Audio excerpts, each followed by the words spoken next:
Chapter 391. Yes. Zhou Xiaoduo admitted it completely. Although these 8 dragons are located in different directions and have different paths, the position of the dragon heads has always been pointing in this direction. Zhou Xiaoduo said, therefore, there must be a saying in the Gu King city. There is no doubt that the gathering of fate energy is evident. However, there is one point. The Gu King city is in the northwest direction and the Hidden Dragon High School is in the southeast direction. The mountain shape of the dragon veins may pass by occasionally, but none of them pass by the southeast hinterland. Although this makes sense in terms of geography and earth veins, it is more or less a little strange. You must know that in the southeast position of the Hidden Dragon High School, there are 3 dragon veins intertwined at the other end of the Dragon Tail mountain range. However, all the way to the northwest, they perfectly avoid the area of the Hidden Dragon High School. After this section, the dragon veins and dragon bodies begin to intertwine. The dragon heads also move forward in a winding manner without avoiding each other. However, why do they all go around this area at the same time? Zhou Xiaoduo could not understand this at all. He could not help but feel suspicious. When he looked at the area again, all he could see were a few small hills. There were no signs of dragon veins at all. In fact, compared to other places, there were more depressions, like basins. From the perspective of the aura examination technique, such a place would not even have a dragon's cave, much less a dragon's vein. However, the dragon veins stretched for thousands of miles and left such a blank space. It was like a painting with splashing ink, leaving a blank space. It was full of disharmony. After the great changes in the world, although there was the change of meteorites, the dragon veins in this area of Fenghai did not change much. The end of the 8 dragon veins eventually soared into the sky. In other words, these 8 dragon veins are now empty.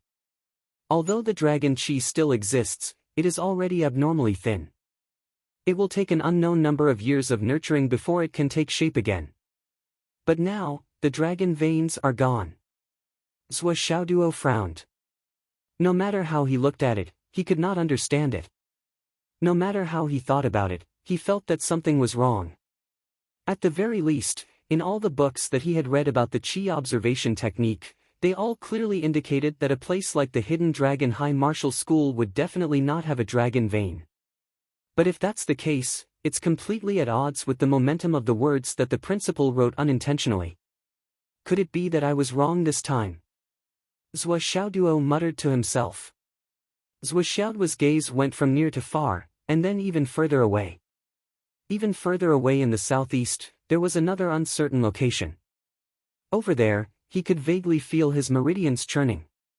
They were faintly moving towards him bit by bit. Principal, may I ask? Where is that place?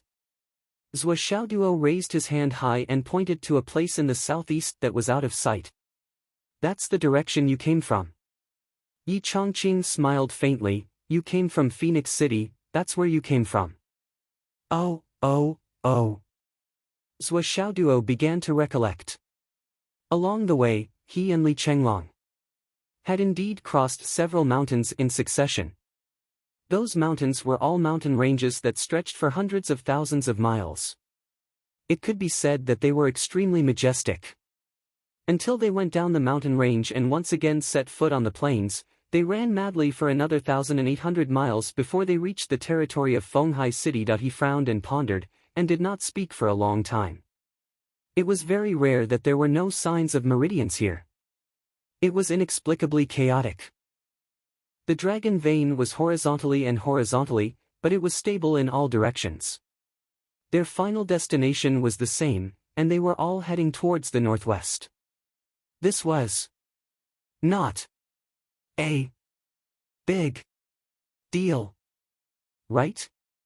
According to the terrain and the Qi observation technique, this should be normal, right?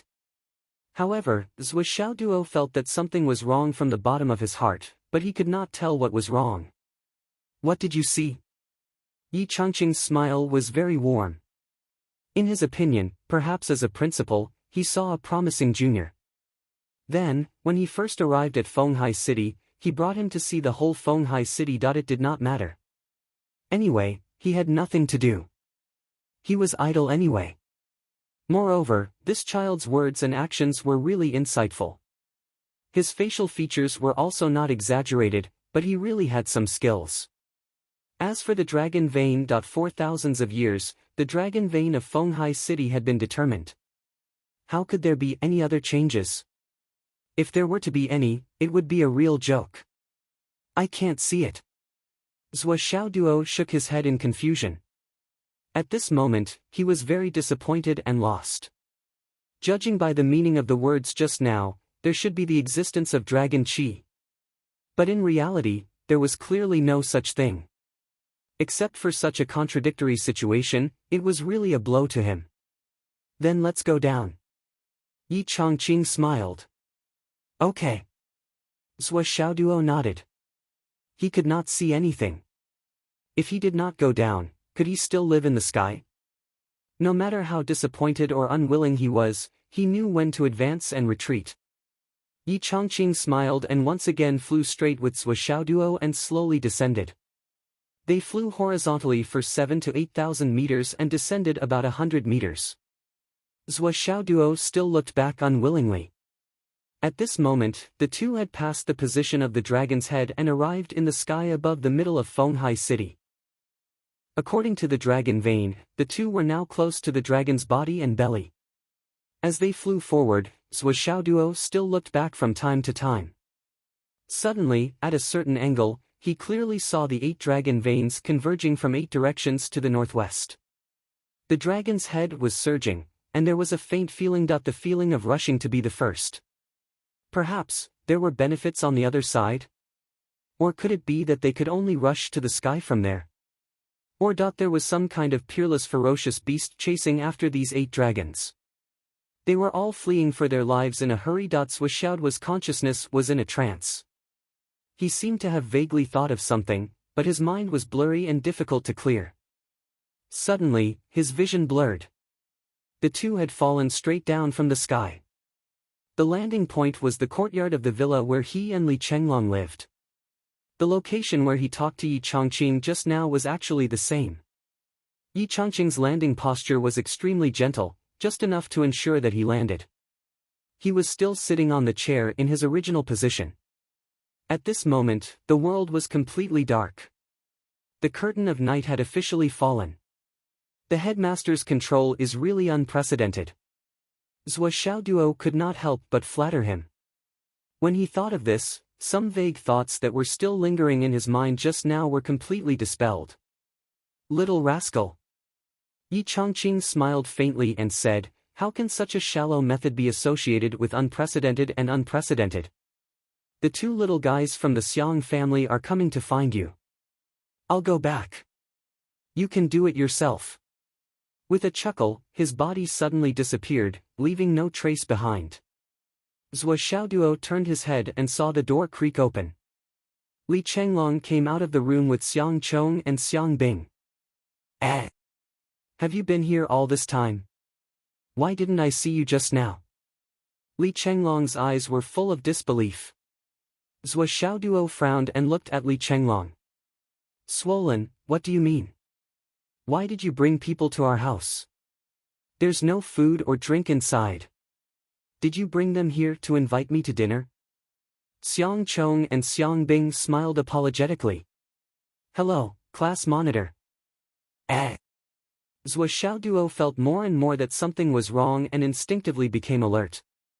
Why are these two suddenly so polite to me? This is not right. There was something very wrong with this. As the saying goes, if one is polite to a wise man, he must have a request. These two have big plans for me. In an instant, Zhou Xiaoduo felt as if he was on a battlefield. A creepy feeling of being coveted arose spontaneously. Let's make it clear first. I don't have money. Zhou Xiaoduo said righteously, and I will never treat you. The 3 of them were speechless. How much can a meal cost? Do you have to be like this? Even if you want to amass money, you don't have to save so little money. Seeing the three of them come together, Zhou Xiaoduo knew their intentions very well. He turned his head to look at Li Chenglong and happened to see swollen, slightly evasive eyes. He could not help but understand. A dog's stomach really can't hold two tails of oil. Zhou Xiaoduo sighed. Class monitor, I heard that you have aged vanilla orchid here. Xiang Bing was a straightforward person. When she saw that Zhou Xiaoduo was trying to evade the topic, she simply asked directly and went straight to the point. What vanilla orchid? I don't have it. No, and it's aged. You're so particular about it. Zhou Xiaoduo was even more straightforward. He flatly denied it with an innocent face, as if he really did not have it. He was very confused. Xiang Bing could not help but feel angry. The other owner, Li Chenglong, had already taken the initiative to confess. You're still stubbornly resisting. Aren't you just trying to buy it? You're really good at amassing money. Stingy guy, once there's an opportunity to amass money, you won't let it go. Xiang Chong bowed and said gently, Class monitor Zhou, this vanilla orchid is very useful to the Xiang family. We're not here to make empty promises. If you have any conditions, just tell us. No matter what conditions you have, we'll accept them unconditionally. Zhou Xiaoduo said indifferently, I really don't have the herb you're talking about. I only have a stock of herb that Li Chenglong left with me a few days ago. I'm just helping to take care of it. As for whether this herb is what you're asking for, or anything else, what does it have to do with me? Li Chenglong's eyes immediately revealed a look of surprise, as well as intense gratitude. Then, he was slightly astonished. The vanilla orchid was something shared by both of them. However, Zhou Xiaoduo's words now meant that he was giving up his share of it and Li Chenglong was the sole owner of it. In other words, he was transferring all the favors he had received from helping the Xiang family to Li Chenglong alone. It was hard to imagine how much help this would be to Li Chenglong. Li Chenglong was grateful in his heart, but he was also secretly laughing. Could this guy have misunderstood something? His style changed a little too quickly. Zhou Xiaoduo's expression remained indifferent. His heart was as calm as ever, and he felt relaxed. Chapter 392. With Zhou Xiaoduo's stingy character, he didn't want to give it away so easily. At the very least, he wanted the other party to give him a bargaining chip that was full of sincerity.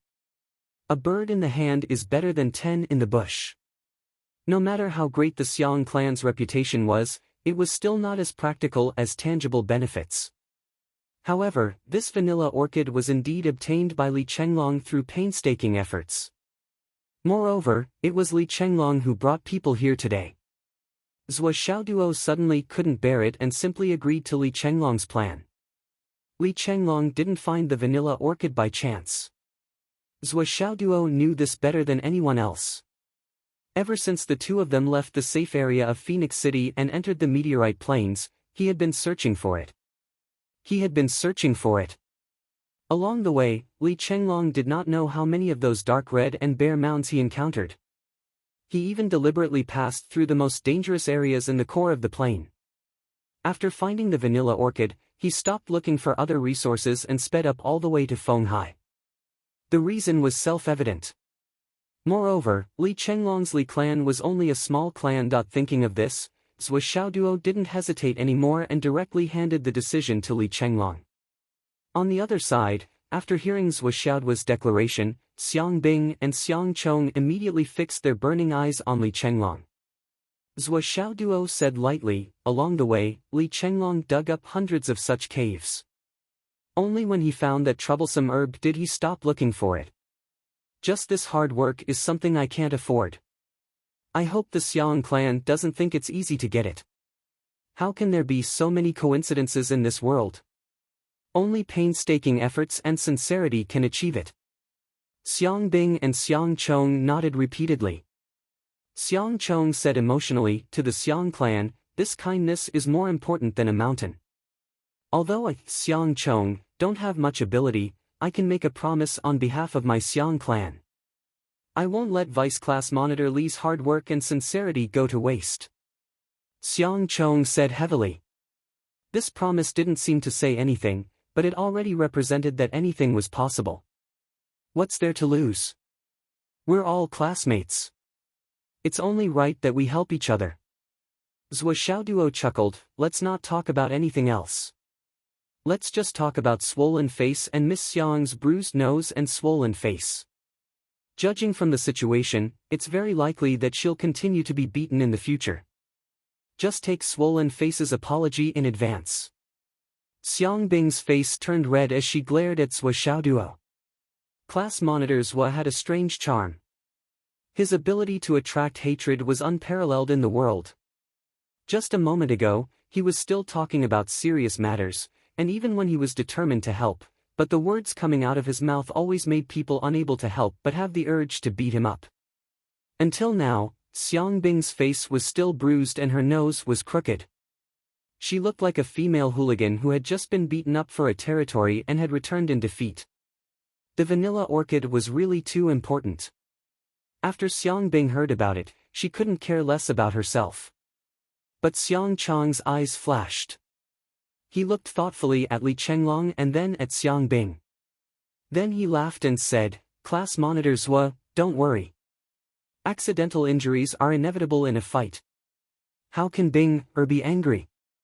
We're both doing this for the future of martial arts. There's no need to apologize. You're exaggerating. He laughed, in the future, I'll have to rely on Vice Class Monitor Li to take care of Bing. Li Chenglong laughed and scratched his head, saying, actually, it's pretty good. When I fought with Xiang Bing, I beat her up. Ahem, I had a lot of fun. I improved a lot. Xiang Bing heard someone's words and made a gurgling sound in her throat. She was so angry that she almost suffocated. Xiang Chong's expression was also interesting. Zhou Xiaoduo even had a feeling that he couldn't bear to look at them. Xiang Chong said, Class monitor Zhou, can I see the vanilla orchid you kept? Why can't you see it? Zhou Xiaoduo was very straightforward. Since he was determined to do a favor, he didn't want to drag it out. He quickly understood that if it was okay, then it was okay. If it wasn't, then forget it. This point had been reminded countless times in his father's messages. As the saying went, teach your son in front of others, teach your wife behind others. However, Zhou Chonglu never taught his son in front of others. As for Zhou Xiaoduo and Zhou Xiaonian's education, he usually taught them about the ways of the world through his mobile phone. When he encountered something, he suddenly had an epiphany and felt that it would be beneficial for his son and daughter. He would just type a few words over. If he sent a message over, he could ignore it. There was no need to reply. If he sent it 3 times and still didn't reply, Zhou Xiaoduo and Zhou Xiaonian would have to write a report on the 3 points mentioned above. It couldn't be less than 5,000 words. There had to be evidence to prove that he really understood and understood. Zhou Chonglu also passed by as if nothing had happened. All kinds of things were done quietly through his mobile phone. For example, Zhou Chonglu once sent a message about giving gifts as a favor. When you're out, you have to socialize. When you're single, you have to ask for help. If you need to give a favor, you have to make a prompt decision. Make the favor real as soon as possible. Don't drag it out, don't leave people hanging, and don't make them wait. If you drag it out, it'll turn into resentment. If you hang it out, it'll turn into hatred. If you wait, it'll turn into enmity. Don't mention it before you give it away. Don't mention it after you give it away. If you don't give a small gift, it'll be heavy. However, when you speak, it'll be light. Zhou Xiaoduo knew he still did not understand these words. However, this did not stop him from strictly following Zhou Chonglu's instructions. Even if he could not figure it out now, there was no harm in thinking about it in the future. No matter what, his father's life experience was much greater than a young boy like him. There was nothing wrong with trusting his father. It's right here. Zhou Xiaoduo smiled. He invited the siblings into the living room and brought the vanilla orchid out of his spatial ring. He placed it on the cloudwood coffee table. In an instant, a fragrance that smelled like orchids and musk wafted into the air and filled the entire villa. The temperature in the room rose as well. Needless to say, Zhou Xiaoduo had been nourishing this herb with the Flaming Sun Sutra all this while. 10-leaf. It's actually a 10-leaf cultivator. Xiang Chong stood up abruptly. Amidst his shock and bewilderment, he was exceptionally shocked.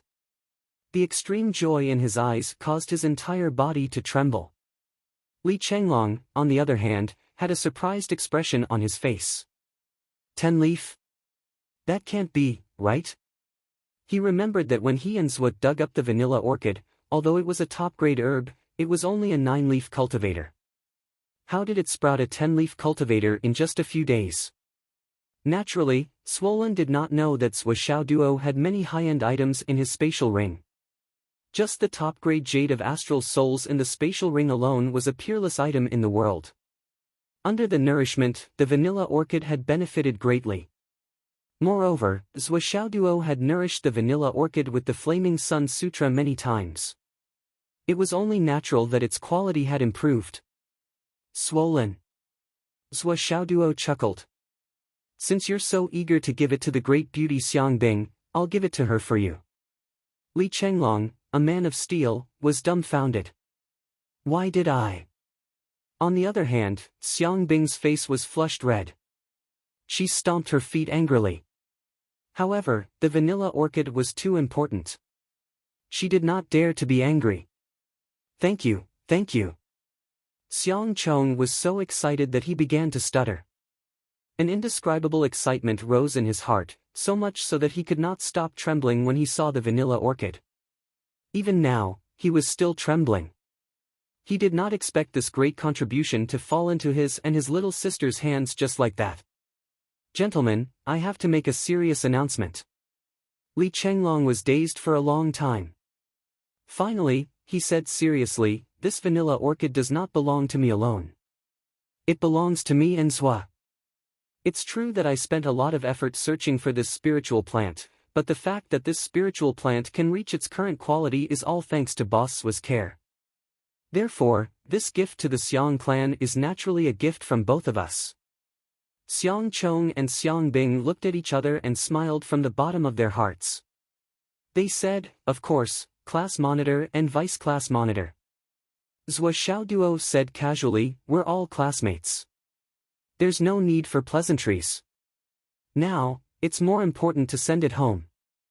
Why do I hear that not everyone wants old Master Xiang to be in good health? Yes, yes.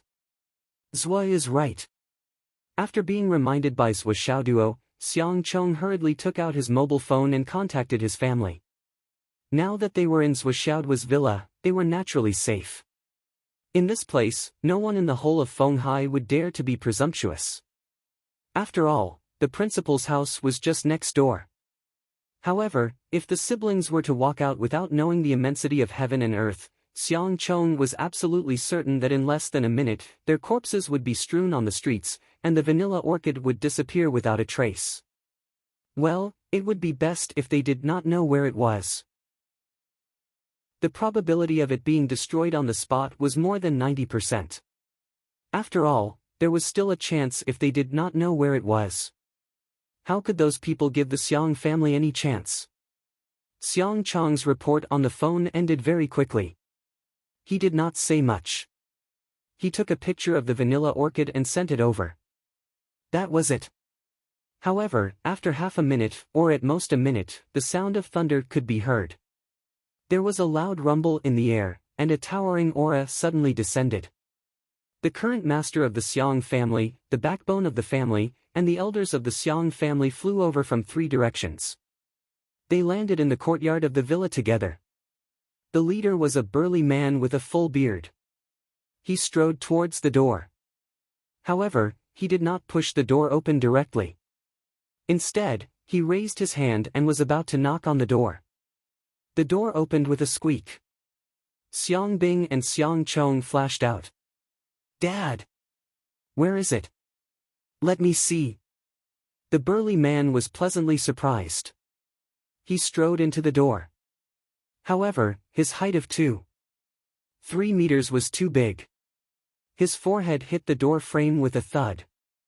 With this collision, he himself was fine, but the entire villa shook a little. He touched his head as if nothing had happened and walked into the living room quietly. He saw the vanilla orchid at first glance. The complete product. It's really the 10-leaf orchid? Chapter 393. The burly man's eyes shone brightly and his breathing stopped. After a long while, he took a deep breath and turned to Zhou Xiaoduo and Li Chenglong. Class Monitor Zhou, Vice Class Monitor Li, I'm Xiang Tianfei, the current head of the Xiang family. I'm also the father of Xiang Bing and Xiang Chong. I'm worried about the fragrant orchid grass and didn't realize my lack of manners. Please don't blame me. Zhou Xiaoduo looked obedient and sensible. Uncle Xiang, what are you talking about? You're Lil Bing and Lil Chong's father, so you're Li Chenglong's and my elder. We're a family. How can you say that we're lacking in manners when we're a family? Xiang Chong and Xiang Bing's eyes widened in an instant. That obedient looked really sensible. Coupled with that pink and tender face and that slightly shy blush, one couldn't help but have a feeling that this child is really good. Damn, here it is again. This is the Zhou Xiaoduo from the Longhu ranking competition, when he faced the group of high martial arts teachers. He's really a 1,000-year-old fox. Whatever he pretends to be, he's exactly like it. The brother and sister were actually very impressed. The two admitted that they were far inferior to him in terms of his ability to change his expression at will. Xiang Tianfei was startled for a moment, then he burst into laughter. Good, not bad. In that case, Uncle won't stand on ceremony. This generous gift is really too much.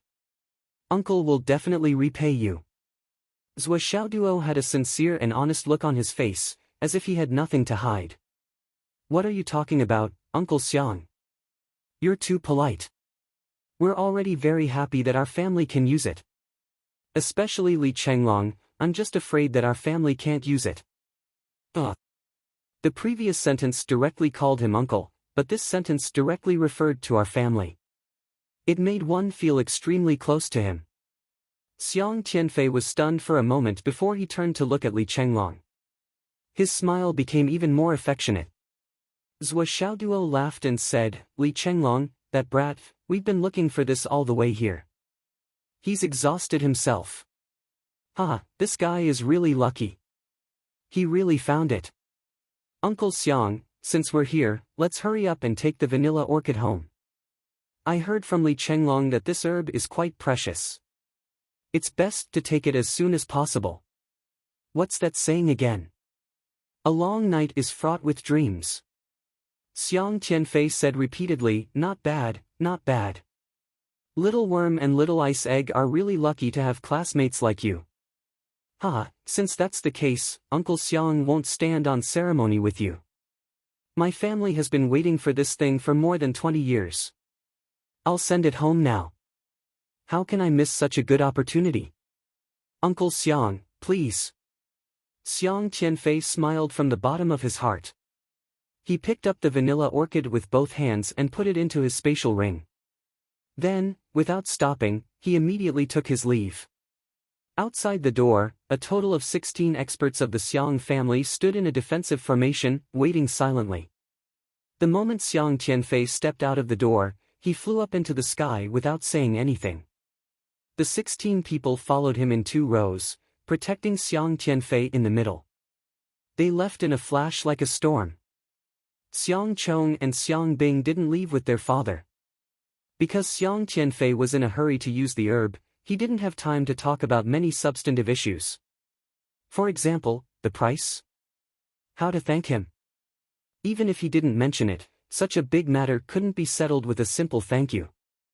However, before the two of them could say anything, they heard Zhou Xiaoduo laughing loudly, his whole body trembling. Ha.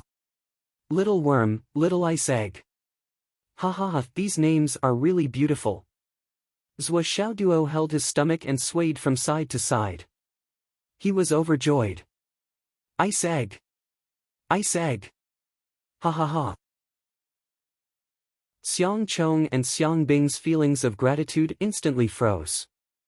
What replaced them was embarrassment and anger. Shut up. Xiang Bing's face turned red. She said angrily, who doesn't have a nickname? There are people called Gooden, Gosheng, and Stinky. Don't you have a nickname? What's so funny? Zhou Xiaoduo said proudly, Ice Egg, you're right. I've only had one name since I was young, Xiaoduo. There's no other name. Xiaoduo's name is so simple and easy to understand. Ha ha ha. Ice Egg, let me tell you, your father and mother are insulting you. If I ran away from home earlier, I would have turned evil. Ha ha ha, let me go back and fight with them. Xiang Bing was so angry that she almost had an asthma attack. Her eyes were as wide as copper bells. Zhou Xiaoduo. Don't go too far. Let me tell you, I'll ask my father to beat you. Ouch. Zhou Xiaoduo smiled. It's possible before today, but after today, your father definitely won't beat me. Do you believe me? Well, you definitely believe me. I guess even your brother won't dare to beat me now. What should I do? Why don't you ask Li Chenglong to beat me for you? Ha ha ha. Xiang Bing was so angry that her chest puffed up. She looked at Xiang Chong fiercely. Someone bullied your sister, and you're just going to watch. Go and beat him up. Xiang Chong smiled bitterly. First, I really can't beat him up. He's our benefactor, a big benefactor. Second, if I can beat him. Even if he's my benefactor, I'll choose to beat him up first. Sigh, let's not talk about other things. Class monitors was personality is really too weird. Xiang Chong was also from a big family. His experience and knowledge were far beyond ordinary martial cultivators. However, he had never seen or even heard of Zhou Xiaoduo's personality before. He really didn't want to die from anger. His previous sentence was polite, but in the next second, he could anger you to death, drive you crazy, and make you so angry that your liver hurts. He was kind and honest to his elders, but he was so cheap to his peers. Should I say it or not? I haven't eaten yet. I remember saying it just now, but it seems like no one took it seriously. I'm so sad, I'm so sad. Zhou Xiaoduo turned to Li Chenglong and asked, Swollen, are you hungry? Li Chenglong, I'm hungry. He was also confused by Zhou Xiaoduo's actions. At this moment, his mind was in a daze, as if he had fallen into 5 miles of fog. I heard that there's a very special restaurant in Fenghai City. Zhou Xiaoduo said with great interest, the ingredients in that restaurant are all astral beasts of the core formation stage and above. They use a special method to transfer the essence and spiritual energy of the astral beasts to the best piece of meat from the astral beasts. Then, it's made into dishes that retain the essence and spiritual energy of the astral beasts to the greatest extent. As for the vegetarian dishes, almost all of them are spiritual plants and spiritual herbs that are more than 100 years old. The wine is also made from spiritual roots and spiritual fruits that are more than 100 years old. It's really tempting. After hearing this, Xiang Bing and Xiang Chong's little faces turned as pale as bitter gourds. When Li Chenglong heard the benefits, he naturally had to play along with Zhou Xiaoduo. He immediately showed a very interested and greedy look. Really? There's actually such a good place? Of course. Zhou Xiaoduo's face was full of reverie. He said with fascination, it sounds like a high-end restaurant. I wonder if anyone would be willing to treat us to a meal. Li Chenglong hesitated and said with uncertainty, it's just a meal. Don't you have that much magnanimity? That's not necessarily true. There are all kinds of people in this world.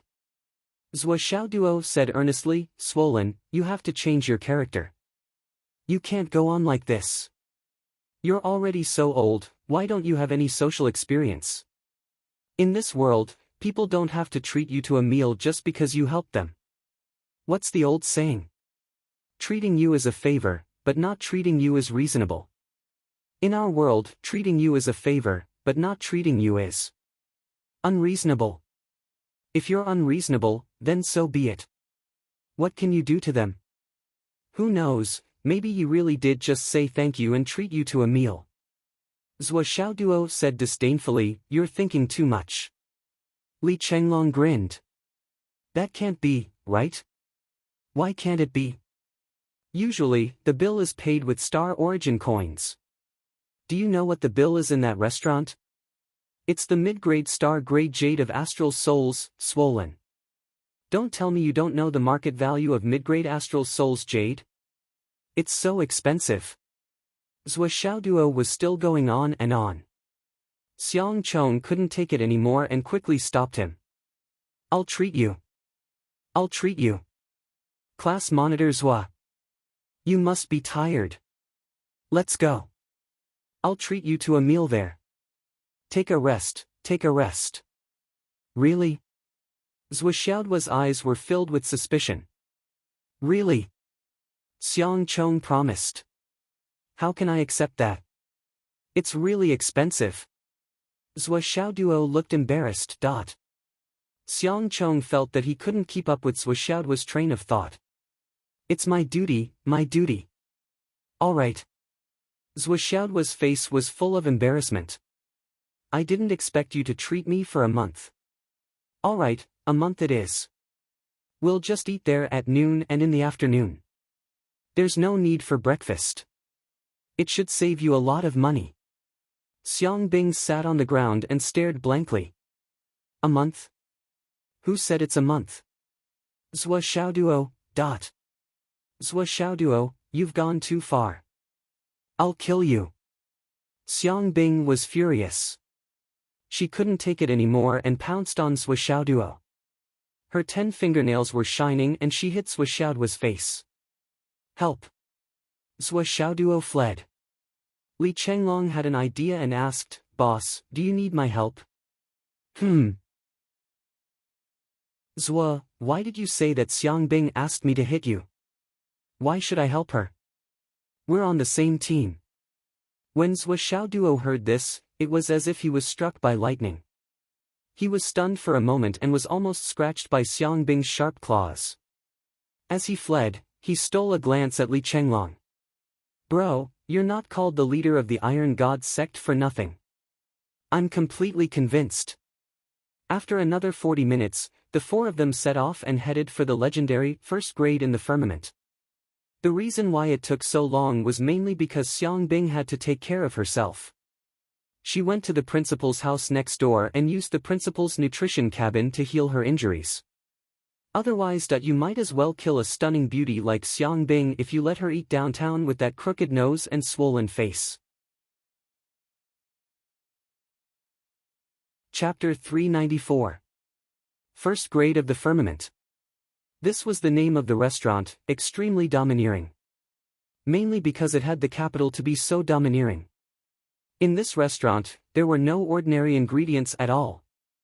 There were all kinds of heavenly treasures and spiritual herbs, including special ingredients that were extremely hard to find in the depths of the ocean. From the innate realm to the unlimited star beast meat, theoretically speaking, as long as you ordered in advance, this restaurant would be able to get it for you. One must know that some high-level star beast meat could cause an Origin Core Grandmaster to explode with just one bite. This was enough to prove the huge amount of spiritual chi in this restaurant. However, to eat here, not only did one need to make an appointment, one also needed to have a high enough cultivation base, and a large amount of jade of astral souls or other treasures that could be used to offset the price. It could be said that even the cheapest meal here, a bowl of white jade soul rice with a bowl of purple core grass soup, was not enough for an ordinary person at the bottom of the food chain. However, even though the price of the food was so high, there were always no empty seats here. Every day, there were 3 halls. In the morning, there were 9 tables for breakfast. In the afternoon, there were 9 tables for lunch. In the evening, there were still 9 tables for dinner. Other than that, there were also 9 tables that were not used easily. And that was all. This meant that the first grade of the firmament would only serve 9 tables of customers in the morning, afternoon, an evening market under normal circumstances, and those were the 9 tables that were not used easily. Only people above the royal god realm had the right to eat at these tables. Only cultivators above the royal god realm had the right to eat at these tables. If you were only at the cloud transformation realm, under normal circumstances where all 9 tables were full. Even if you were able to bid 100 million jade of astral souls, you would not be allowed to eat at these tables. How many royal gods were there in the entire Fenghai city? However, the first grade of the firmament would rather keep the tables empty. Sometimes, the tables would be empty for a few months. The rules of the first grade of the firmament were so strict and domineering. The reason why they could go today was because Xiang Chong had called his father and asked for his membership card. Then, he had asked the family to send a royal god realm cultivator to accompany them. Only then did they have the right to eat at the royal god realm seats. If they followed the normal procedure, there would be no seats. The ordinary seats below had already been queued up for a few months. They had arrived at the first grade of the firmament. There weren't any buildings in this area, only this small building. The area within a radius of a few thousand meters was filled with soft green grass.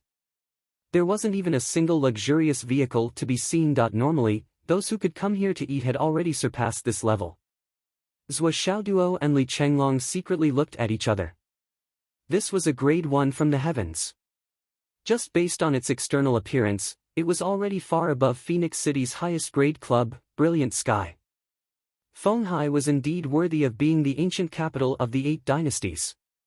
It was not something a small city at the border of Phoenix City could compare to. What a waste! Seeing a god-reigning expert bring 4 juniors to the top floor, the diners all had looks of pity on their faces. Even if he were to spoil a child, he shouldn't spoil her like this. It was reasonable for the god-controlling cultivators to go up, but why would those kids, who were at most in the embryonic breathing realm of the innate realm, go up? They couldn't even digest the meat of a nascent soul transformation stage star beast. Bringing them up to eat the meat of a primordial elixir realm star beast. Wasn't it a waste? However, they were rich and willful, especially with a god-controlling cultivator bringing them along. This was something that couldn't be said. This is my first time coming to this place. Xiang Chong looked like he had just arrived. He grimaced and actually looked timid. I've been here 3 times, and I've always come with my father. Xiang Bing raised her hand and smiled proudly. Xiang Chong was speechless. Suddenly, he felt that it was unfair in his heart. He brought his daughter here but not his son. He suddenly felt that he wasn't his biological son. Humph, are they really twins? It's too unfair. This place is so expensive. Li Chenglong obviously didn't understand why they had to come here for a meal. After all, from a normal point of view, just treating someone to a meal here was already a huge favor. Was it really worth it to waste their friendship on such a place? Xiang Chong started to order the dishes, and Zhou Xiaoduo started to read the introduction in the room. There were several thick books. After flipping through them, he passed the introduction to Li Chenglong and walked out.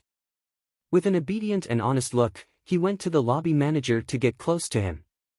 The manager was very patient with the guests brought by the Xiang family. He answered all their questions patiently. After a short while, all the fragrant dishes were served. Zhou Xiaoduo also returned to his seat, satisfied with his inquiries. Eating was secondary. Gathering information was the main purpose. However, if he didn't come with the Xiang family, Zhou Xiaoduo would have to wait at least half a year to eat here with his own ability. This was already the most optimistic estimate. He ate his meal with a satisfied expression and even drank some wine. Zhou Xiaoduo and Li Chenglong said goodbye and left. Not bad, not bad. Bing Dan, little worm, from now on, we don't owe the Xiang family anything. Zhou Xiaoduo laughed and waved his hand. Together with Li Chenglong, they disappeared into the crowd. Behind them, Xiang Chong and Xiang Bing didn't have time to react. They didn't understand the meaning of Zhou Xiaoduo's words. They just waved their hands subconsciously, and Zhou Xiaoduo and Li Chenglong disappeared. These two classmates of yours are really not simple characters. Behind them, the middle-aged man who accompanied them to eat all the way said. This man was also tall and sturdy. His curly beard was almost the same as Xiang Tianfei's. The only difference was that he was a few centimeters shorter, his beard wasn't as thick, and his eyes weren't as dignified and sharp. Second uncle, what's wrong? Xiang Chong was still puzzled. This was Xiang Chong and Xiang Bing's second uncle, the younger brother of the head of the Xiang family, Xiang Tianxiang. When they were eating just now, they introduced each other briefly. After that, they didn't talk much. This was a meal for the younger generation to get closer to each other. Xiang Tianxiang was very clear about his position. He was really just an accompaniment, a tool that allowed them to have such a meal. At this time, he couldn't put on the dignity of an elder. Instead, he had to reduce his sense of existence as much as possible. First, he seemed to deliberately take advantage of you to give you a sense of balance. You feel that you won't owe him much in the future in school.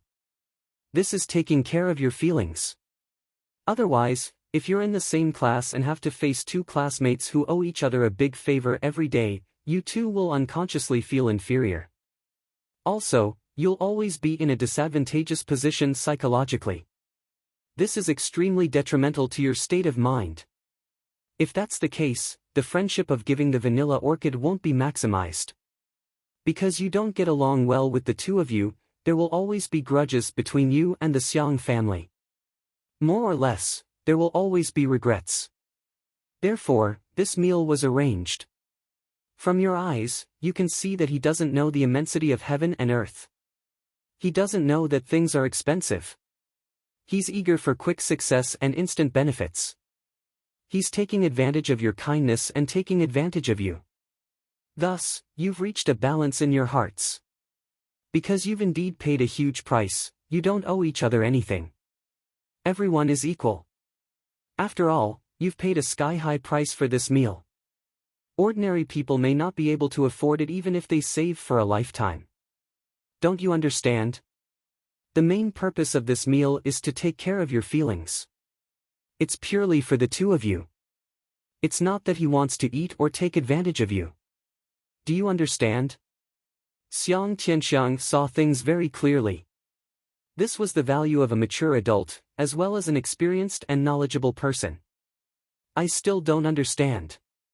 Second uncle, what you said is so confusing. Xiang Bing was still confused. Idiot! Xiang Tianxiang reprimanded without any trace of politeness. He genuinely wants to be friends with you. He doesn't just want to be your benefactor. That's why he said that last sentence, from now on, he and your Xiang clan don't owe each other anything. Xiang Tianxiang recalled the whole process of the meal. This kid has an exquisite heart. He's talented. Even if you try to learn from him, you won't be able to learn it. There's really no comparison between people. The brother and sister lowered their heads and pondered. Think about it carefully. Even if he said that we don't owe each other anything and dispelled any possible discomfort between the two of you. In reality, can our Xiang clan really erase this favor? Our Xiang clan owes him a huge favor. But this favor is owed by the entire Xiang clan. It doesn't include the two of you. From now on, this favor has nothing to do with the two of you. Brilliant! You've preserved the existence of the favor and taken care of your classmate's self-esteem. Moreover, you've also obtained the information he wanted. Xiang Tianxiang sighed. These two classmates of yours are both shrewd. You must get along well with them in the future. Xiang Chong and Xiang Bing nodded. Xiang Bing's face twisted. She said, "Second uncle. You said that this guy took care of our self-esteem. Didn't you hear during the meal just now? He's a bastard. Every word he says makes others feel uncomfortable. It's as if he feels uncomfortable. How annoying." She recalled how Zhou Xiaoduo said "little worm" and "ice egg" just now. Xiang Bing still felt that her hands were itchy. She really wanted to beat him up. A faint smile appeared on Xiang Tianxiang's face as he said, "That's right. Every word he says makes you want to beat him up uncontrollably. But, you just want to beat him up, right? Have you ever thought of killing him?" Xiang Bing was startled. "Why would I kill him? We're on good terms. Why would I want to kill him?" "You're on good terms. Didn't you say that he's a bastard? Why can't I kill such an annoying guy?" Xiang Tianxiang continued to smile. "It's not that bad. I just want to beat him up." Xiang Bing and Xiang Chong answered at the same time. "If someone wants to kill him or deal with him, what will you do?" Xiang Tianxiang asked again. "Of course, I'll save him." The two answered at the same time. Xiang Tianxiang laughed. However, he only laughed along the way. He didn't say anything else. When the two asked, he only said, "Think about it yourself." Chapter 395. Then, he laughed heartily to himself, as if he had encountered something funny. Xiang Chong and Xiang Bing were confused. "Brother, why do you think Zhou Xiaoduo asked about the source of those ingredients?" Xiang Bing secretly asked Xiang Chong. Xiang Chong could not figure it out either. He pondered for a moment and said, "I don't know. Maybe he hasn't seen it in his hometown and wants to broaden his horizons. That's why he asked. That's normal. Phoenix City is too remote." Xiang Tianxiang followed them with his hands behind his back. At this moment, he finally could not help but look at his nephew and niece. He sighed and said, "Tonight, second uncle has something that you must remember." "Second uncle, please say it."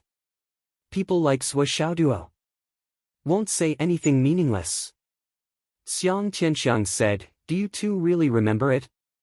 Although it's only a meal tonight, it means a lot to the two of you. I hope that the two of you can think about it carefully from the very beginning. Think about what each sentence means, what purpose it has, what effect it can have. Who is being taken care of, who is being praised, who is being highlighted. The feelings of both sides, the feelings. Why would such a person ask about the source of ingredients for no reason?" As Xiang Tianxiang spoke, he also sighed. What a monster. At least, when he was their age, he would never have thought of so many things. He would never have been able to do such a thorough thing. Why did Zhou Xiaoduo pass those thick introductory books to Li Chenglong after reading them? And when Li Chenglong read those books, he seemed to take longer than Zhou Xiaoduo and read them very carefully. Could it be? Thinking of this, Xiang Tianxiang was shocked by his own thoughts. Could it be that there was something that he hadn't seen completely? At this moment, Zhou Xiaoduo and Li Chenglong were strolling in the downtown area. Fenghai City was different from Phoenix City. This city was much bigger and the nightlife was also very rich. Although it was already 10:00 at night, the street they were strolling on was still crowded with people. The shops on both sides of the street were also brightly lit and filled with people. It's so prosperous. Zhou Xiaoduo was dazzled and could not help but exclaim. Li Chenglong followed from the side and said softly, "Back then, during our first trial, we obtained a lot of resources in one go and exchanged them for a large amount of contribution points. Old headmaster, he came to talk to me."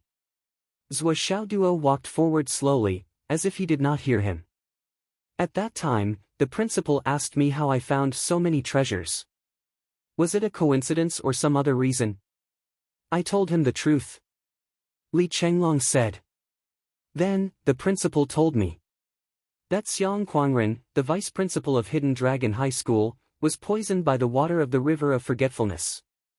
Then, he told me to do my best to find a suitable vanilla orchid. Even if I couldn't come to Hidden Dragon High School, I had to find a way to help you find it and pave the way for you. So, when you said that the vanilla orchid was mine, it was wrong. It belonged to both of us," Li Chenglong said. Zhou Xiaoduo snorted and said, "Why didn't Grandma he tell me?" Li Chenglong snorted and said, "Who doesn't know that you're a money grubber? If I really told you, even if we found it in advance, you might have sold it." I really don't know how to explain it to the principal. Zhou Xiaoduo snorted and said unhappily, am I that kind of person? Li Chenglong rolled his eyes and said, you're that kind of person. You're the kind of person who always maximizes benefits. A bird in the hand is worth 10 in the bush. Today, when I saw you push things to me, I felt that something was wrong. I know that you want to build up some connections for me, but that's not necessary. When we came together. When we leave, we have to leave together. There's you and me, and vice versa. No matter what happens, we'll shoulder it together. If there's any benefit, we'll naturally enjoy it together. Li Chenglong said calmly, I know what you're thinking, but I don't need to differentiate between us. Zhou Xiaoduo laughed and said, if you don't need to, then you don't need to. Look at how serious you are. It's as if I've done something to you. Are you afraid that I'll abandon you? Li Chenglong snorted and said, do you think I don't know you? No, no one knows what you're thinking in your heart. Don't be fooled by your cheerful face, as if you don't care about anything. You're a person with a deep heart. Only sincerity can be exchanged for sincerity. You're reasonable, but you're only reasonable to your own people. Li Chenglong sighed softly and said, Zhou, you've never purposely shown your intelligence.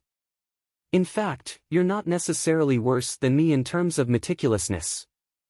In terms of the ways of the world, you're much better than me. I don't want any misunderstandings between us. We'll always be the closest person to each other who can turn their backs to each other. Li Chenglong said seriously. Zhou Xiaoduo laughed and patted Li Chenglong on the shoulder. He said, it's such a beautiful night. Let's talk about something happy. Don't make it sound like I'm bullying you. Li Chenglong snorted and said, you're making it sound like you're bullying me. There's someone selling cotton candy in front. Zhou Xiaoduo said excitedly, I'll buy you a cotton candy. Come, little swollen, give me a smile. Li Chenglong was not teased by him, but he was made to spit out the tea when he suddenly laughed at the system. Get lost. You dare to tease me. Do you believe that I'll really deal with you when I get back? Amidst the banter, the two teenagers happily walked through the crowd. A small crisis that could not even be considered a crisis quietly passed by. Just as Li Chenglong said, although Zhou Xiaoduo acted cheekily every day, he understood everything in his heart. In fact, he understood it better than Li Chenglong. If Li Chenglong had just gone with the flow and accepted the fact that the vanilla orchid belonged to him, then he would have received the Xiang family's support. What Li Chenglong could have received was the support of the Xiang family in exchange for the Phoenix City's Li family's prosperity. He could have also married into the Xiang family in the future and had a smooth life. Moreover, Li Chenglong's aptitude was not bad and his knowledge was profound. It was expected that he would reach a high position in the future. However, he would have lost a true friend because of this. A true brother would have become an ordinary friend. Perhaps in a short period of time, the two of them could still play around and have a good relationship. However, they would never be able to return to the sincere feelings they had when they were in Phoenix City's No. 2 high school. Because at that time, the two of them got it together. Although a brother did not care and let you enjoy it alone, if you really enjoyed it alone, you were insensible. How many friendships would be destroyed over such a small matter? Li Chenglong saw this point very clearly. Perhaps Zhou Xiaoduo really did not care, but Li Chenglong could not pretend that Zhou Xiaoduo did not care. Because even if they were brothers, they could not bask in the limelight endlessly. That would not last long. When Zhou Xiaoduo denied it in the first sentence and agreed in the second sentence, Li Chenglong had a feeling that something was amiss, so he hurriedly explained. When Zhou Xiaoduo proposed to buy cotton candy for Li Chenglong and flirt with him, it meant that he really did not care. By the way, since you've explained it, I'll accept it. As Li Chenglong said, there was only sincerity in a brother's friendship. If you give sincerity, you'll get sincerity in return. However, sincerity was the hardest thing to give. Perhaps the old principal had really instructed him, or perhaps Li Chenglong's family had received the news. Zhou Xiaoduo did not intend to ask about these. This was no longer important. Swollen was still swollen. This was a person who treated him sincerely and was on his side.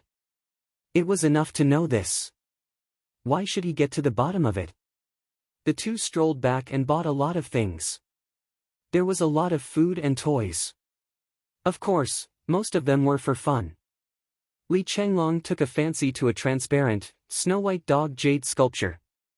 When he wanted to buy it as a decoration, he was strongly opposed by Zhou Xiaoduo like never before. Li Chenglong really liked it, but Zhou Xiaoduo also sincerely opposed it. The two almost got into a fight because of this. In the end, Li Chenglong succumbed to Zhou Xiaoduo's abuse of power. He was angry but did not dare to say anything, so he gave up on this good feeling. He really did not understand. That white jade dog jade sculpture was so beautiful. Why did Zhou Xiaoduo not like it? This person was really strange. No one followed us. Li Chenglong's first sentence when he returned to the villa was, "I remember that we have a lot of enemies in Fenghai. No one will deal with us for the time being." Zhou Xiaoduo was very sure. He said lightly, "If we die or something happens to us as soon as we arrive in Fenghai, I dare to guarantee that none of the families in Fenghai will survive. There is no need for other forces to make a move. The Hidden Dragon High School will be the first to make a move. They can't afford to lose this face. If they can't protect us when we arrive in Fenghai, no genius students will choose the Hidden Dragon High School in the future.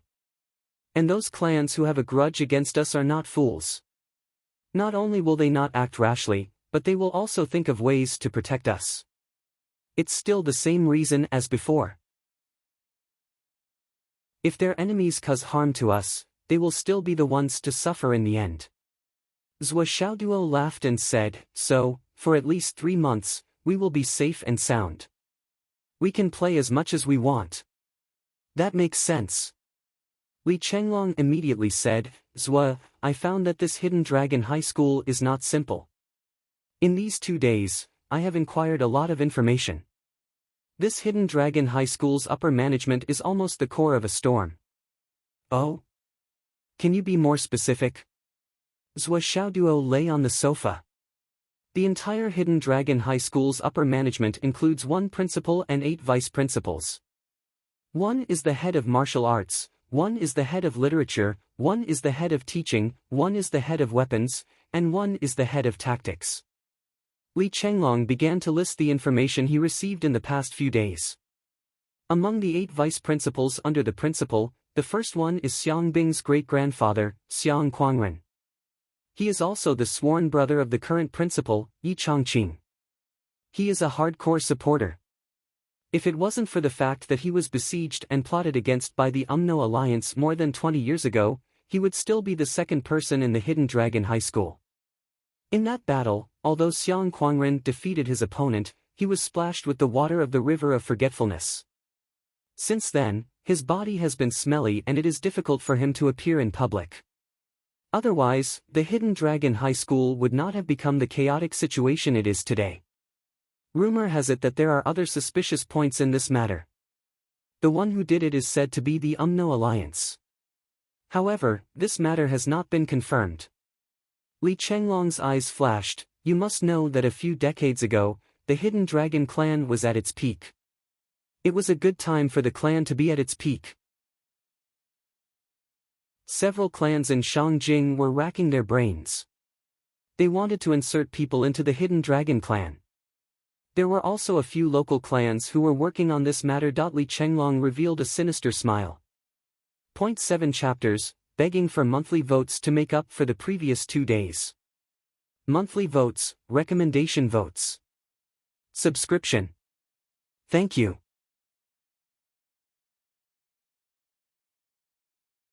Chapter 396. Zhou Xiaoduo remained silent. Ever since Vice Principal Xiang was poisoned by the water of the River of Forgetfulness, there were 3 major changes in the Hidden Dragon High School. First, a Vice Principal Lu escorted supplies and students to the Sun Moon Pass. First, it was for the students to gain experience, and second, it was to provide talents for the army.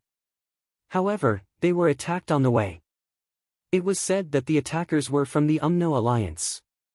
Vice Principal Liu did everything he could to protect the students on this trip, but his cultivation was crippled, and the 3 teachers who accompanied him were all killed in battle.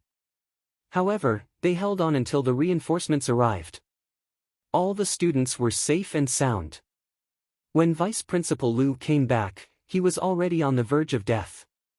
Although he managed to keep his life in the end, he had no choice but to resign from his position and retire in the family quarters. After a month, another vice principal Shi went out for a meal. It was just an ordinary dinner. However, he was inexplicably poisoned by the immortal intoxication. Finally, he was found in a room in the red light district with a naked woman lying beside him. Coincidentally, the reporters rushed in first, and then the people of Star Shield also rushed in. In just one night, the whole internet was boiling. The scandal of the corruption of the vice principal's ethics was immediately spread everywhere. Vice Principal Shi took the blame and resigned. He disappeared from Fenghai City. 19 years ago, during the Battle of the Sun Moon Pass, a masked warrior broke into the battle at the critical moment. He fought against 23 UMNO alliance soldiers and stabilized the precarious battle line. However, he unfortunately died in the battle. His body was smashed into pieces. Later, a DNA test confirmed that he was Vice Principal Shi Yunfeng. In the will left by Vice Principal Shi, there was only one sentence: "I am willing to sacrifice myself to serve my country. Can I get my innocence back?" Li Chenglong sighed as he said this. Vice Principal Shi participated in the battle with a mask. He started as an ordinary soldier. That year, he was ranked first among the top 10 desperados of the Eastern Army. After his death, his real identity was exposed. Marshal Dongfang was furious and ordered a thorough investigation. However, Vice Principal Shi's classmates were his classmates. After Vice Principal Shi's accident, his classmates and their families all died at home the next day. None of them were spared, and there was no trace left behind. And it's precisely because of the death of his classmates' entire families that the netizens speculated that it was Vice Principal Shi's revenge. As for that whore, her entire family died that very night. This matter has become an unsolved case. Even if Marshal Dongfang intervened, he wouldn't be able to find out the truth that was buried back then. As for the third matter, it was about Vice Principal Cheng, who was ranked last. Not long after Vice Principal Yushi's accident, his 2 beloved granddaughters were raped and killed. His 3 grandsons all died in the mouths of star beasts when they went out to train. Vice Principal Cheng resigned and disappeared from Fenghai. But anyone with a discerning eye knows that he is still in Fenghai. For more than 10 years, he has been investigating openly and secretly, intending to find out the truth of the case that year. However, it is also true that Vice President Cheng did not enter the Hidden Dragon School and left a vacancy. Hidden Dragon School, in less than a year, has lost 4 vice principals in a row. Li Chenglong sighed softly. "Zhua, now do you understand how deep the waters of Hidden Dragon School are?" Zhua Xiaoduo said indifferently, "What I am more interested in now is who is filling in. The first vice principal to fill in is Vice Principal Wei. He has a good relationship with Hidden Dragon School. Not only did he come from Hidden Dragon School, he was also Principal Yi Changqing's classmate. He was originally the chief of staff of Shangjing Garrison District, and now he is replacing Vice Principal Xiang's position. The second vice principal is surnamed Wu. It is said that he is a direct descendant of Shangjing's Wu clan.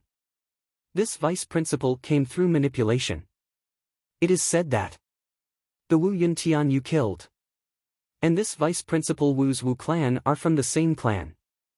It is just that they are from the same direct descendant, a branch. The third vice principal to fill in was originally Shangjing's Ancestral Dragon School's teaching director. His surname is Liu. The last vice principal to fill in is surnamed Gao. He came from Shangjing's Gao clan. The Gao sisters you killed were from Shangjing's Gao clan's branch in Fenghai City. According to seniority, they are Vice Principal Gao's great-granddaughters. Originally, there was a rumor that these sisters caught Vice Principal Gao's eye. If they had good results in the Dragon and Tiger ranking tournament, they would be recorded as direct descendants of the main clan. Unfortunately, once they are impermanent, everything will be for naught. Li Chenglong shook his head and sighed. No wonder the two of us received such high treatment. The other students are squeezed into a dormitory, but the two of us have a villa.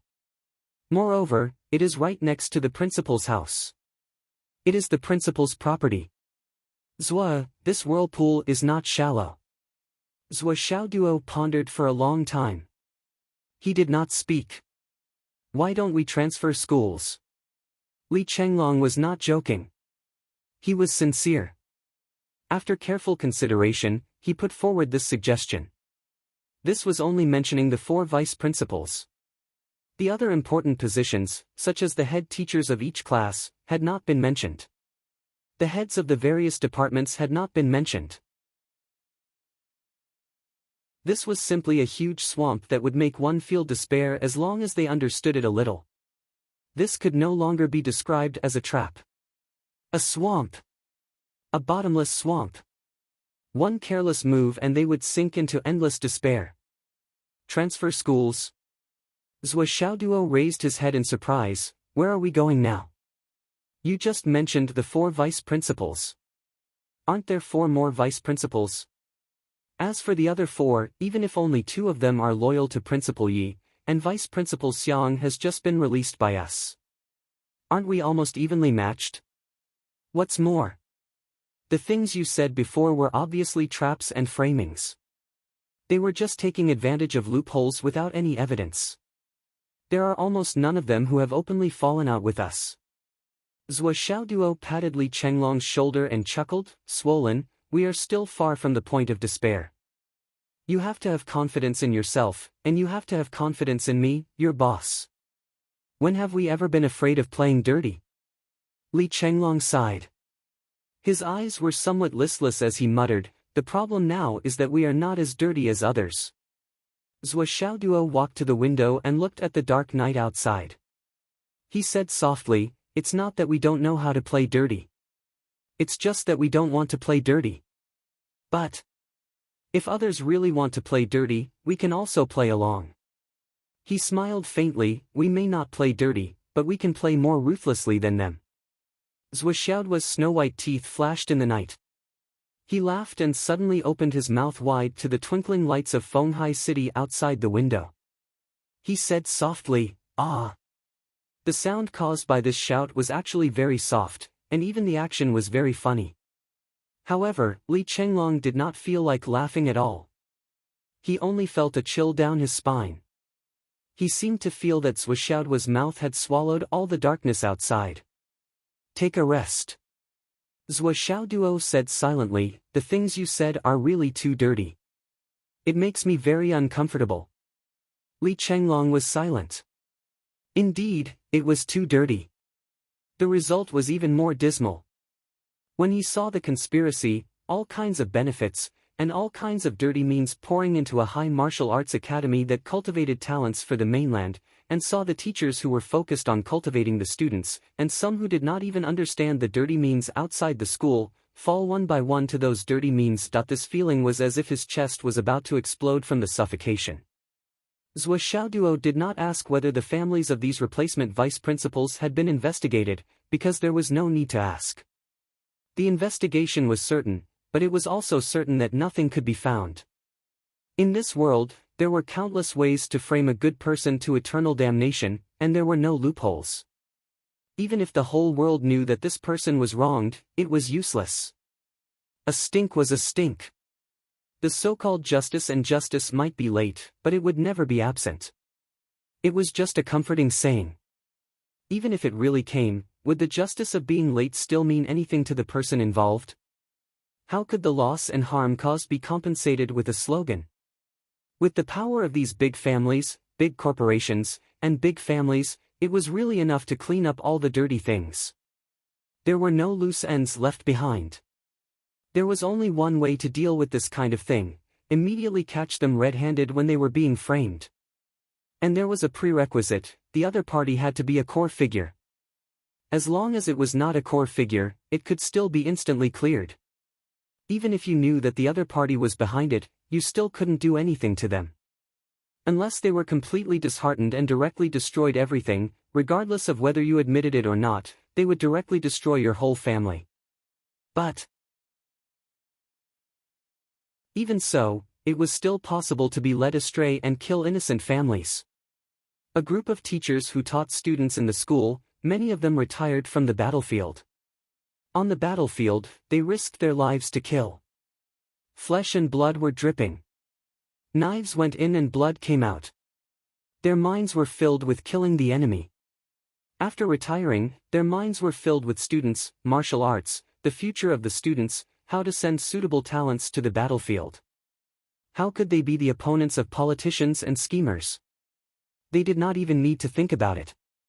Dirty, compromise, politics, darkness, and sneakiness.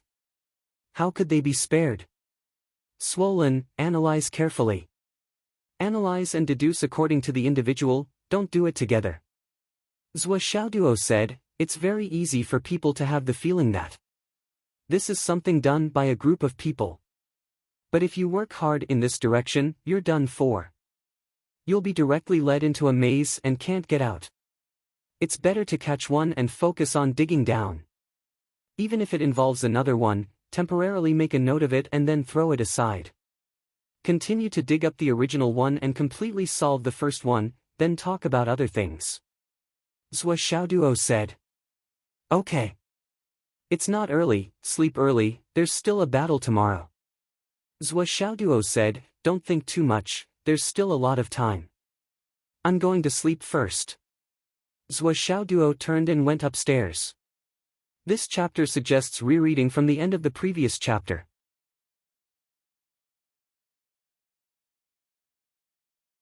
Chapter 397. Li Chenglong sat on the sofa, still feeling indignant and unable to calm down for a long time. His lungs were about to explode from anger. When he first heard these things, Li Chenglong already felt like he was about to have a cerebral hemorrhage. Now that it came out of his own mouth, he became even angrier. He faintly heard Zhou Xiaoduo murmur a sentence. It's just that these people have never met unreasonable people before. Li Chenglong was stunned. Zhou Xiaoduo had already gone upstairs and disappeared. Li Chenglong suddenly felt a chill run down his spine. For a moment, his hair stood on end. Because he thought of something. Zhou Xiaoduo seemed to have never reasoned with anyone other than his own people. Even if he occupied the absolute height of reason, he still never said anything reasonable from his mouth. The so-called reason did not exist with Zhou Xiaoduo. Including that time when Li Chenglong was beaten up by students from other classes, Zhou Xiaoduo blocked the door to beat him up. The reason was completely on Zhou Xiaoduo's side, but Zhou Xiaoduo had never tried to be reasonable from the beginning to the end, and dealt with it in a normal way. I'm here to beat people up, or to be beaten up, not to reason. This was Zhou Xiaoduo's style of doing things. Li Chenglong's eyes lit up. He seemed to understand Zhou Xiaoduo's meaning. They had already used such dirty means, and they still wanted to look for evidence everywhere, and then take action after getting the evidence? In this world, how could there be so much reason to talk? As long as they were sure that they were on the opposite side, they just had to fight. One by one, there would be a time when they were right. It's a pity that our current strength is far from enough. If only Zhou and I were at the cultivation level above the God-reigning realm, we could ignore everything else and directly fight. Li Chenglong muttered to himself. Zhou Xiaoduo went upstairs and sat in front of the window.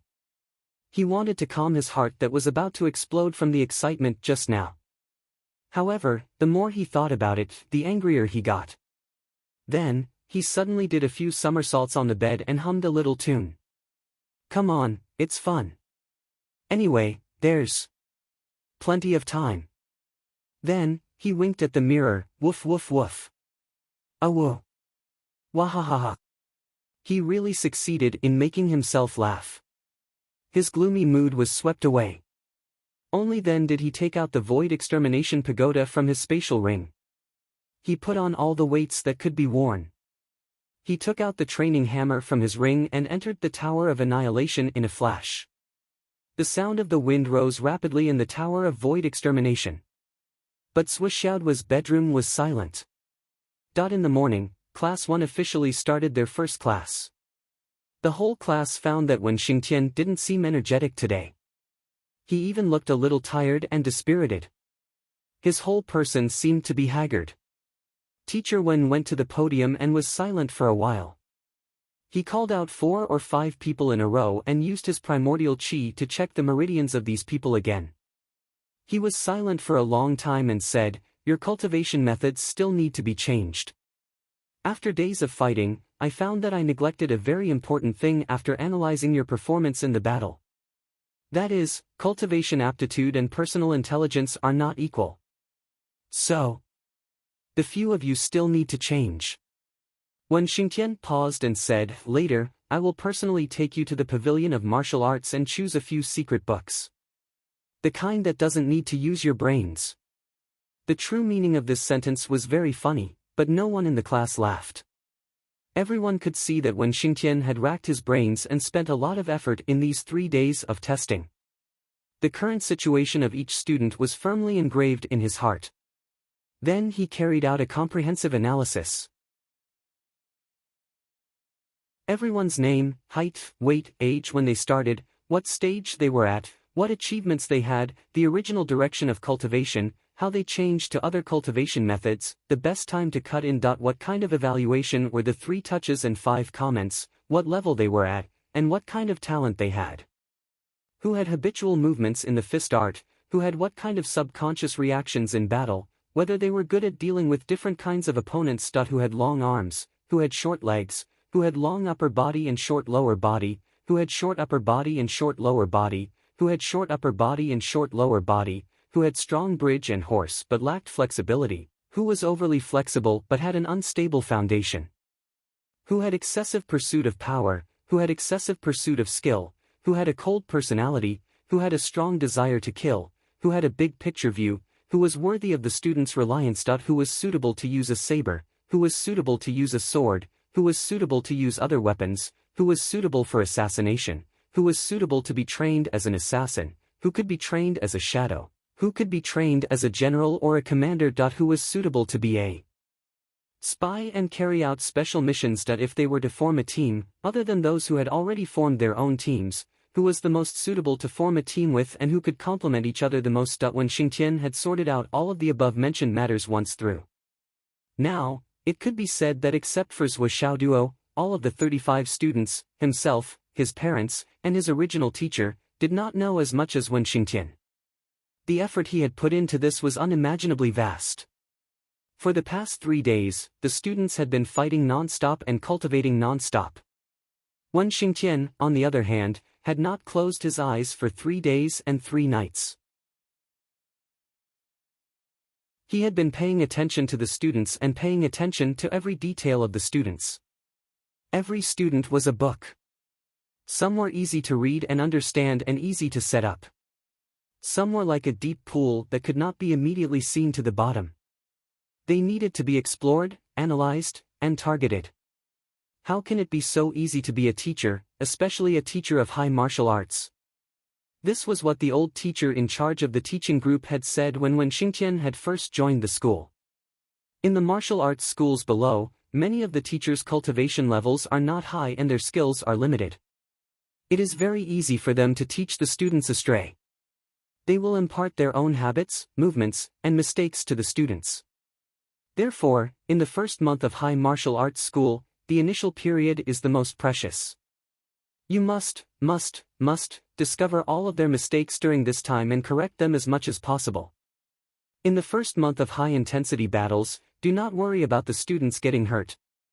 Especially remember, in battles between people with similar cultivation levels, if there are frequent situations of rapid defeat or serious injury, the loser must have a major flaw or fatal mistake. The main purpose of the first month is to fix, to change, to straighten all these crooked trees. But for those students with strong personalities, do not force them to fix. Just let their personalities grow wild. Even if you die of exhaustion, within the first week, you must grasp all the information of all the students. Not only must you memorize it in your heart, but you must also engrave it in your mind and heart. In the past, when a teacher saw his own disciple fighting with the enemy on the battlefield, he should have won. But because of a habit that the teacher did not notice, he exposed a flaw and finally died in the hands of the enemy. He felt guilty for the rest of his life. He regretted it for the rest of his life. You must put your heart into it. You can be strict, you can scold, you can mock, you can use any method you want. But no matter what method you use, you must put your heart into it. Put your heart into correcting the flaws of your students, correct the shortcomings of your students. Give your all to your students, because the future of the entire continent is in your hands. That year, the old teacher's words echoed in Wen Xingtian's mind day and night. Since the battle at the Sun-Moon Pass that year, he had injured his meridians and felt that there was no hope for him to reach the top in this life. But thinking of his own talent and fighting experience, he was not willing to be buried in the battlefield like this, so he turned back to teach at the Hidden Dragon School. After 700 years of teaching, the number of students who came out under Wen Xingtian's tutelage had long been unknown. Perhaps there were high and low cultivation levels, big and small abilities, but none of them had any basic flaws or unnecessary actions. He was like a repairman who was strict to the point of almost obsessive-compulsive disorder. He trimmed each tree until it was straight to the point where it could grow into a tree. He nurtured each and every baby eagle until it could fly in the sky and absorb nutrients in the sky to grow.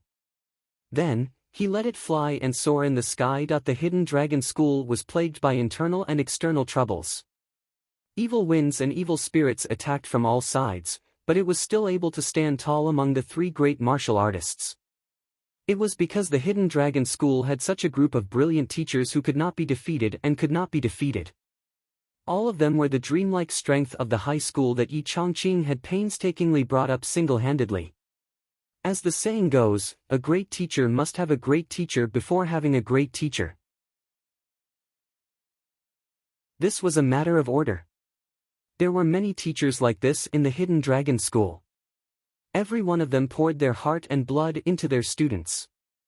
Every graduation season, the ones who cried the most often were not the students, but these teachers.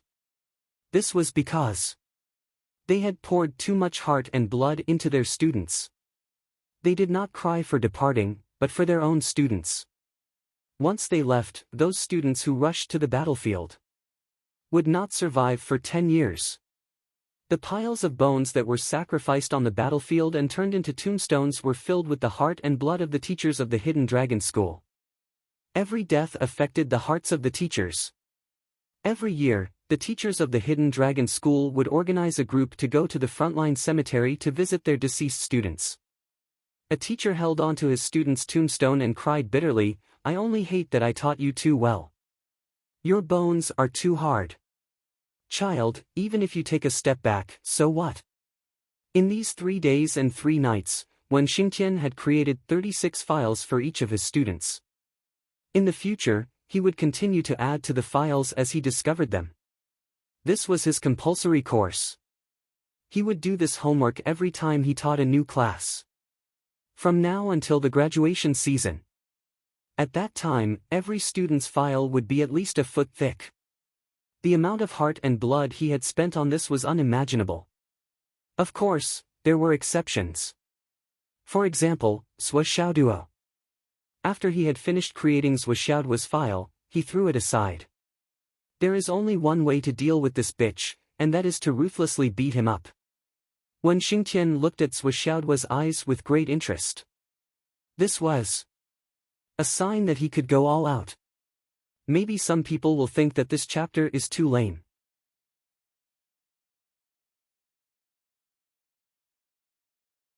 Chapter 398. Zhuo Xiaoduo sat at the front. He felt that Teacher Wen was looking at him in a weird way. He felt more and more restless, as if he was sitting on pins and needles.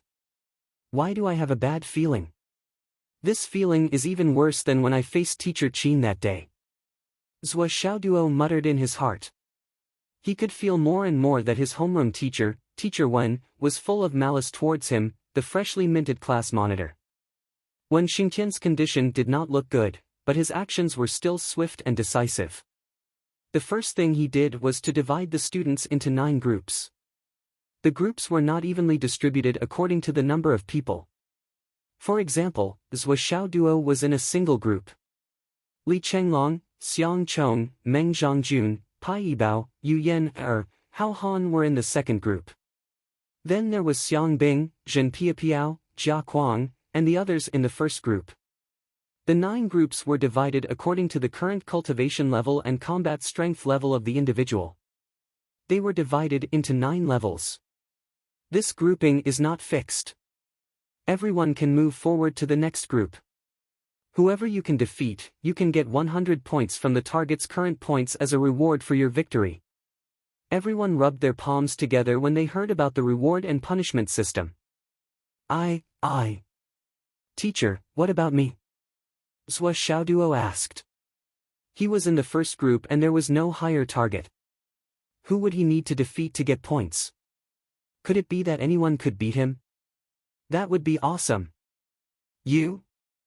Wen Xingtian said lightly, you are the target of everyone in the class. Anyone who defeats you will get 1,000 points. After all, you are the class monitor and the chief. Of course, there will be a special reward for defeating you. Considering that your strength is far above the other students can join forces to defeat you. It will be fine as long as there are no more than 10 of them. Oh right, you can't take the initiative to challenge anyone because your goal is to defeat me. If you can defeat me, my 7 million points in the Hidden Dragon High School will all be yours. Zhou Xiaoduo was dumbfounded. 7 million points. What a great temptation, but your cultivation base is at the pinnacle of the royal god realm. With my shallow cultivation base, if I want to defeat you, let's not talk about how long it will take, but at the very least, it won't be something that can be done in 3 to 5 years, right? Most likely, he had used this trick to fool the previous first seats of the class, right? In the end, wasn't your 7 million yuan still the same? Cunning old fox, too cunning. Also, why do I have to lose 1,000 points every time I lose? Even if the others can't beat me, they can team up. What if I'm not in a good state and get knocked out by them? Wouldn't I lose a lot? Fuck, this was clearly discrimination, blatant discrimination. Zhou Xiaoduo was not convinced, but he did not dare to say anything. He could tell that Wen Xingtian's eyes were scanning his face with malicious intent. If he said one more word, he would become Wen Xingtian's punching bag.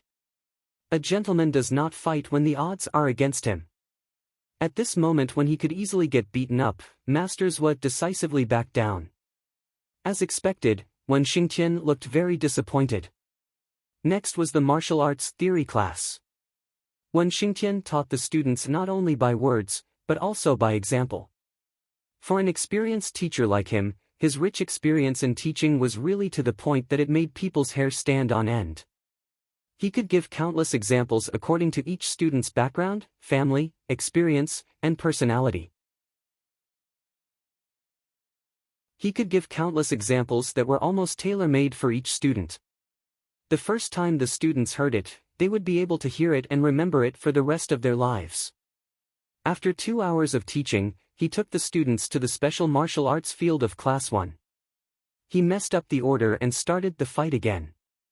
After that, he continued to mess up the order and fight without any difference. Zhou Xiaoduo was free at this time. He was alone on the side, training with weights. Wen Xingtian did not care about him. Right now, all his attention was on the other students. He realized that among all the students in Class 1, there were only 2 students who had the least amount of problems, or rather, almost none at all. Zhou Xiaoduo and Li Chenglong. These 2 guys did not have any fancy moves when fighting. Once they made a move, they went straight for the vital points. They treated the fight as if it was a real fight and the opponent was an enemy. Wen Xingtian admired the teacher who taught Zhou Xiaoduo and Li Chenglong in Phoenix City's No. 2 high school. This kind of fighting foundation almost did not need to be fixed. A student who did not have any flaws on his body was really rare. Even Li Chenglong, who was slightly weaker, was very good at seeking luck and avoiding danger in a fight. Seeking luck and avoiding danger here referred to the sense of danger and the choice to deal with the opponent's attack.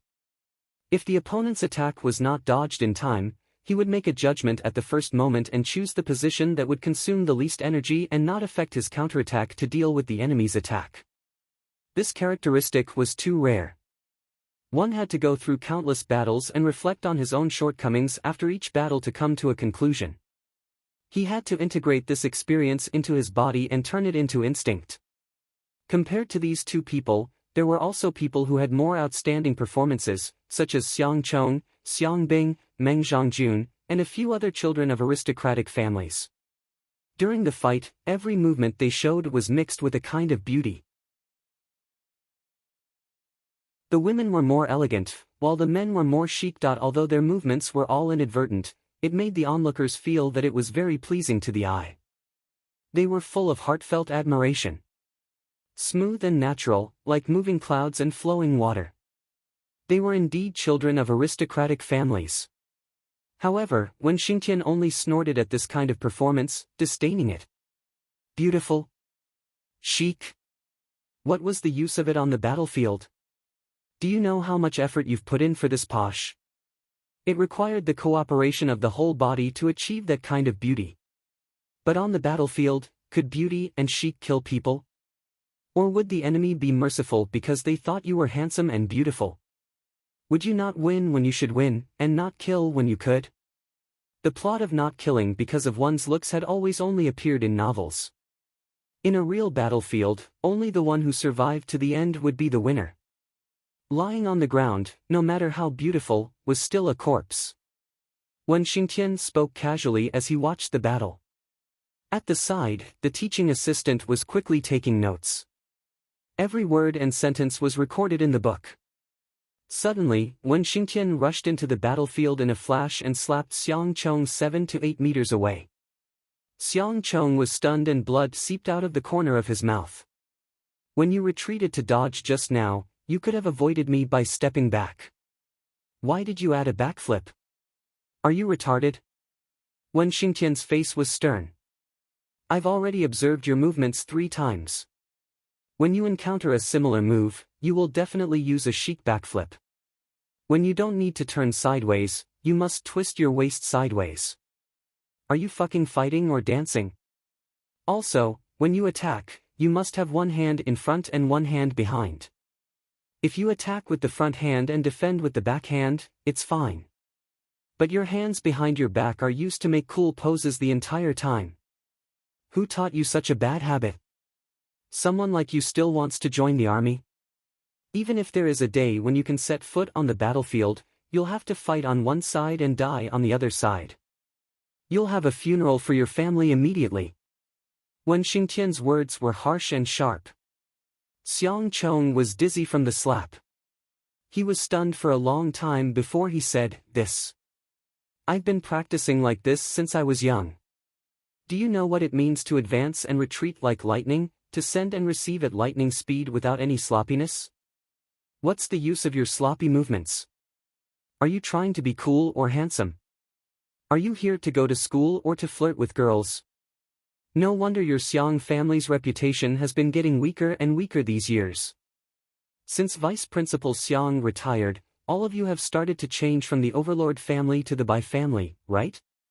You're like this, and so is your sister. Is this the current style of the Overlord Xiang family?" When Xingtian's voice was stern.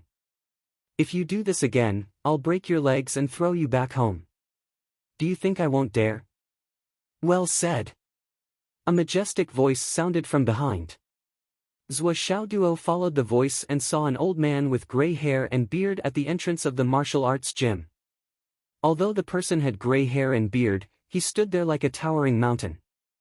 His height was no less than 2 meters, and his stature was so imposing that it was hard to believe.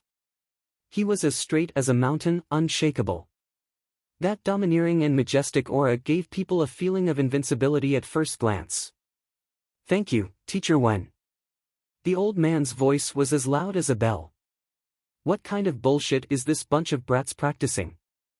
I just finished teaching those brats at home a lesson, and when I came over, I was so angry that I almost fainted. They deserve to be beaten up.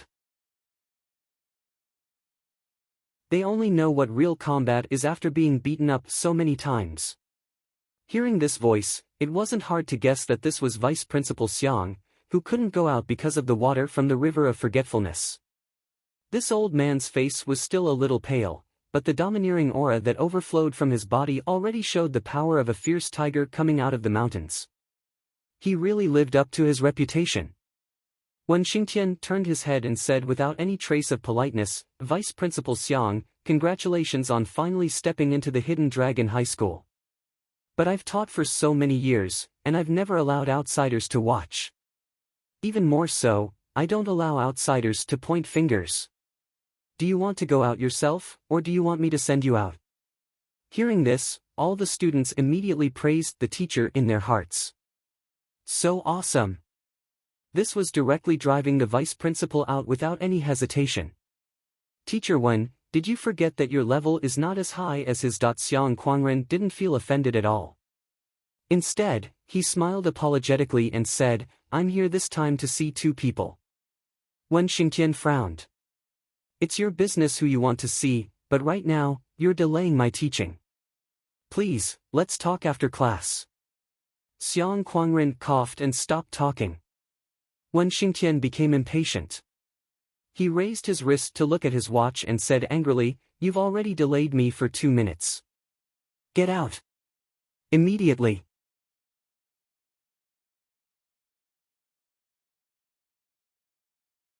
Chapter 399. All the students felt their scalps go numb. Is this the way to talk to the principal? Is there going to be a big battle? They had heard that Vice Principal Xiang Kuangren was also a ruthless person with a fiery temper. Judging from his words just now, it was obvious. Then, they heard something that should never have happened. Vice Principal Xiang nodded repeatedly. I'm sorry. It's all my fault. I'll leave now." With a swoosh, he disappeared. The old man who seemed to have such a fiery temper and was as lofty as a mountain was chased away just like that. "Teacher, you're awesome." Zhou Xiaoduo could not help but exclaim. He could not help but admire Teacher Xiang. "What are you shouting for? Come here, let me see what you have." Zhou Xiaoduo was pushed to the edge of a volcano by his heartfelt words. Wen Xingtian had wanted to beat him up for a long time. Because this kid had been training by himself, it seemed to be too easy for him. Now, he finally found a reason to do so. Zhou Xiaoduo was immediately met with a beating that was more intense than a storm. Yes, you didn't see wrong. It was a beating. Wen Xingtian suppressed his cultivation level to the inner core realm and then gradually increased it to the high-level inner core realm to fight with Zhou Xiaoduo. From the beginning to the end, Zhou Xiaoduo was suppressed to the point that he could not even breathe properly. However, this was also the battle that Zhou Xiaoduo had fought to his heart's content recently. Fist techniques, footwork techniques, sword techniques, and all kinds of sword techniques were used one after another. He was fully immersed in the battle. In the end, he even integrated his knowledge of hammering techniques, such as lifting heavy weights as if they were light and lifting light weights as if they were heavy, into his sword techniques. He attacked Wen Xingtian relentlessly. Wen Xingtian watched as Zhou Xiaoduo wielded the civet cat sword as if it was flying. Occasionally, there would be a ferocious strike that smashed down like a sledgehammer. Sometimes, it was just a sword, but it felt like a sledgehammer had smashed down on it. Then, he looked at Zhou Xiaoduo's shoulders and arms, Zhou Xiaoduo's waist strength, and the rotation of Zhou Xiaoduo's other hand. Suddenly, his eyes flashed. With a slap, he sent Zhou Xiaoduo flying, following in the footsteps of Xiang Chong. As a result, squad leader Zhou, who had been showing off his invincible might and brandishing his sword to his heart's content, was slapped by his sword. His entire body spun more than 400 times and was thrown 130 meters away. After his defeat, he was still feeling dizzy and confused. He had lost in a baffling manner and did not know what was going on. Wen Xingtian cast Zhou Xiaoduo aside. "I'll find you tonight. Wait for me. Zhou Xiaoduo was confused. What's wrong? Wen Xingtian had other plans in his mind, but he did not say them out loud. With his many years of experience on the front line and his many times watching Zhou Xiaoduo's movements, he could not believe that this kid's sword was not his ultimate weapon. Was this kid's trump card a sledgehammer or a sledgehammer? He had to get to the bottom of this tonight. After making up his mind, he immediately focused all his attention on the other students. Only a strand of his mind set his spatial ring to a self-destruct program. If he encountered an accident one day and someone wanted to touch his spatial ring, the ring would self-destruct. Inside the ring were the files of the 36 students he had created. If this information fell into the hands of the enemy, it would be a disaster for this group of children. For an entire day. Then, he heard Wen Xingtian's angry roar. All for show. It's all for show. Who are your teachers in the martial arts school? Misleading students. Jin Pia Piao, where did your bad habit of flipping your hair come from? How do you want to flirt with these few strands of hair? If you do it again, go shave your head after class. Are you here to study or to flirt? Xiang Bing. Are you looking for death because your inner demon is gone? Is the Xiang family's domineering attitude to be reckless and reckless? Can't you learn from Li Chenglong? His foundation is much weaker than yours, but his current strength is much stronger than yours. Don't you have any shame? Can't you leave some dignity for the Xiang family? I really feel sorry for Xiang Quangren. He has no successor, no successor. Pai Yibao. Where's your leg? Is your leg broken? Don't you know how to kick people? Why don't you hit a girl? Where did your bad habit of being protective of girls come from? Do you believe that I won't castrate you so that you won't have the right to be protective of girls in the future? Meng Zhongjun, what's with your posture of raising your hind leg when you stab with your sword? Are you learning how to pee like a dog? Do you need me to give you a nickname of pee with a sword so that the whole world will know of your heroism? Hao Han. Why did you retreat just now? Is the sword in your hand the only weapon in your entire body? Can't you hit your head? Can't you use your hands? Do you have legs so that you can walk? Don't you know how to kick people? Is your brain flooded with water or urine? Li Chenglong. What the hell is wrong with you? Do you only know how to hit Xiang Bing, or do you only know how to be ruthless to Xiang Bing? Why aren't you steel for other women? If you can't smash Shen Pia Piao's nose in 1 minute, I'll break your legs and throw you out of Qianlong. Can't you grab and hit such long hair? What's the use of a woman's hair in battle? Isn't it so that you can grab and kill it like a chicken? Isn't your garrison shop known as the home of soldiers? How did you cultivate such a group of gentlemen? Are you fighting with women or drinking coffee with women? You're so polite. Fuck, what garrison shop? Change it to a pickup shop. Gentlemen? They're all fucking hypocrites. It had to be said that other than being good at teaching students, Teacher Wen's mouth was equally good. No, it should be said that it was poisonous. This poisonous tongue dared to say anything. It could scold thousands of soldiers and horses. Zhou Xiaoduo realized that once this Teacher Wen entered the teaching mode, his entire person changed. Originally, he looked like a refined teacher, but after entering the teaching mode, he completely disappeared without a trace. In a second, he turned into the roaring emperor of a cesspool. Every sentence made people have the urge to jump off a building. Especially those girls. They were scolded until their eyes were red and tears were about to fall. But because of this, they were scolded even more fiercely. Why are you crying? Did someone die in your family? This is a battle. Cry for me. If you have the ability, cry for me until you die. Don't stop until you die from crying. Under such a poisonous tongue, their bad habits were quickly corrected. No one wanted to be scolded a second time.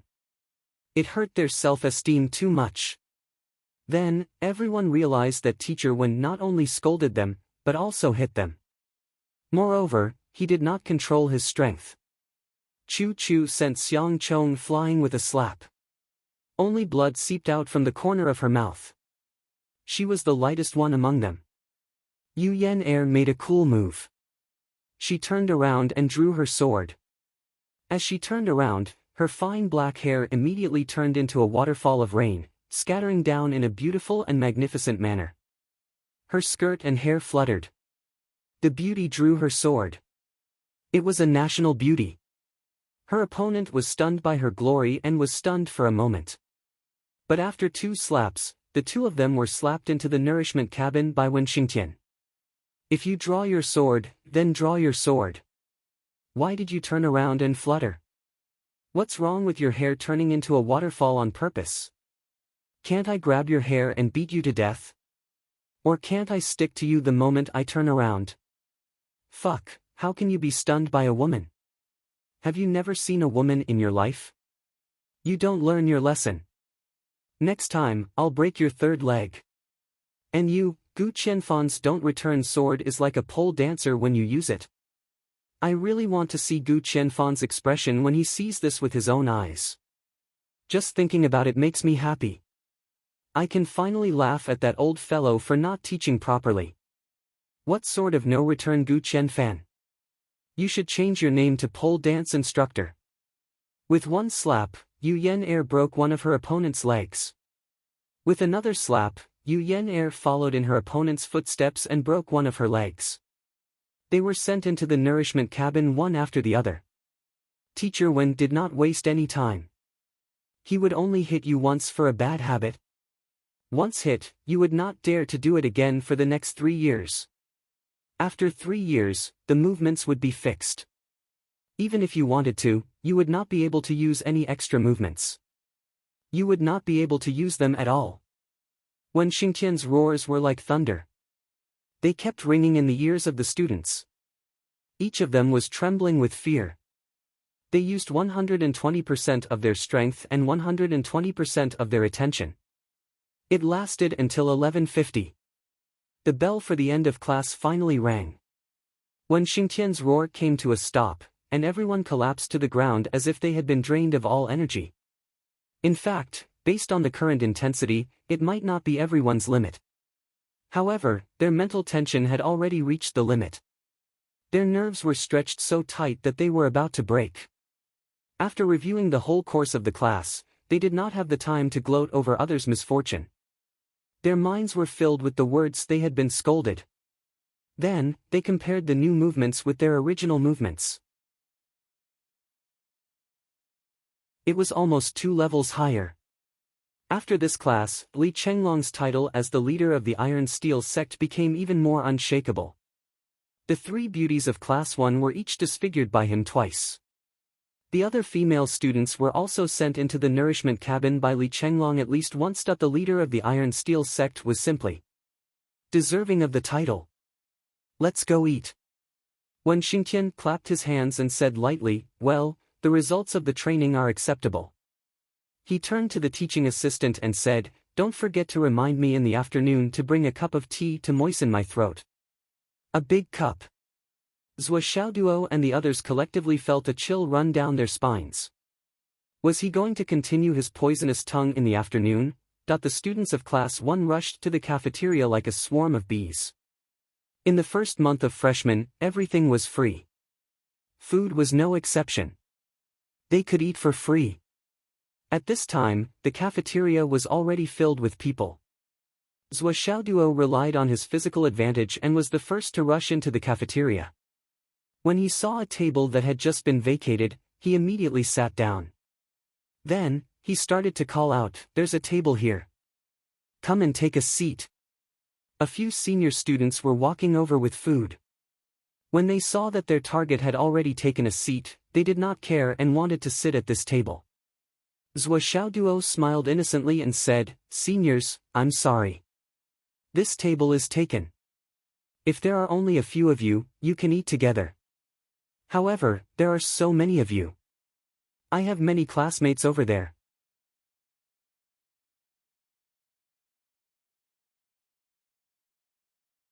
Chapter 400. These senior students were wearing two-clawed golden dragon costumes. They were obviously second-year high school students. They were holding dishes in their hands and were calm and unhurried. Was this table taken? They didn't know whether to laugh or cry. It had been a few years since they heard such a tone. This was the beginning of the school year and someone dared to court death. If the other party was a fourth-year or third-year student, it would be fine. But what was wrong with this first-year student? Was the newborn calf not afraid of the tiger? The leader looked at Zhuo Xiaoduo from head to toe and seemed to find him familiar. He couldn't help but say playfully, "I was wondering who was so arrogant. Daring to snatch our table. Isn't this the Sword King? Snatching your table?" Zhuo Xiaoduo was stunned and couldn't react immediately. "How could you talk like that? It seems that I've already sat down before you guys. I've already sat down and greeted my people. You guys come over and say it's your table?" Zhuo Xiaoduo smiled and ignored him. He stood up and waved his hand, "Swollen, little bug, Bing Dan, There's a table here. I've already taken it. Come over quickly." Xiang Bing's face was red and she was fuming. She cursed her father 1,000 times in her heart. Can't he mention my nickname in front of anyone? Why did he have to mention it in front of this bastard? Then she cursed Zhuo Xiaoduo 1,000 times. What kind of occasion was this? How dare you speak such nonsense? Didn't everyone know about it? At this time, the leader of the students said lightly, "Sword King, Zhuo Xiaoduo, on the Longhu list, led Phoenix City second high to the top and took first place. He's known as a rare genius. But no matter how talented you are, it's not a reason to snatch our table." His eyes were sharp. "Get out of the way, this is our table. If you dare to snatch it again, we seniors will have to teach you a lesson." Zhuo Xiaoduo continued to greet them, "Come over quickly." He frowned and said, "What do you mean by your table? I was the one who sat down first. Wait a little longer, there'll be an empty table soon." "Okay. That's it." "What do you mean by that?" A girl in the opposite crowd sneered, "We clearly came first. What right do you have to occupy our table? You guys didn't even get a meal and just snatched a seat. How are you going to eat? We've already gotten our food. Let us out."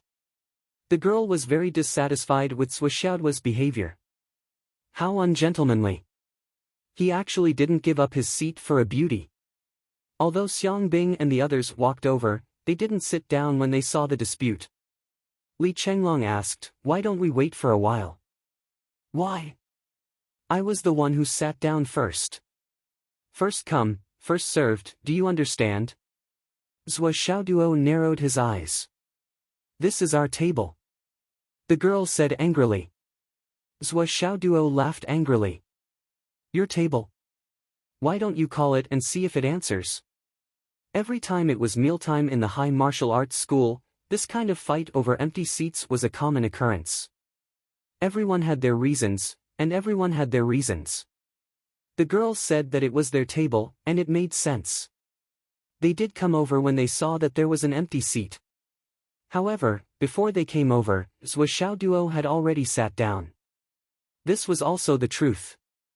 Therefore, when Zhuo Xiaoduo said that the seat was his, it was only natural that they should have it first come, first served. Of course, Zhuo Xiaoduo did not know that the other party had already taken a fancy to this table. Even if he knew, he would not give it up. "Just tell us, are you giving it up or not?"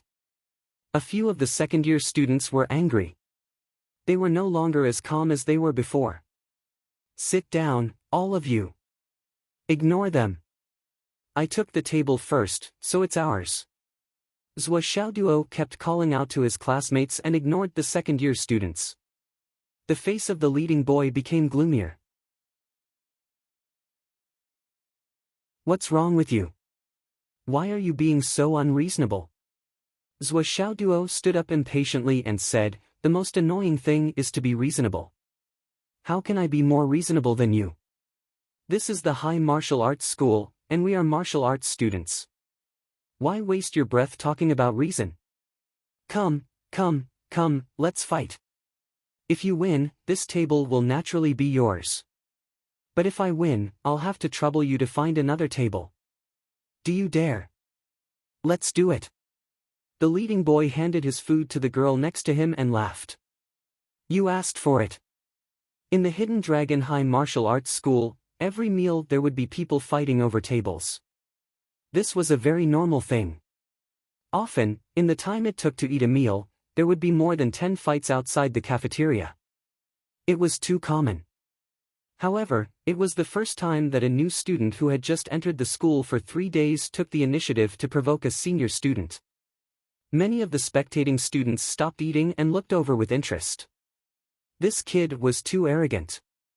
He was simply courting death. Don't talk nonsense. I hate being reasonable the most, and I hate nonsense even more. I'm the only one here. Who's going to fight on your side? Let's go, let's finish the fight and eat. I'm starving. Zhuo Xiaoduo turned over and jumped down from the 3rd floor. As soon as he landed, he shouted loudly, "The one upstairs, come down." Before his voice died away, a few rows of heads popped out of the cafeteria window. They were all there to watch the show. Everyone looked over and found that it was a strange yet familiar face. They couldn't help but talk about it. Someone already shouted, "Sword King." Zhuo Xiaoduo laughed and saluted with his hands folded. This is my first time here, and I'm not familiar with this place. Today, I'm going to embarrass myself here. Everyone, if you have money, please help me out. If you have money, please help me out. He actually spoke like a street performer. Everyone burst into laughter. Xiang Chong and Xiang Bing looked at each other subconsciously, and then looked at Li Chenglong.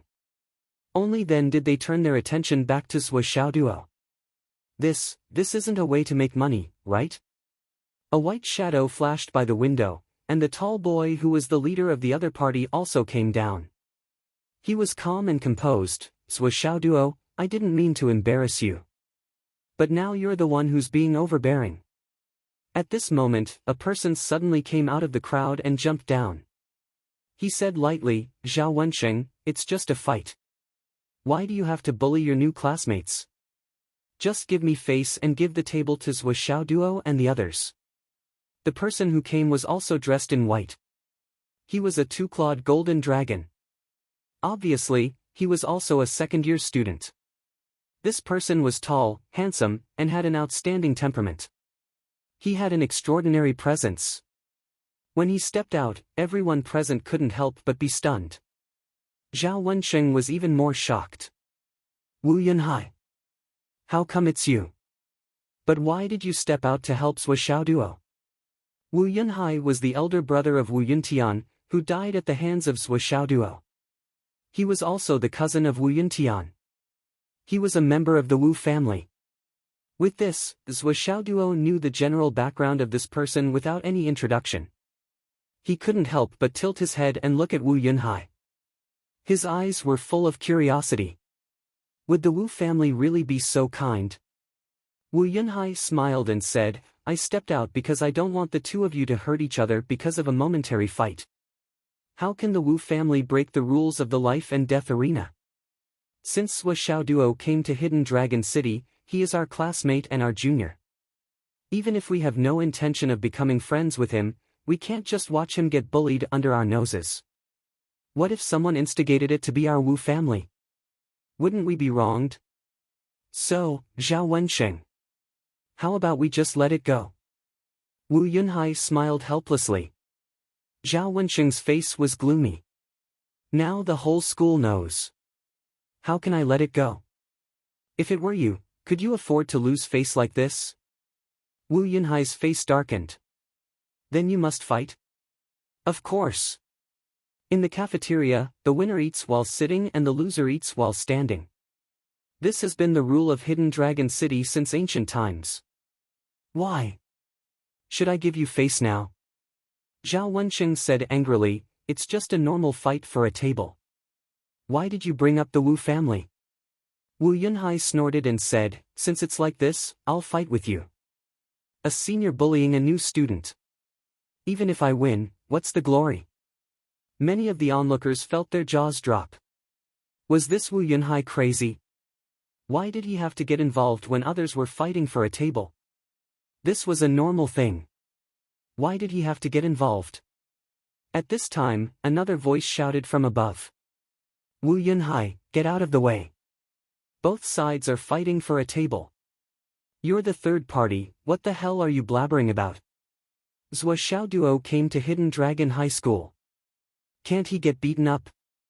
With the time you're causing trouble, both sides would have been settled long ago. Zhou Xiaoduo raised his head and looked at the window above.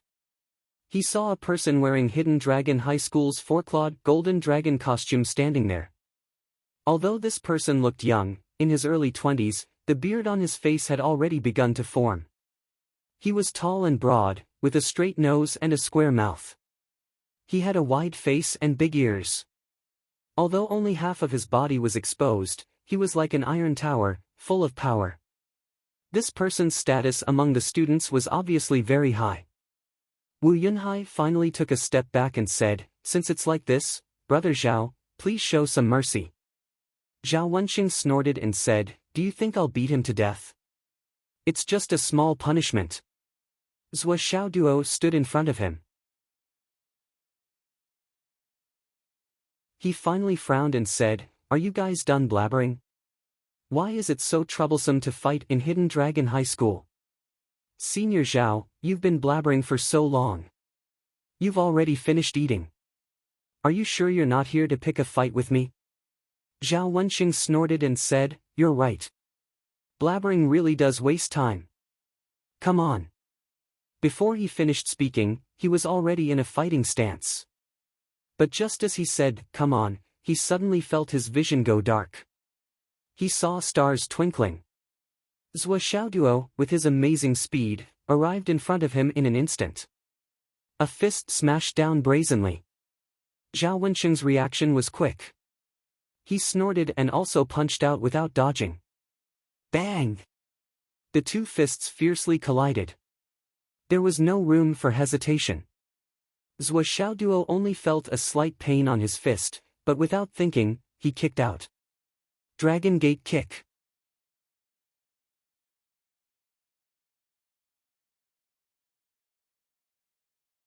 Chapter 401. However, when Zhao Wenxing and Zhou Xiaoduo's fists met, Zhao Wenxing immediately felt that something was wrong. His opponent's strength was surging towards him like an avalanche. Zhao Wenxing's knuckles made a crisp cracking sound and a piercing pain quickly attacked him. Zhao Wenxing knew that something was wrong and hurriedly retreated. Just as he leaned back, an unbearable pain came from his crotch area. Ow! Ah! Zhao Wenxing had just called out, but he forcefully held it back. However, cold sweat suddenly appeared on his forehead. His whole body was bent and he almost knelt on the ground. Zhou Xiaoduo was slightly surprised and stared blankly for a moment. He didn't deliberately kick Zhao Wenxing's crotch. His goal was to kick Zhao Wenxing's lower abdomen. He wanted to kick Zhao Wenxing out and decide the winner. However, when Zhao Wenxing leaned back and retreated, the kick to his lower abdomen accidentally hit a vital point. Upstairs. The black-faced boy loudly said, "Zhou Xiaoduo wins. Come up and eat." Then he turned around and walked back to his table to eat. Zhao Wenxing raised his hand and saw that his fist was dripping with blood. His knuckles had already sunk in. It was obvious that his injury wasn't light. He gritted his teeth and snorted, "You win. I'll eat standing." After eating 2 pills, he clutched his stomach and staggered up the stairs. Not bad. Zhou Xiaoduo cupped his fists, "Thank you for letting me win." This Zhao Wenxing was really a man. He had an unyielding spirit. Ever since Zhou Xiaoduo's kick. That kick appeared in the world, basically everyone who was hit by it would fall to the ground the moment they were hit. Their hands would cover the area where they were hit. There were very few exceptions. However, not only did Zhao Wenxing not fall to the ground, he was actually barely able to stand. If it wasn't for the black-faced boy announcing the winner, he would probably have fiercely counterattacked and continued to fight with Zhuo Xiaoduo. He wouldn't have given up just because of a momentary slip. The combat quality of the Hidden Dragon High martial arts students was very high. Zhuo Xiaoduo had seen through this, which was why he said, "Not bad." He wasn't speaking without thinking. The two of them went upstairs one after another. After Zhao Wensheng's pain subsided a little, he took his bowl of rice and walked to Zhuo Xiaoduo's table. He stood up straight and started eating. And he wasn't the only one. A few of his classmates also carried their own food and stood in a row with him, eating while standing. However, the people present were not surprised and were used to it. In the Hidden Dragon High Martial School, this kind of thing happened every day. There were many people, but there were few tables. If one wanted to eat quickly, they would directly use force to snatch a table. If they managed to snatch it, they would sit down and eat. If they lost, they would stand behind the winner and eat. If your companions are willing to be punished with you, then they can stand and eat together. If they don't want to be punished with you, then it doesn't matter. The fact that martial artists had to strive was something that could be said to be vividly expressed in any aspect of the Hidden Dragon Martial School. The 5 people who were eating while standing all had fire in their eyes. They could only watch as the competitors sat down and ate. They were gnashing their teeth, but there was nothing they could do. Xiang Bing explained to Zhuo Xiaoduo while eating. Fighting over tables is very normal in the Hidden Dragon Martial School. It's very common. You must never let people sit down and eat, and also don't let other people sit down and eat. This is the rule. This is also the code of brotherhood. There are many every day. But it's inevitable that there will be revenge later. If martial artists don't even have this little bit of anger, then they don't need to live.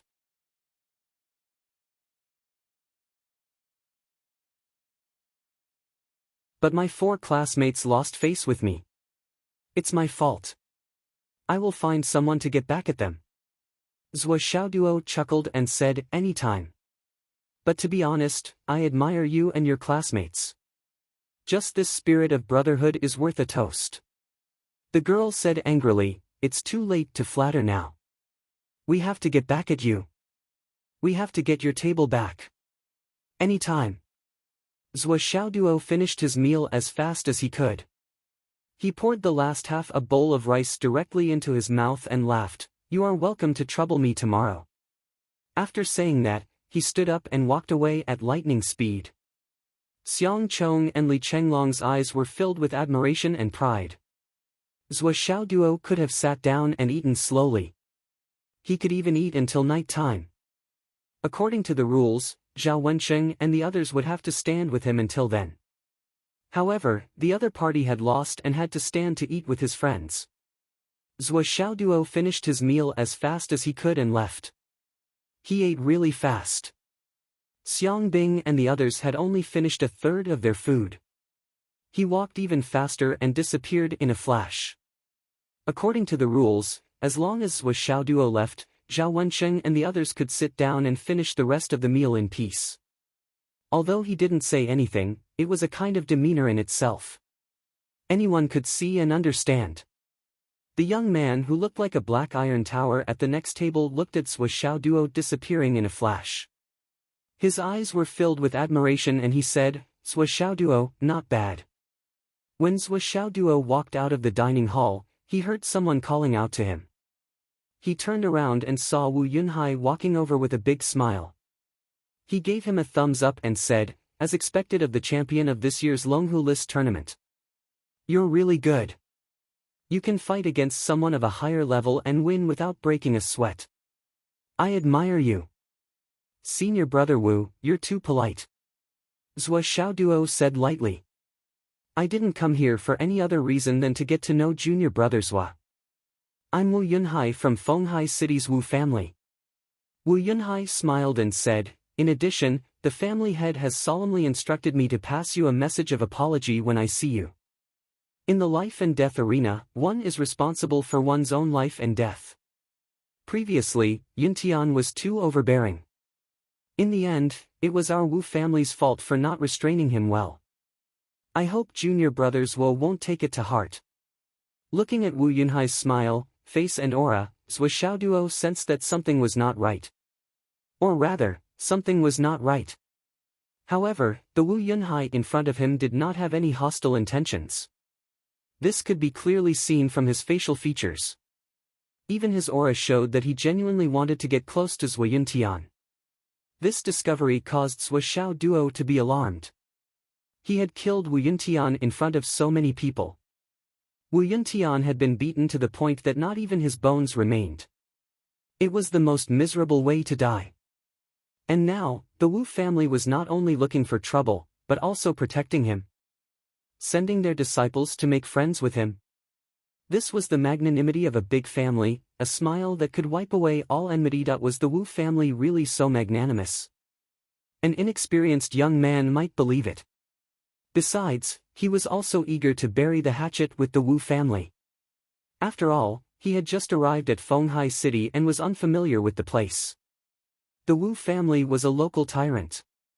It was better to avoid trouble if possible. Since the other party had extended an olive branch, why not accept it? What if it could really wipe away all enmity with a smile? But Zhou Xiaoduo would never believe it. How could Zhou Xiaoduo believe this sudden kindness? Not to mention the good intentions of his enemy's family, even if it was the good intentions of a complete stranger. Even if it was the good intentions of someone he wasn't very familiar with, Zhou Xiaoduo would still be extremely vigilant. This old scoundrel asked himself, if I were the head of the Wu family, and the child I had painstakingly raised was killed in the life and death arena, would I admit it? Because there was a rule on the continent. In the life and death arena, the winner and loser would be responsible for their own lives. Once in the life and death arena, all enmity would be over. Would I follow the rules of the continent? Fuck off. Whoever kills my son, I'll take the lives of his entire family. What rules are there to follow? Thinking of this, Zhou Xiaoduo felt relieved. Even a magnanimous person like me would take revenge. How could the Wu family not take revenge on me? Now, this sudden kindness. I'm afraid it's a trap to numb me. Your family head is really considerate. Zhou Xiaoduo's face was full of sincerity as he sighed emotionally. I'm also very regretful about the life and death arena. But at that time, it was a life and death situation. There was really no other way. Zhou Xiaoduo sighed faintly and said with a face full of regret, in fact, your brother. Although his speech and behavior were a little domineering, he was still a straightforward man. If he didn't die, he would have made friends. What a pity. Wu Yunhai laughed in his heart. You don't know how vengeful Wu Yuntian is. You actually want to make friends. You think too much, right? These people from small places really don't know how sinister people are. 7th and 6th. Monthly votes, recommendation votes, subscriptions.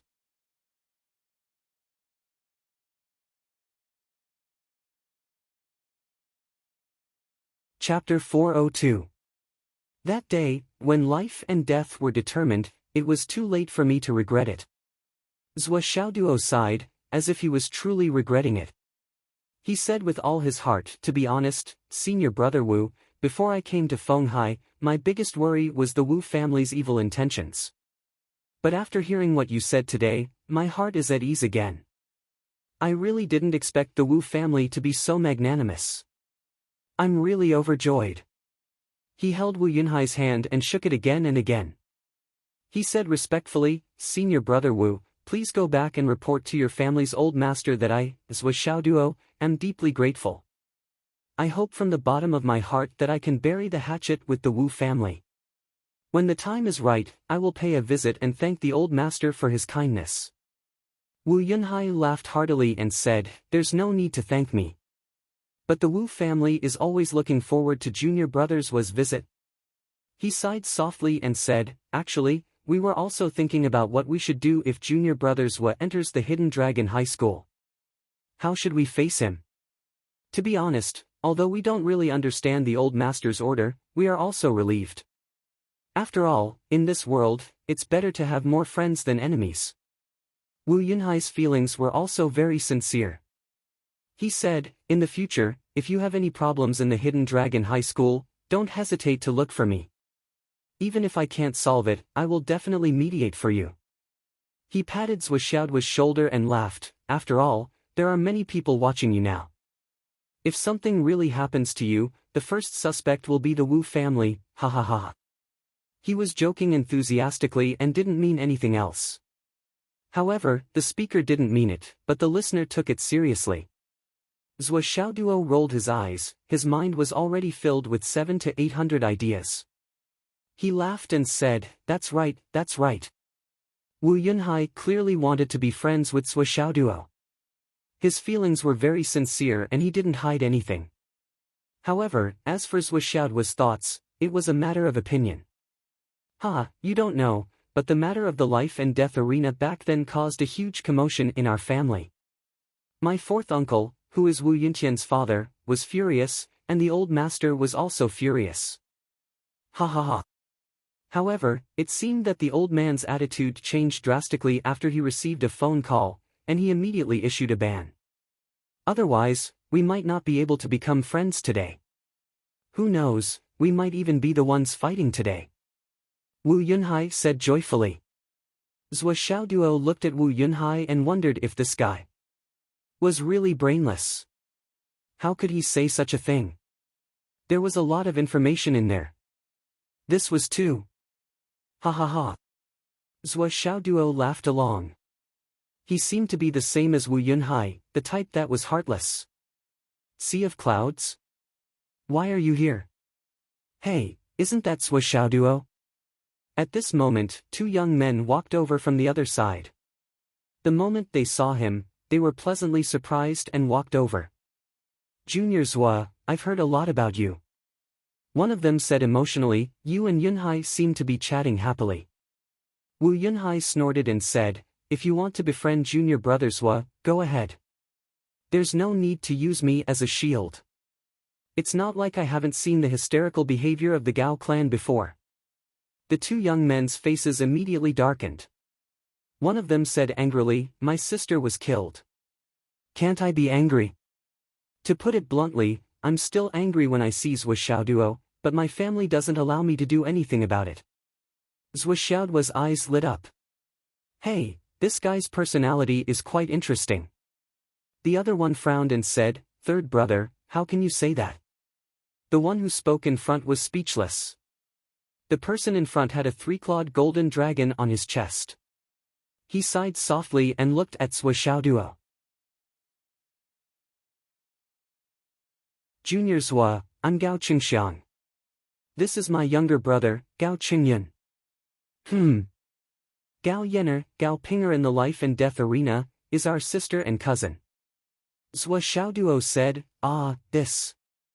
To be honest, I don't want to meet you face to face, and I don't want to be friends with you either. But during this time, we've been tied together by fate. Gao Qingxiang sighed softly. Because nothing can happen to you. If something happens to you, our family will be the biggest suspect, just like the Wu family. So in the next period of time, let's get closer to each other. Zhuoxiaoduo smiled honestly. Thank you very much. I'm really ashamed that the Gao family is so righteous. Gao Qingxiang sighed softly and said somewhat helplessly, what do you mean by righteous? You're a smart person. You can't not understand our feelings. I'm not afraid to tell you that I'm very uncomfortable with interacting with you more. But it can't be helped. This is the family's decision. Junior Zhua, I just hope that you're not that kind of annoying person. Otherwise, I'll feel wronged for our family's good intentions. That won't happen, that won't happen.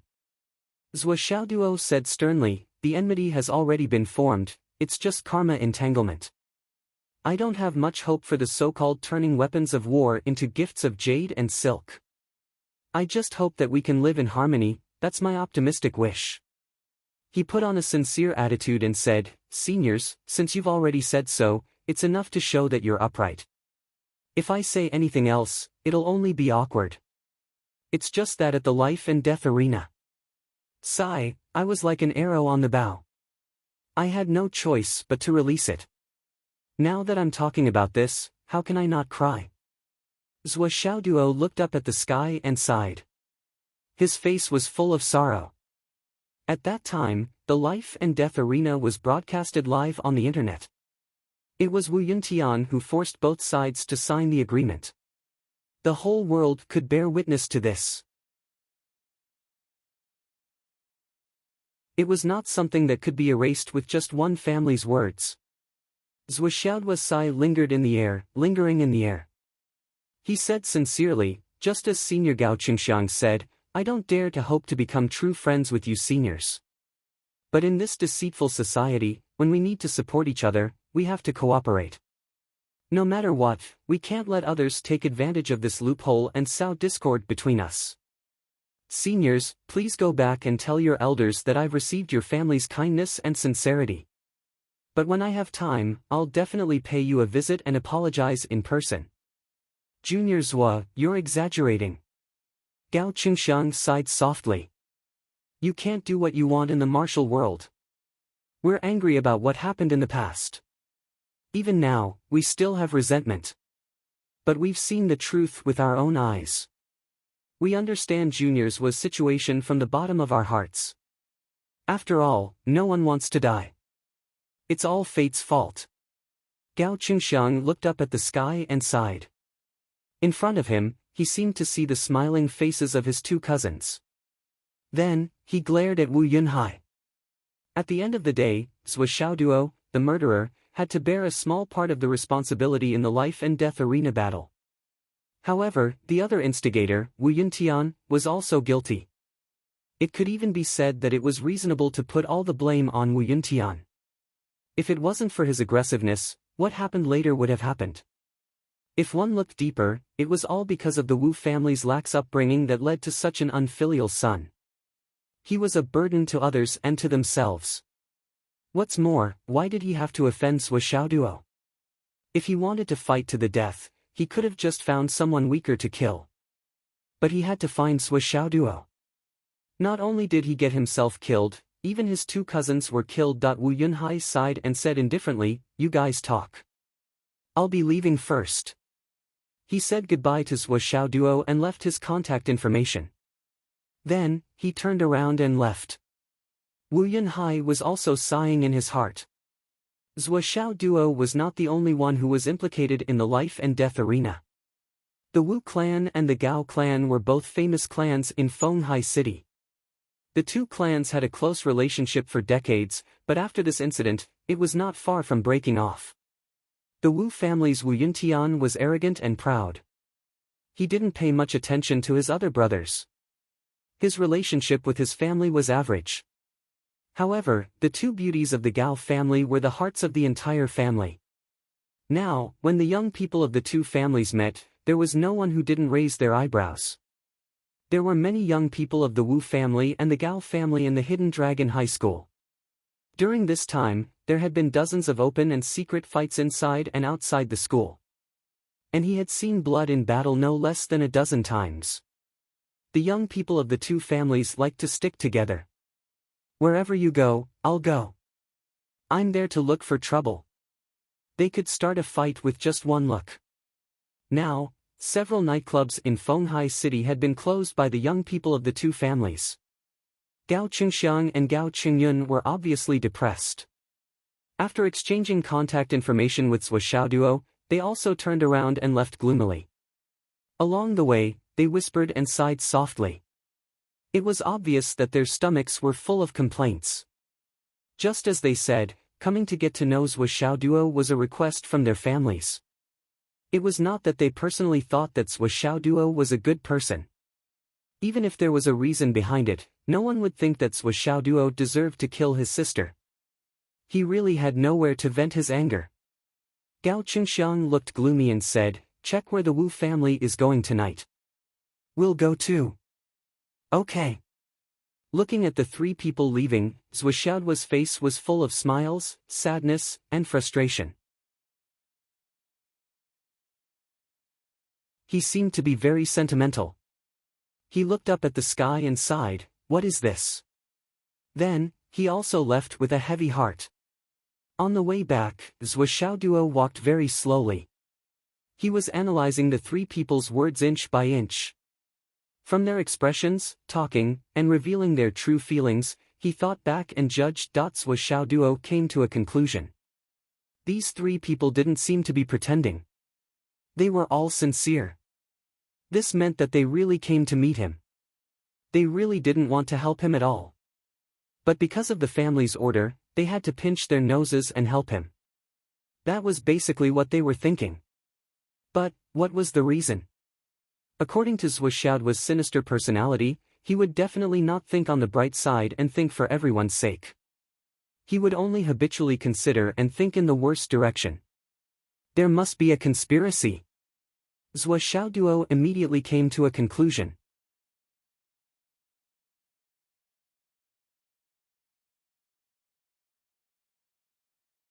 Chapter 403.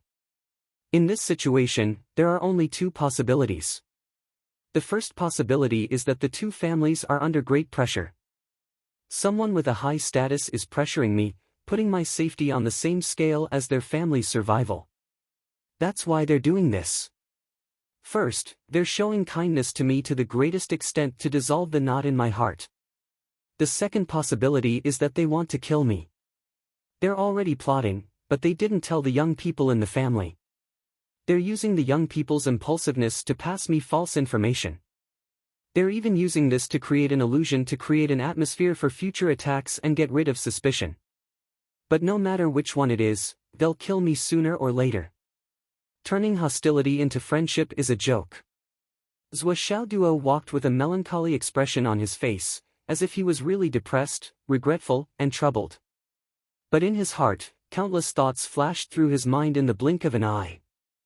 I'll discuss it with Swollen tonight. This situation is very different from what I predicted before I came. It's completely inconsistent. Two heads are better than one. We need to brainstorm and come up with a countermeasure. As he walked forward, Li Chenglong, Xiang Bing, and Xiang Chong caught up with him from behind. Zhua! Yes, finished eating. There should still be a group battle in the afternoon, right? Li Chenglong said, glancing at Xiang Bing as he spoke. Xiang Bing didn't want to be outdone. She glared back. Yes, Teacher Wen is still trying to figure us out. This battle should continue until Teacher Wen confirms that he knows the ins and outs of each of us, right? Zhou Xiaoduo grinned and said, in addition to continuing to figure us out in the afternoon, he should continue to be sharp-tongued. Especially after this meal, I think many people will forget something. There will definitely be a good show in the afternoon.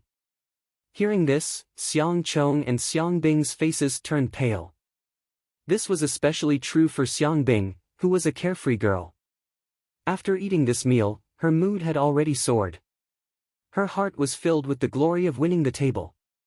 She really forgot the nightmare in the morning class and was still excited at the moment. After hearing Zhou Xiaoduo's words, she couldn't help but feel nervous.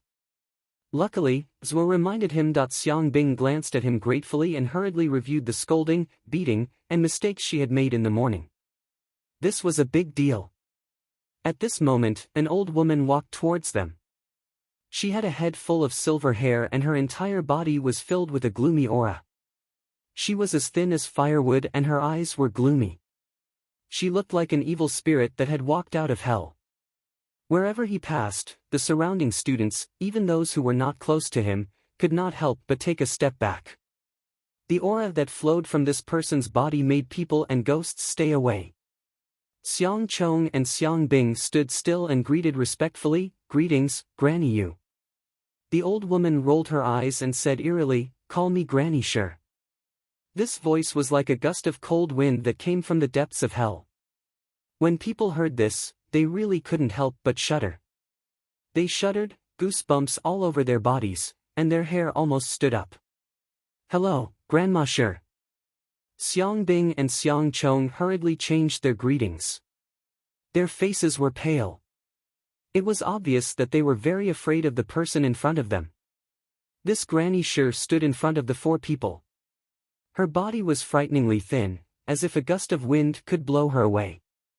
Her pair of flickering eyes looked at Zhou Xiaoduo and said, "You're Zhou Xiaoduo?" Zhou Xiaoduo was stunned and said, "That's me." "Hello, Granny Shi. Come with me. I want to ask you something," Granny Shi said lightly. As she spoke, she walked forward, not giving Zhou Xiaoduo a chance to hesitate and refuse. "Sister-in-law, why are you here?" When Xingtian's figure suddenly appeared. He chuckled and said, "Why are you here? Huh, are you looking for Xiaoduo?" "Sister-in-law, if there's anything, why don't you tell me directly? I promise to do it properly. What can a little kid do? Get out of my way." Granny Shi said eerily, "What? I'm looking for your disciple, and you're jumping out and interfering. Don't worry, I won't beat your baby to death." When Xingtian looked embarrassed and said, "Zhou Xiaoduo is new here. He's not familiar with many things." "Sister-in-law, you." I said, "Get out of my way." Granny Shi sneered and said, "You're really a good teacher to love your disciples so much. However, Wen Xingtian, your brother has been framed for so many years. Where are you, Wen Xingtian?" Wen Xingtian's face was pale. He said softly, "Sister-in-law, we've always been working hard. When have we ever slacked off?" He. Working hard, never slacking off? What's the use of letting your brother sink to the bottom of the sea? Granny Shi's eyes flashed with a ruthless light. She said word by word, "Are you going to get out of my way?" Wen Xingtian hesitated for a moment. He stepped aside and said softly, "Sister-in-law, there's something wrong with this kid's brain. He'll talk nonsense from time to time. If he offended you in any way, please be magnanimous." He. Granny Shi laughed eerily. Her white hair fluttered in the wind as she walked away. When Xingtian looked at Zhou Xiaoduo with a complicated gaze. He said softly, "Go, you have to talk to your Granny Shi properly." "Okay." Zhou Xiaoduo agreed and followed Granny Shi. On the other side, when Xingtian turned his head and looked at their backs. He sighed and said, "Go back and train by yourself. Continue to fight." As soon as he finished speaking, his body moved and disappeared without a trace. When Xingtian appeared in the headmaster's office in less than 2 seconds. "Headmaster, Mrs. Shi took Zhou Xiaoduo with her." Yi Chongqing was stunned when he heard that. Then, he stood up abruptly. His expression was extremely complicated. "She? Why did she look for Zhou Xiaoduo?" "I don't know." Wen Xingtian said, "I didn't stop her. Mainly because I didn't dare to." "Headmaster, if you have time." Yi Chongqing's expression kept changing. He sighed deeply. "You didn't dare to stop her, but I did. Yun Feng was framed back then. Who didn't know? For so many years, we couldn't find the murderer. How can we face Mrs. Shi?" Wen Xingtian looked gloomy. "Yes, I feel guilty about this. I really don't have the face to face her. I feel guilty too. Every year on Yunfeng's death anniversary, I don't have the face to see him." Yi Chongqing stood up heavily and sighed. "Forget it. I'll go and take a look." Zhou Xiaoduo followed Grandma Shi for a few steps. Suddenly, he felt his body become light. Grandma Shi had already grabbed him and lifted him into the air. He only felt dazzled. After a series of changes in the air, he had already left the Hidden Dragon High School and arrived at a small courtyard. It was a very dilapidated courtyard. The courtyard was full of weeds. It was unknown how many years it had been since the place was cleaned up. The weeds were as tall as a person. It was a mess. There was only one stone path, which was buried in the weeds. With a creak, Grandma Shi pushed open the courtyard door and walked in with Zhou Xiaoduo. The door opened. What greeted them was a huge picture that took up an entire wall. It was an old man with a square face, sword-like eyebrows, and a short beard. The old man was sitting on a chair with one hand on the hilt of his sword. The long sword in his hand was cold. The light in his eyes seemed to be projecting out from the picture and shining directly on Zhuoxiaoduo's face. The aura of righteousness and grandeur that hit him in the face hit him in the face. It was a living room. There were 2 sofas, a coffee table, and a few benches. It was neat, clean, and spotless. It was like a different world compared to the desolation outside. It was as if this small and clean place was the only thing left in the entire human world. The mortal world outside was just a pile of weeds. There was no need to care about it. Zhuoxiaoduo suddenly felt uncomfortable. Back then, Shi Yunfeng was the vice principal of the Hidden Dragon High School. He was cautious and conscientious all his life. Grandma Shi was also an excellent teacher who taught and educated people all her life. She had sent many talents to this human continent. She was full of heart and soul, wholeheartedly defending this continent of astral souls. She racked her brains and worked her heart out.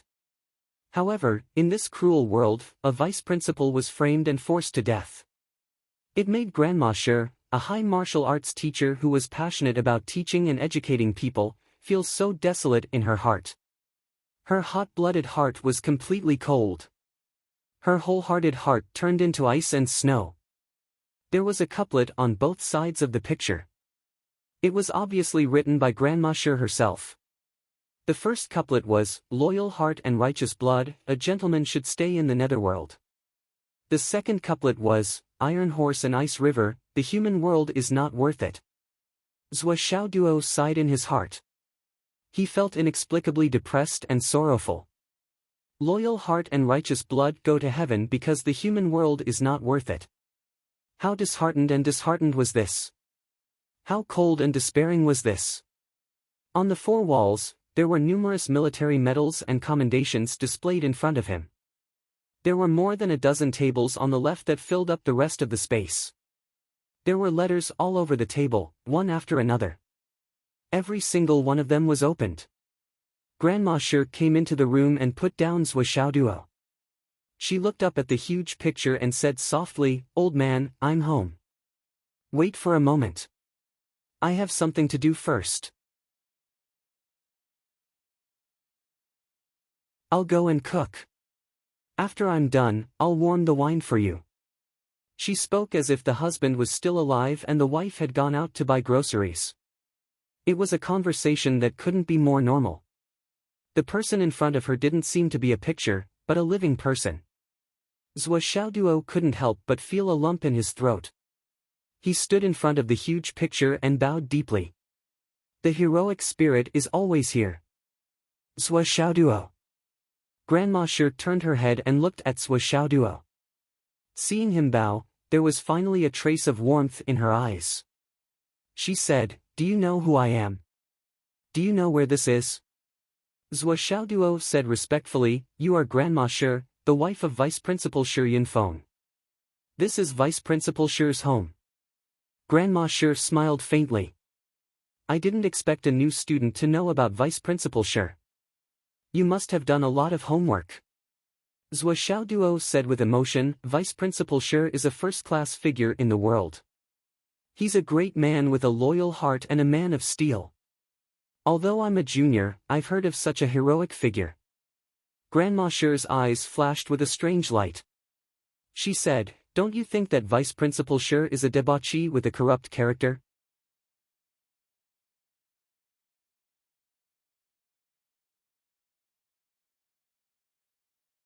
Chapter 404. Zhuoxiaoduo shook his head and said, "Grandma Shi, you must be joking. If Principal Shi liked beauties, how could those lowly girls have a chance? There would be many noble ladies who would offer themselves to him." Grandma Shi was stunned. Suddenly, she raised her head and laughed loudly. However, as she laughed, tears rolled down her cheeks again. Back then, the entire country condemned him in speech and in writing. The people were furious, like a hurricane raging in the sea. Thousands of people pointed at him. But very few people wanted to go one step further. She turned her head and said sternly, "That's right. My old Shi was at the returning mysterious realm and held a high position. He was upright for many years. He had students all over the world and the garden was full of fragrance. If my old Sher liked beauties, there would be many people who would rush to his door. How could those filthy lowly girls have a chance? It's just that the eyes of the people are all blind. Are they really all blind? Grandma Sher asked sternly, her expression sorrowful and indignant. The world is full of dirty water. The people are furious. The abuse is like the tide and the contempt is like the sea. But no one thought about it. With my old Sher's status, why would he look for ordinary prostitutes? Are they even worthy? 1,000 years of fame, a proud character, students all over the world, 100 battles on the battlefield. Grandma Sher laughed bitterly. Even if he had a good reputation, he still couldn't win against the repeated criticism of the people. He couldn't win against the accumulated destruction. He worked his heart and soul to cultivate countless famous generals for thousands of years. He galloped on the battlefield and protected the country and the people. In the end, the people he protected all his life forced him to have nowhere to live in this world. Even if he killed the enemy on the battlefield, he had to hide his name and not show his face. Even if he died on the battlefield, he still couldn't wash away the stain on his name. In this world, what is worth protecting? It's been more than 20 years since his death. But the abuse on the internet has never stopped. With a network cable and a few fingers, he can do whatever he wants and distort the truth. Grandma Sher laughed bitterly. A cloud transformation expert can already slaughter a city. A returning mysterious realm expert wants to find ordinary prostitutes to relieve his lust? Ha ha ha ha ha. How can you believe such a big joke? However, the 10 billion people only see the powerful principal having fun. They turn a blind eye to everything else. Those who think they are righteous will take advantage of this and insult them for decades. Immoral, refined scum, unworthy of being a teacher, misleading students, thieves, prostitutes, deranged. When these comments covered the sky and covered the earth, this old woman realized that even a returnant's profound expert who was already at the peak of the clouds couldn't bear it. Grandma Sher's face was filled with sorrow. She was scolding and complaining, but there was no anger on her face, only sorrow. His heart was filled with sorrow. The human world is not worth it. The human world was not worth it. The human world is not worth it. Grandma Sher sighed softly. Zhou Xiaoduo stood in silence for a long time before he said slowly, Grandma Sher, this world has never been as bright as we hoped. This is a filthy world to begin with. As the saying goes, the greater the power, the greater the responsibility. It seems to be full of positive energy, but no one thinks of the extra layer. You bear so many responsibilities and give so much, but the people you protect betray you in the end. What should you do? Is it really right to resign ourselves to death and end everything with our own hands? Grandma Sher was startled when she heard this, but then she laughed loudly. If old Sher had the awareness of a child like you, how could he be forced to death? Old Sher, you can't even live as thoroughly as a child. Granny Sher looked up to the sky and exhaled. She said indifferently, everything in this room is the letters that Shi Yunfeng has received from his students all these years.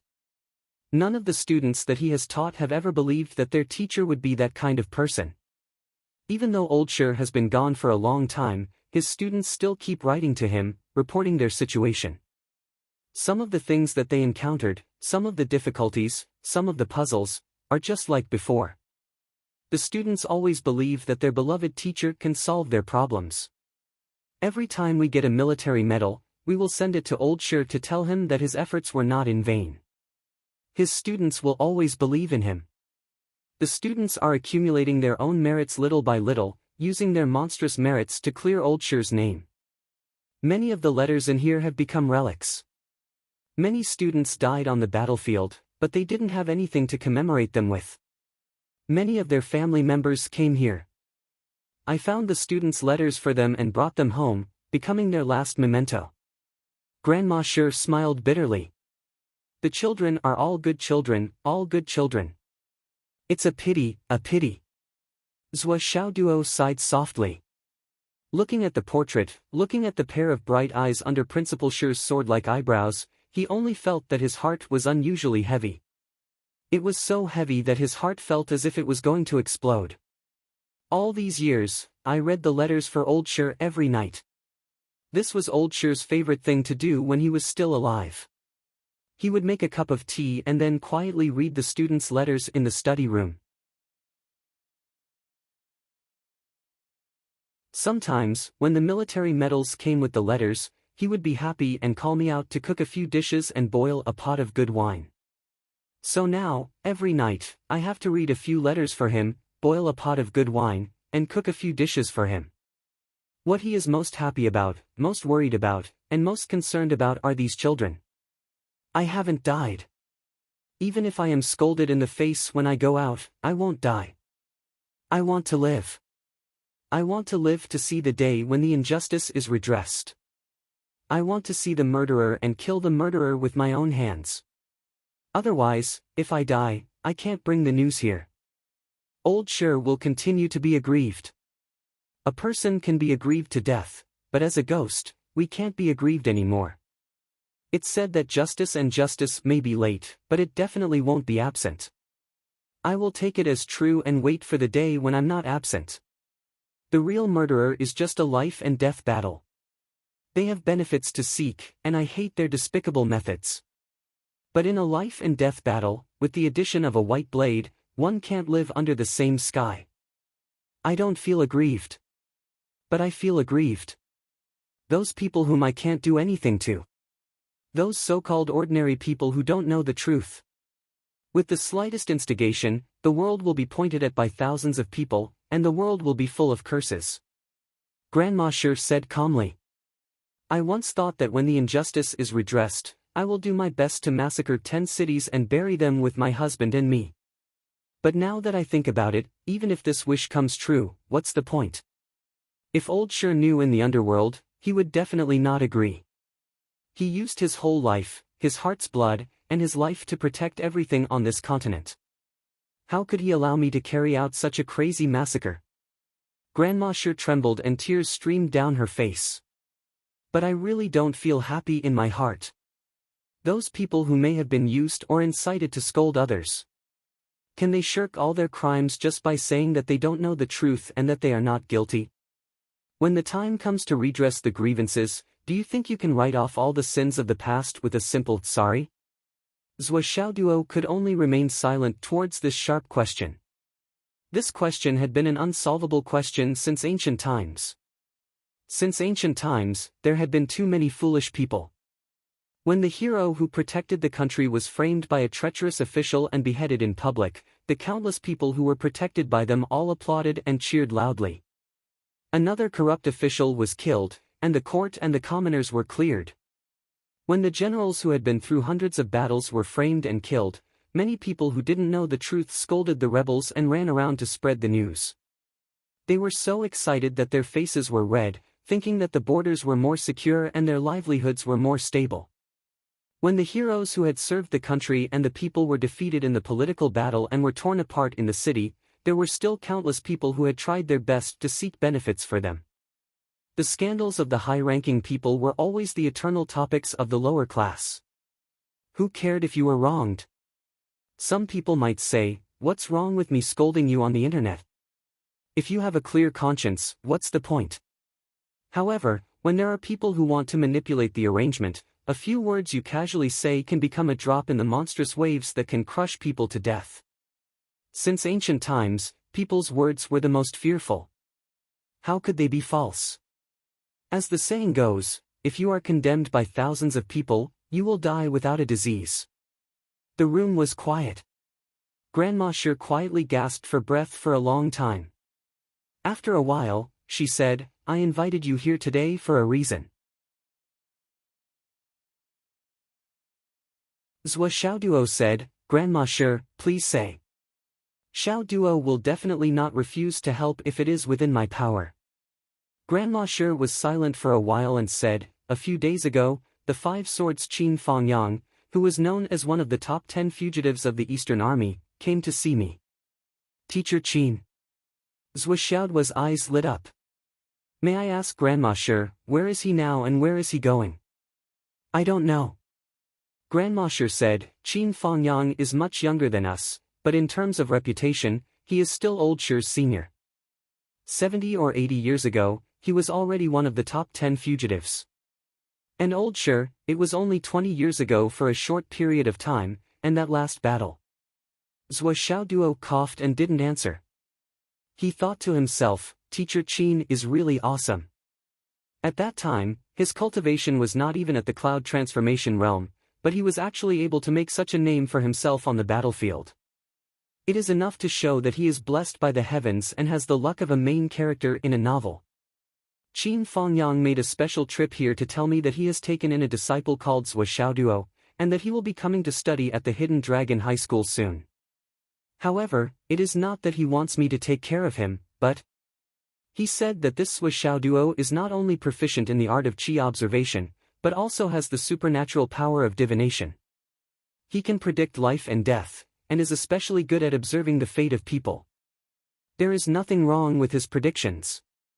If I have something and really don't have a clue, perhaps I can use this Zhou Xiaoduo to find another way or find my way home.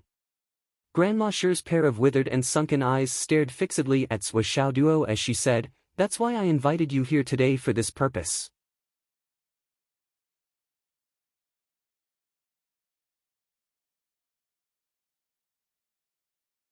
Chapter 405. She slowly closed her eyes and muttered, I really want to know how long it will take for me to clear my name. I've stayed long enough in this world. If I can, I don't want to stay in this dirty world for even a second longer. Zhou Xiaoduo's heart trembled. From Grandma Sure's hateful tone, he could tell that she was so tired of the world that she and her husband had loved and protected for their entire lives. She hated it so much that she couldn't wait to leave. If it weren't for the hope of clearing her name, she might have killed herself long ago and chased after her late husband. Zhou Xiaoduo sighed deeply, raised his eyes, and stared at Grandma Sure's face. It was a face full of wrinkles, without any luster or blood, like a mummy. There were layers of fog and haze. Although there was a blue sky, it was far and high. Zhou Xiaoduo tried to use his luck points, but there was still no effect. It seemed that this Grandma Sure was also a super expert. Grandma Sure, please write a word. Let me see. Zhou Xiaoduo said in a deep voice. Grandma Sure took a deep breath and turned to look at her husband's portrait. The expression in her eyes changed and slowly turned into tenderness. It was because of him that she was bound by the mortal world, suffered bitterly, and spent her life, but she still had no regrets. June, are you okay in the netherworld? She sighed softly. She wrote a word. Fong. That was Principal Sure's name. Zhou Xiaoduo looked carefully and muttered, This is a mountain with the tip of a blade. Countless people below are working hard to break the blade and reach the peak. But Zhou Xiaoduo's face showed disappointment. He didn't say what he wanted to say after that. Because the blade was in the middle and he couldn't go. If he went, he wouldn't be able to become a Feng. From here to there, but because the two ends couldn't reach the shore, it became neither this nor that, and there was no chance of survival. Grandma Sure, Feng means the same peak and also the same blade. The meaning of the peak of the mountain is also the peak of the blade. Feng and Feng have the same meaning. The mountain comes from the left, and there are plentiful harvests under the blade. Plentiful as in plentiful harvests. This is to show that Principal Sure's 1,000 years of hard work in teaching has brought about a bountiful harvest of students. And now, the strength of all the students is fighting against the blade above their heads. Plum blossoms and peach blossoms don't speak of their own path. You reap what you sow, you reap what you sow, you reap what you sow, even if the song is high and few, the garden is still full of melons and beans. The wind cannot be broken. But when it turns to the left of the mountain, it is still a peak. When the tip of the saber ascends higher, when there is no longer a mountain pressing down on the top, it can merge with the power below and become the Pfong sound, it is still the Pfong sound. It's hard to get rid of injustice, and it's hard to shift the edge of a blade. We can only wait for the wind to blow and the mountain to fall. Only then can we see a clear sky. Zhou Xiaoduo frowned deeply. He said, Peak and Feng, there is no distinction between upper and lower case. They can exist together. In other words, the truth of this matter is about to come to light. All we have to do is wait for someone to bring it up. And the injustice can be redressed. Yes, it was time to clear his name. But Zhou Xiaoduo didn't say what the public's opinion would be. The haters connected to the internet wouldn't care whether you redressed his name or not. They would continue to spew whatever they wanted and scold whatever they wanted. It was still the same sentence. The law couldn't punish the masses. Even if the consequences were serious and appalling, those who didn't know were not guilty. The truth is about to come to light. However, this news was like a super bomb to Grandma Shi. It made her feel dizzy. This was good news that she had never heard before. For a moment, her whole body trembled. Although she had been bitterly persevering, painstakingly waiting for the day when the injustice could be redressed, in fact, her heart had long been in despair. Just like what she said before, justice and fairness might be late, but it would not be absent. She would just take it as real and wait for the day when it would not be absent. She knew clearly how difficult it was to overturn this matter. For so many years, Yi Chongqing dragged his sick body and had been running around for these things, but it was to no avail. The angry protests of many students also didn't cause any splashes. Marshal Dongfang had almost checked all the families in Shangjing and Fenghai, but it was also in vain. He wanted to take revenge, but he couldn't find anyone to take revenge on. He wanted to risk his life, but he couldn't find anyone. How could he end this enmity? At this moment, when she heard Zhou Xiaoduo's words, she was so surprised that she couldn't speak. Really? Grandma Shi asked with a trembling voice. Really? Zhou Xiaoduo nodded his head in affirmation. His face was solemn. But in his heart, he kept muttering. The divination was indeed like this, and the divination was also explained in this way. But this mountain is on the left. This left. It can't be referring to me, right? This matter is too big. With my small arms and legs now, I probably can't carry it, right? But looking from the opposite side, it was the right side. And the right side of Fenghai City was the direction Zhou Xiaoduo came from. The peak. The mountain was small and tall. This. Zhou Xiaoduo touched his head and muttered in his heart, I didn't drag myself into this big whirlpool because of a moment of righteous indignation, right? God has pity on me. Grandma Shi trembled all over, her tears falling down. She muttered, Old man, did you hear that? I'm going to make it. I'm going to make it. A sigh came from outside the door. Yi Chongqing's figure came to the door, and he said in a deep voice, Sister-in-law, we've been working hard. Old Shi, we won't sink to the bottom of the sea for injustice. There will be a day when we can clear this injustice. Ha ha ha. Grandma Shi said lightly, thank you for your trouble. It's rare that Principal Yi, who is so busy every day, still remembers this small matter of the Han family. School affairs are busy, so please go back. Don't delay your great cause. Sister-in-law. Yi Chongqing's expression was complicated. I don't dare. Grandma Shi didn't even lift her eyelids. Principal Yi, for you to suddenly come here, it's probably not to see this old woman, but because you're worried that this old woman will go crazy and kill your favorite disciple? Don't worry, this old woman was also a teacher of the Hidden Dragon High Martial School. Even if she's crazy, she won't harm the students. Principal Yi, you can rest assured. Yi Chongqing was extremely embarrassed, and said, Sister-in-law, you misunderstood. Grandma Shi suddenly became furious, and shouted, Don't you understand human language? This old woman is not your sister-in-law, get out. She took a step forward, and pushed Yi Chongqing out with a palm. She scolded crazily, I don't want to see anyone from the Hidden Dragon High Martial School. Old Shi also doesn't want to see you. Get out. Get out. Grandma Shi roared furiously, and her voice was extremely mournful. Yi Chongqing sighed deeply, and he bowed deeply to Shi Yunfeng's portrait outside the door, and muttered, "Brother, I know you're anxious. We've been working hard, and we'll never give up." After saying that, he turned around and left, not daring to stay. Grandma Shi's chest heaved up and down violently, and her throat was panting like a bellows. Her face was red, and her eyes were filled with uncontrollable anger. "You can go, child," Grandma Shi said softly. "Today, with your words, I can still patiently wait for a few more years. Otherwise, I really can't take it anymore." Grandma Shi's voice was extremely hoarse, as if these few words had exhausted all her remaining strength. Zhou Xiaoduo was silent for a moment, and then he stood up and said softly, "If that's the case, I'll go back first. Grandma Shi, wait for 2 days, when I've settled down in the school, and then I'll come to see you again. I admire Vice Principal Shi, and I also respect you. I'll do my best for this matter." Grandma Shi nodded silently, and leaned against the big picture, and closed her eyes. Her face was full of fatigue. She was like a woman who had been wronged, and finally leaned into her husband's embrace. Zhou Xiaoduo left quietly, and only felt that his heart was about to explode.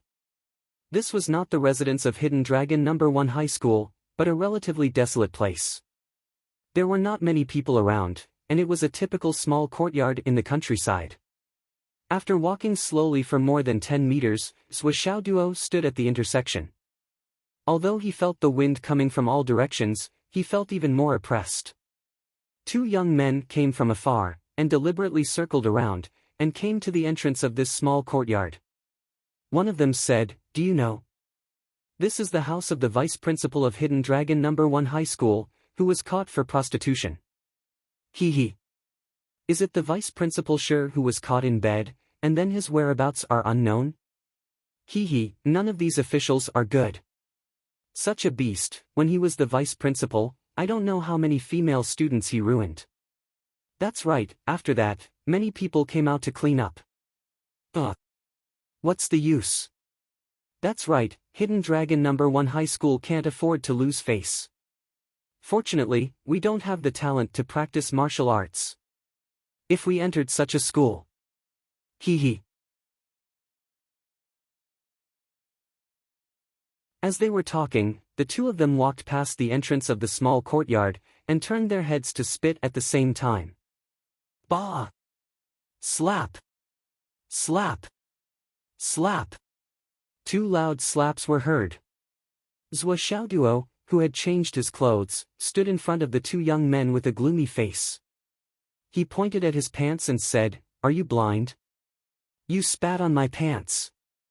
The 2 young men couldn't help but be dumbfounded. There was no one here just now, so how did their spit end up on someone else's pants? "I'm sorry. I really didn't pay attention just now." One of them hurriedly apologized. "What's the use of saying sorry?" Zhou Xiaoduo's face was that of a bully. He grabbed the guy's collar and lifted him up, then cursed, "Fuck your grandmother, you vomited all over me, and now you want to go after apologizing. Tell me, what should we do about this?"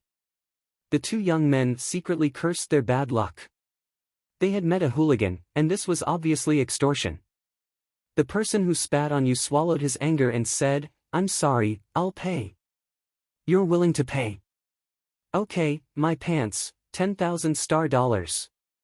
Zhou Xiaoduo pointed at his pants and said evilly, "I love this donkey brand pants. Hurry up and pay. Take the money and be done with it." "What donkey? How can there be such expensive pants?" The 2 young men were furious. "You're extorting us." "Extorting? You're so poor, why would I be interested in extorting you? But who asked you to spit on my pants?" Zhou Xiaoduo slapped them again and again, and each slap landed on their mouths. "You made me unhappy, and you still dare to talk back? Do you know what I'm doing now? I'm teaching you a lesson on behalf of your father. Remember, don't spit everywhere and spit shit everywhere."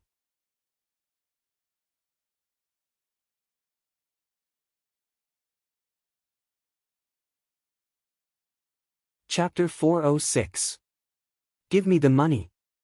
Otherwise, I'll beat you up once a day. Zhou Xiaoduo began to search them without any explanation. After finding their ID, he snorted and said, "If you two have the guts, then run. This daddy has been in the underworld for many years, I will kill you." As he spoke, he dragged them forward. When they reached the intersection, he intentionally kicked a boulder that weighed a few hundred kilograms.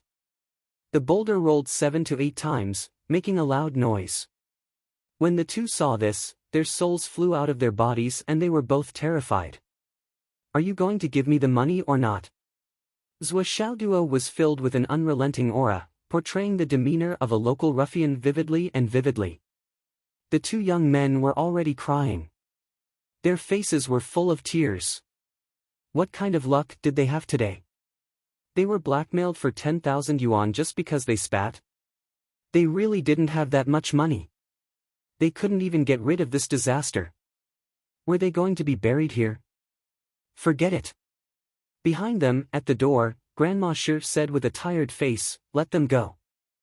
Zhou Xiaoduo sneered, "Grandma, don't meddle in other people's business. These two bastards spouted shit and dirted my pants. I have to find them for an explanation. If they don't pay for my pants, I won't let them off. 10,000 yuan, not a cent less." The two young men cried, "You're obviously being unreasonable. You're blackmailing us. We only spat.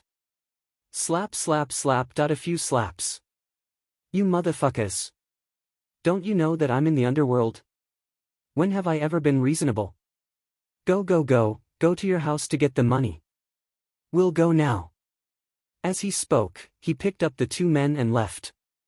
He didn't say that he was fighting injustice for Vice Principal Shi or for Grandma Shi. He just didn't want to let them off the hook for spitting on his pants. Don't you like to make irresponsible remarks and accuse others? Today, I'll let you have a taste of being wronged. 10,000 yuan, not a cent less. No matter who comes to smooth things over, it won't work. Behind them, Grandma Shi watched as Zhou Xiaoduo carried the two people away. She couldn't help but laugh bitterly. Immediately after, he felt a sense of comfort in his heart that had been stifled for a long time. It was a feeling that he had not felt in a long time. He had to endure a lot of this kind of abuse and criticism almost every day. With Grandma Shi's cultivation, she could basically blow this kind of ordinary person into ashes with a single breath. But what use was that? Could it be that he could kill everyone in the world? However, although what Zhou Xiaoduo did today was barbaric, unreasonable, and even illegal to the bone, it was the first time in many years that Grandma Shi felt her anger had been vented. This young man's temperament is really different from others. Grandma Shi thought silently in her heart. In this world, there were many times when reasoning wouldn't solve any problems, so there was no need to reason. From another angle, he could just slap him. The background of this world was based on martial arts. The strong were respected. It was just that the masses had been protected too well for too long that they had long forgotten the basic nature of this world. Zhou Xiaoduo tormented them for an hour, escorting the two young men home to withdraw money. After that, he went to borrow money to raise money. In the end, he really managed to gather 10,000 star dollars. He only stopped when the 10,000 star dollars were in his pocket. Slap slap slap slap. After a few more slaps, Zhou Xiaoduo glared and scolded, "Little bastard. Remember, don't spit anywhere in the future. Do you understand?" Only then did he walk away. Behind him, the two young men's faces were beaten until they looked like pigs. They looked at each other and wanted to cry but had no tears. They were really unlucky today. Why did they spit on someone else's leg? And the other party was so fierce. They must be careful in the future. From the beginning to the end, the two of them didn't know why they were beaten. They just thought that it was an unlucky year and went back dejectedly. After that, they would have to live in debt for a long time and live hard. After turning into a street corner, Zhou Xiaoduo followed the map and found the local disabled servicemen's affairs office. In less than 2 minutes, He had already donated the 10,000 star dollars. In the future, I should come to Grandma Sher's place often. Not only can I vent my anger for the old woman, but I can also donate more money to the disabled soldiers. It's not a bad idea. Since you have a mouth to curse and spit shit, you should have the ability to pay the fine. Today, I'm punishing you on behalf of the heavens. Zhou Xiaoduo was very proud of himself as he returned to the school. However, what he didn't know was that far behind him, Yi Chongqing, who had been following him, was stunned. He was dumbfounded as he watched this drama. To be honest, this experienced and knowledgeable headmaster of the Hidden Dragon University had never dreamt of Zhou Xiaoduo's actions. He had always sneered at such hooligans. He hated it very much.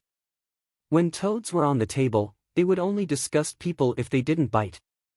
However, today, why did he feel so fucking good? This method is not bad. It's effective and immediate. Headmaster Yi touched his chin and muttered to himself. Whatever we do to the general trend of public opinion on the internet, there's no way we can debate with them. Even if there's a day when the injustice is redressed, we may not be able to change the trend of public opinion on the internet. However, if we encounter other excuses, it's easy to beat them up directly. I have to think about this carefully. Headmaster Yi felt that there seemed to be a different path in front of him.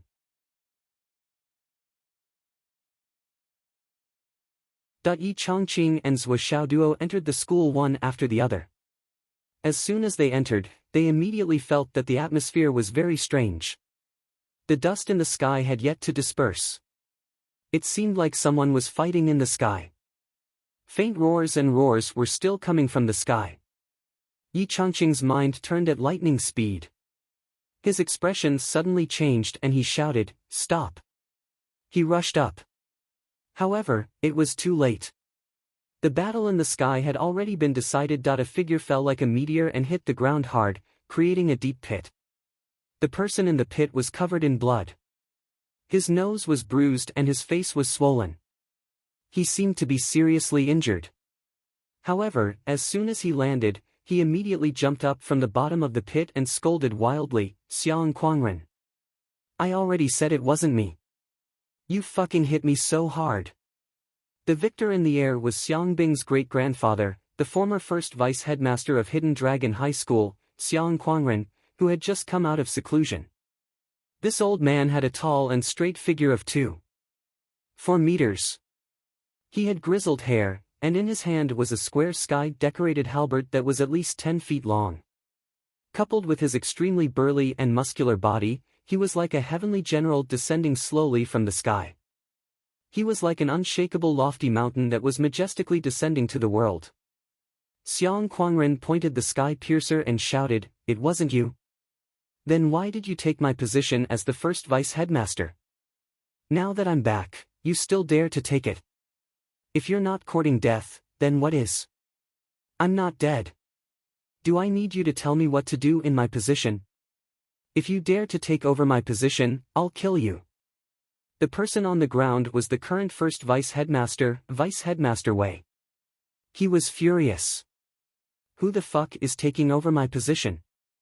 I came because I received a transfer order. Do you think I wanted to come? Do you think the Hidden Dragon High School is still the same as before? If I had a choice, I wouldn't have come. Bullshit. Xiang Quangren had obviously been suppressing his anger for too long.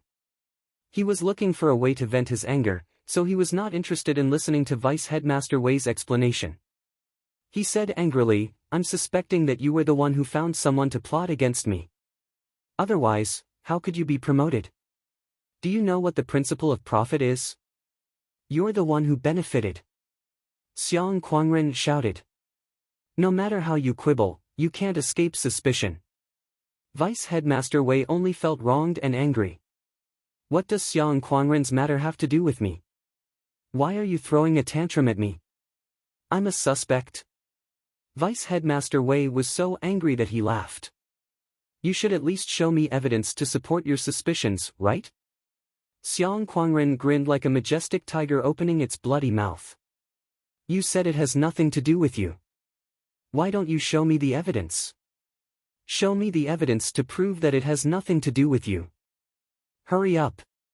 Vice Principal Wei was fuming with anger. Can you be reasonable? Xiang Quangren said matter-of-factly, you stole my position, and you want me to reason with you? Bullshit reason. Vice Headmaster Wei was furious. I didn't want to take this position. Then, do you think I gave it to you? Xiang Quangren said disdainfully, I don't have that kind of relationship with you. Vice Headmaster Wei was so angry that he could not speak. I'll give you a few choices now. First, resign and get lost. Second, you'll be demoted. Think of a way yourself.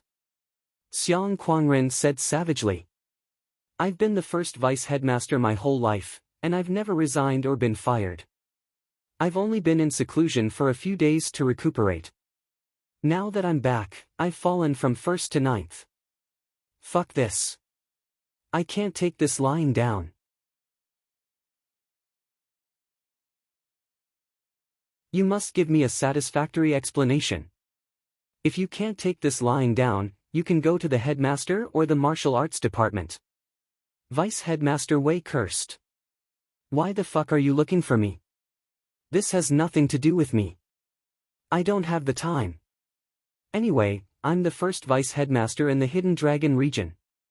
You used all kinds of underhanded means to take my position. Do you think you can be proud for the rest of your life? Now that I'm back, you have to think of a way to get me back to my original position. If you don't satisfy me, I'll fuck you every time I see you. I'll fuck you until you can't go to work. You can't work.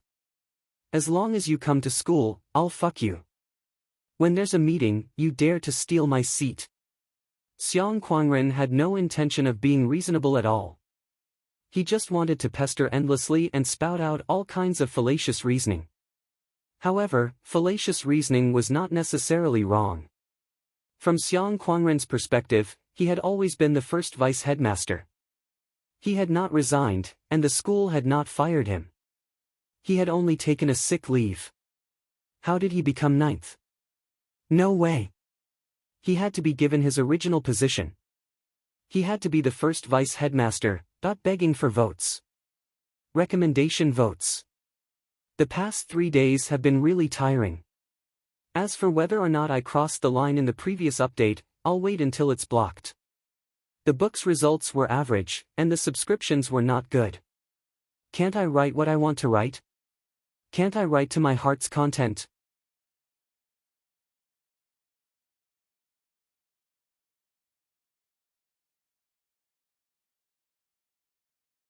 Chapter 407.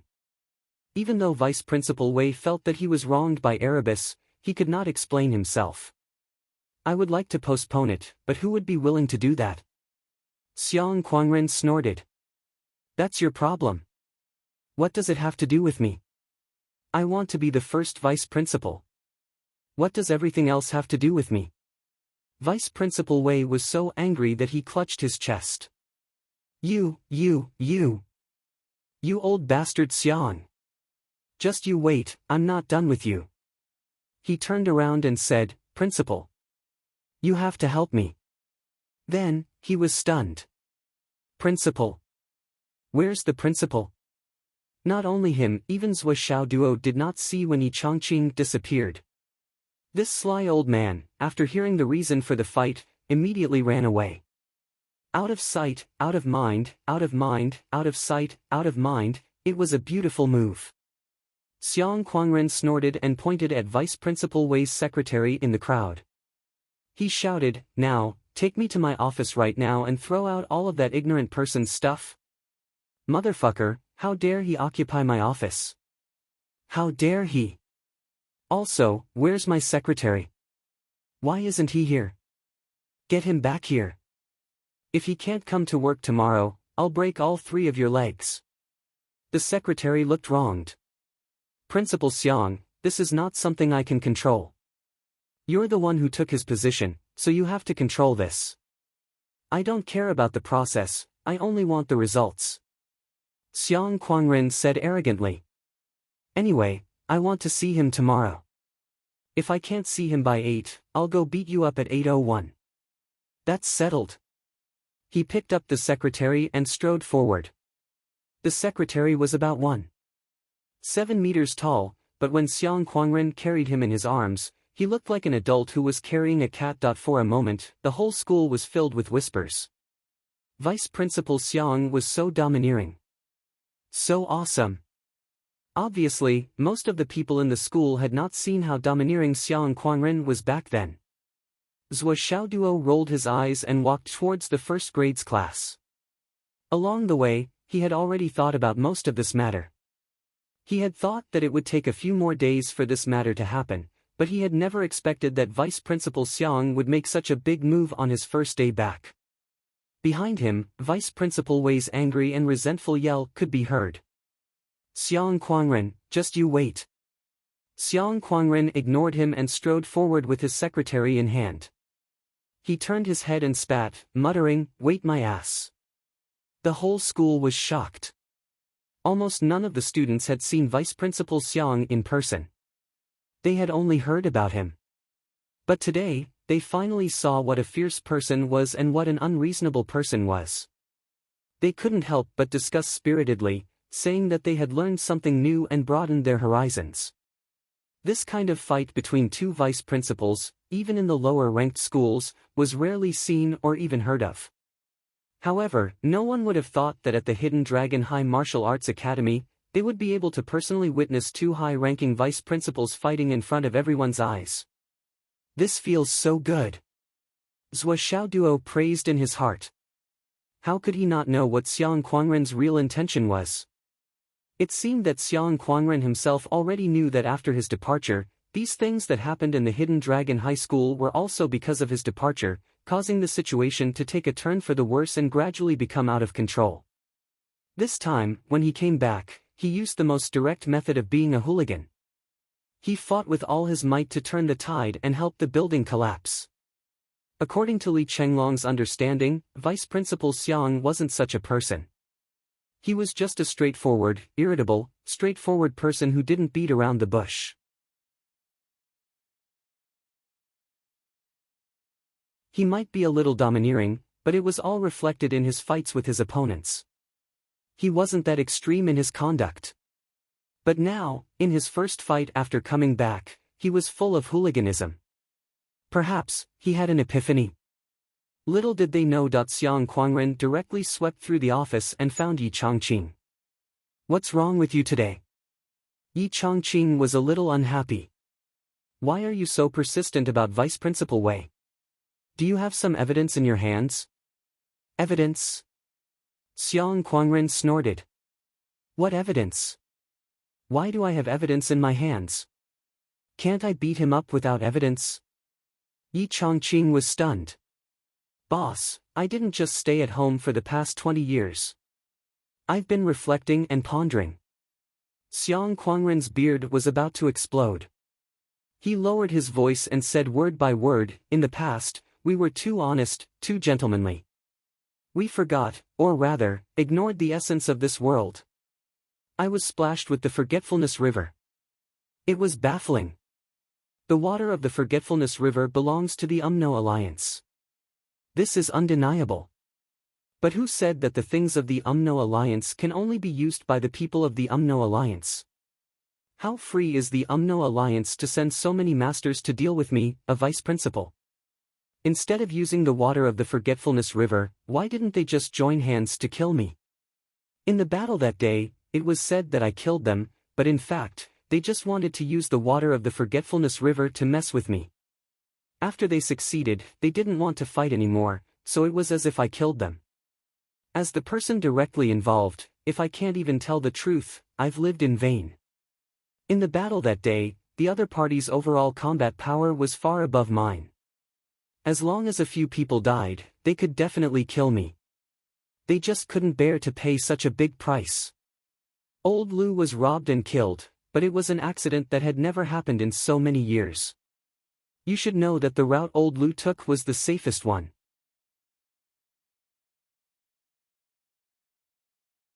How could something happen to him? Isn't it strange? And with Old Shir's cultivation, how could he be caught in bed with someone? When it was exposed, a large number of reporters and even related personnel from Star Shield arrived immediately. Do you believe that there's no connection between them? They've already used so many hooligan methods. Do they have evidence? Do they have a grudge? Do they have a grudge? But if they want to be promoted, they'll mess with you and kill you. Xiang Quangren's expression was sorrowful and angry.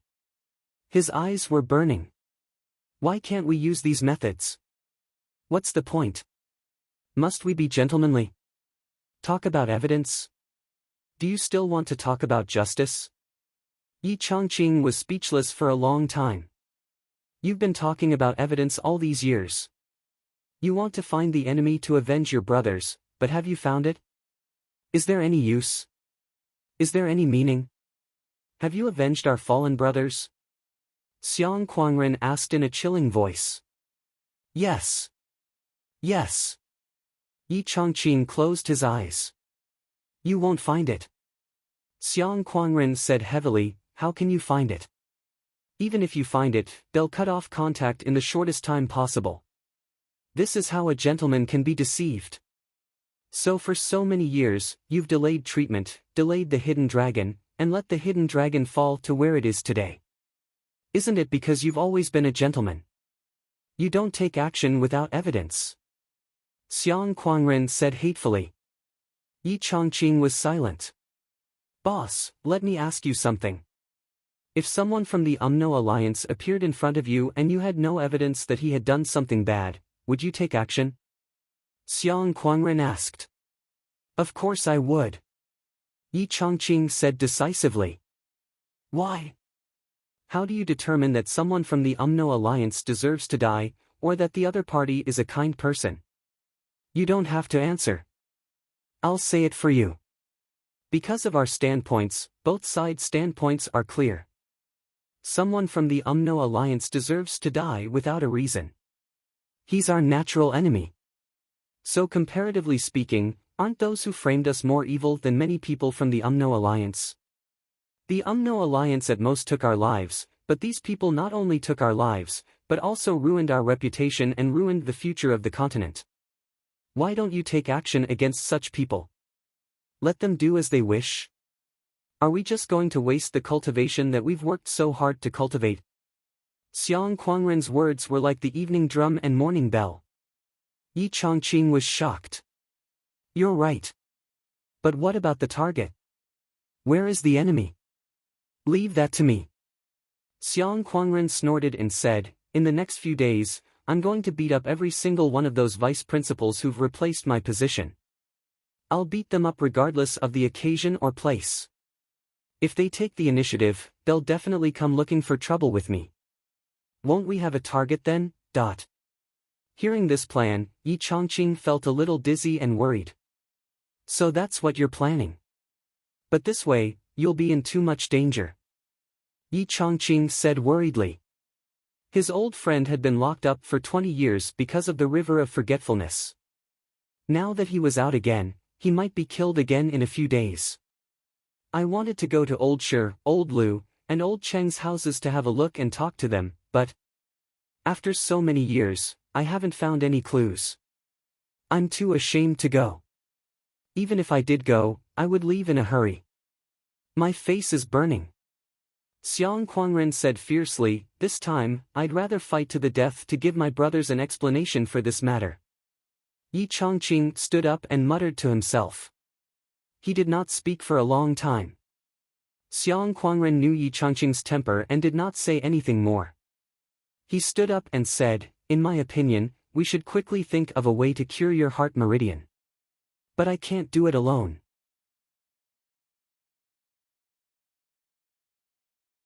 If I really die, you won't be able to do anything. Now that the situation is like this, let's hurry up. Xiang Quangren left. The door closed behind him with a bang. Yi Chongqing sighed and muttered, I didn't even touch the door frame when I went out this time. After that, he fell into deep thought. There must be a change in the world. Yi Chongqing sighed softly. Hidden dragon. In his mind, he could not help but think of Grandma Shi's words, and Qin Fangyang's recommendation of Zhuo Xiaoduo for fortune-telling. Especially the word Zhuo Xiaoduo had broken down. Then he thought of Zhuo Xiaoduo's fortune-telling and the word he had broken down for him. Every word and sentence entered his soul and heart. He could not help but fall into deep thought.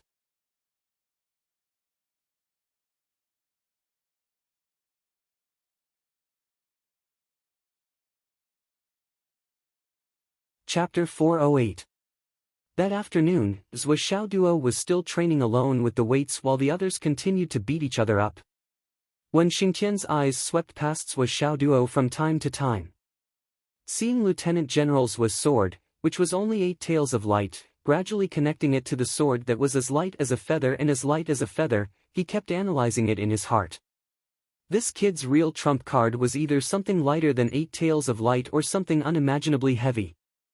Tonight, I must test it out. Otherwise, how can I continue teaching? As Zhuo Xiaoduo cultivated, he was also formulating a plan in his mind.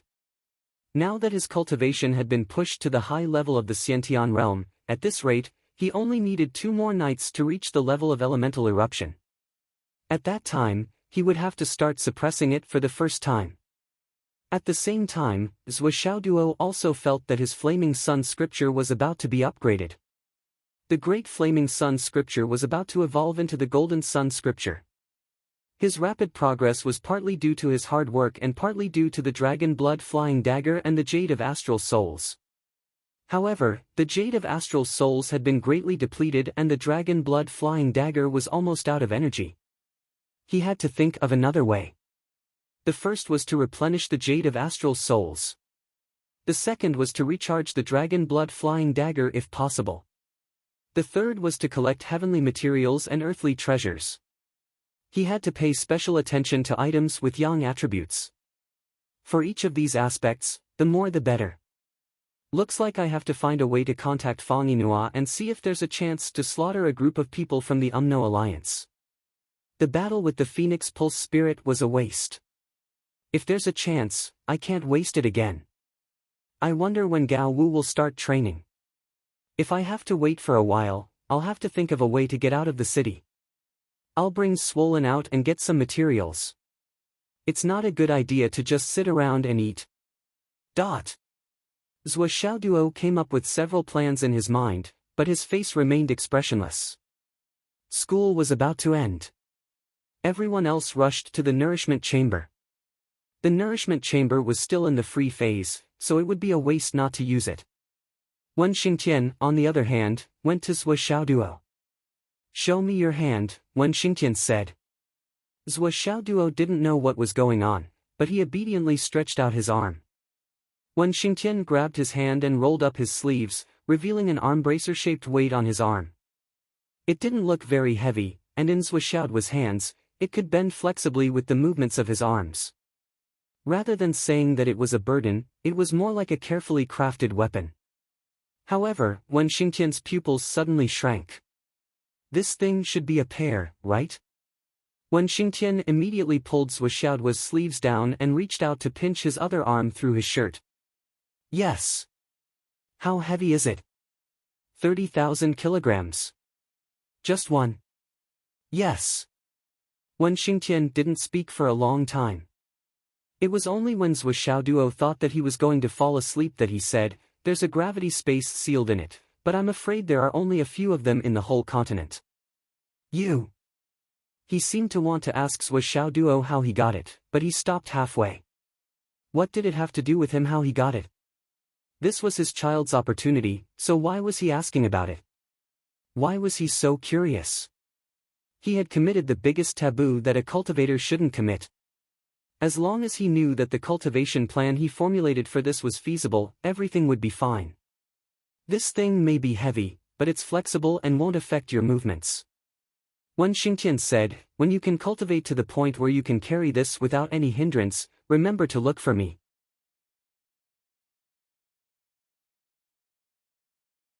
I'll give you something else, something heavier."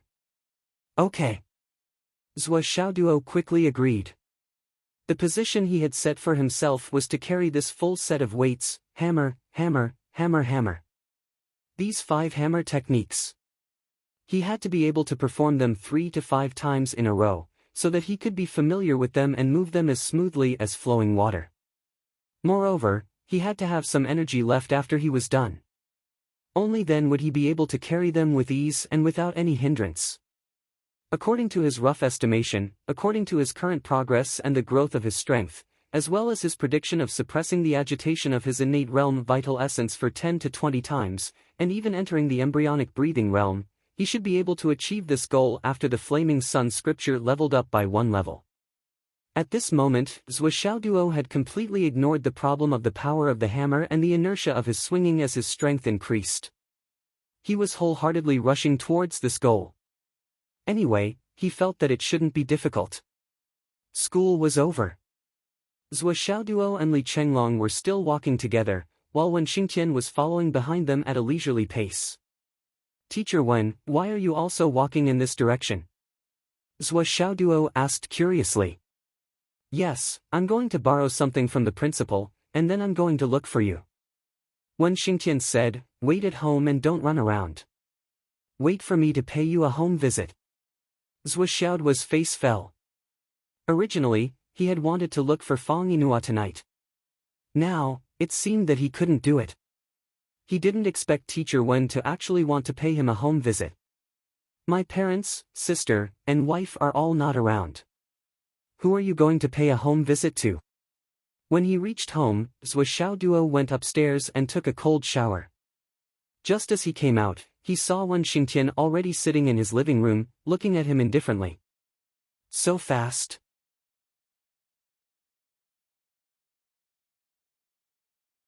Zhuo Xiaoduo was surprised. "Yes, so the principal has already given that thing to you. I've made a wasted trip." Wen Xingtian said, "Come, let's go in. I'll practice your secret weapon with you. If you practice alone, it won't be as good as having a sparring partner. You'll be able to understand your own strengths and weaknesses faster and improve through actual combat. That's true improvement." This happened at 6:30 in the evening. When Zhuo Xiaoduo came out of the Annihilation Tower, it was already 9:30 in the evening. He was thrown out by Wen Xingtian. Like throwing a dead dog, he was thrown directly onto the bed. The moment he came into contact with the bed, the sweat that flowed out from his body instantly soaked the entire bed.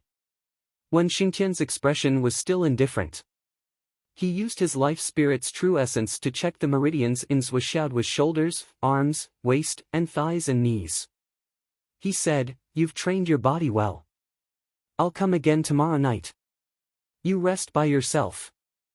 I'll go down and check on Li Chenglong." Zhuo Xiaoduo just snorted and fell asleep from exhaustion. These 3 hours were hell for Zhuo Xiaoduo. At Wen Xingtian's request, Zhuo Xiaoduo attacked him with all his might. Zhuo Xiaoduo was more than happy to do so. He started to attack without hesitation. In the first 5 minutes, Zhuo Xiaoduo felt extremely satisfied. He had never felt so satisfied in his life. He wielded the 2 sledgehammers as if they were his arms and fingers, majestic and awe-inspiring. His hammering skills also improved a lot because of this. As Wen Xingtian said, actual combat was the best way to improve. In the second 5 minutes, Zhuo Xiaoduo felt a little tired. In the third 5 minutes, he gradually began to feel weak. The sledgehammers were powerful weapons. Even if 2 people were of the same level, they could completely crush the enemy. However, they were too heavy. This was also the reason why martial artists rarely used such heavy weapons. For example, if you used a sword, you could fight for 3 days and 3 nights. However, if you used a hammer, you might not even last an hour. Sometimes, a battle of attrition was needed. Using a hammer could not be a battle of attrition. At the fourth 5 minutes, Zhuo Xiaoduo was already drenched in sweat. He was trying his best to hold on, so he couldn't help but be exhausted like a dead dog. However, the problem was Wen Xingtian did not give him any time to rest. "Bring out your potential. If you can't do it, eat some elixirs. Use more strength. Where's your strength? Again. Again. Come, last 10 times. After 10 times, last 5 times. After 5 times, last 3 times. After 3 times, really, last 2 times. After 2 times, last time. After the last time, there was a continuous stream of people saying, last time. Last time. One last time. This is really the last time. This is definitely the last time, ... In the end, Zhuo felt that he was about to faint. He was only carrying the 2 hammers, but his arms were almost dislocated. Although he was only using a training hammer to train with Wen Xingtian, after 3 hours of continuous training, Zhuo was completely defeated. Zhuo felt that training with Zhuo for half a month was not as good as these 3 hours of continuous training. What was even more incredible was that under Wen Xingtian's care, Zhuo's arms were not swollen at all. Downstairs. Wen Xingtian left the villa at 10:30, leaving Li Chenglong lying on the sofa and a puddle of mud. In this 1 hour, Li Chenglong and Zhuo were almost drilled to death. They were so tired that they did not even want to move their eyelids. They fell asleep immediately. However, on the way back, Wen Xingtian was in high spirits. Not bad. Not bad at all. It's actually the only surprise in my life. Such heavy hammers.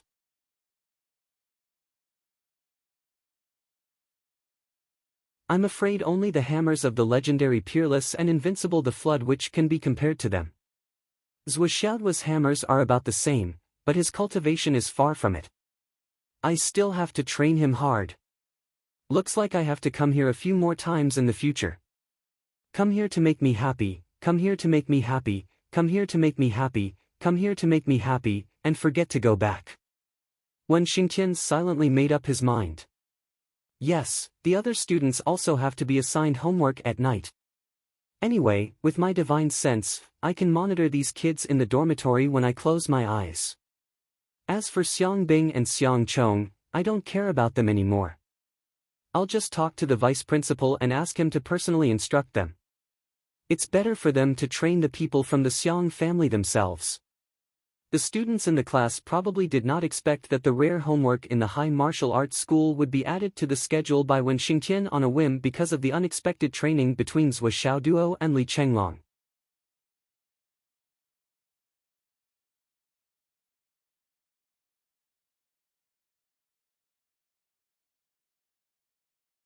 Chapter 409. When Zhuo woke up, it was already 4:30 a.m. the next day. At this moment, Zhuo only felt sore all over. He supported his body to circulate 99 times before he felt better. He directly picked up the bucket and gulped down the water. In a flash, his whole body was drenched in sweat. Only then did he feel alive again. It's too cruel. Don't tell me I have to do it again tonight. I'm so tired. My waist and legs don't feel like they're mine anymore. For the first time, Zhuo felt a chill down his spine when it came to practicing martial arts. It was fine if it was just practicing martial arts, but when Xingtian's poisonous tongue was also constantly practiced. It was really a double blow. Yesterday, it almost made Zhuo doubt his life. After all, it had always been Zhuo's strong point to flaunt his tongue. He didn't expect someone to give him a taste of his own medicine. It was really a lot more stressful. It's different from Teacher Qin. Teacher Qin never scolds people. If he doesn't like it, he will beat people up. If he's happy, he will also beat people up. But Teacher Wen will only use his mouth and not his hands. He will scold people all the time. If he doesn't like it, he will scold people. If he's happy, he will still scold people.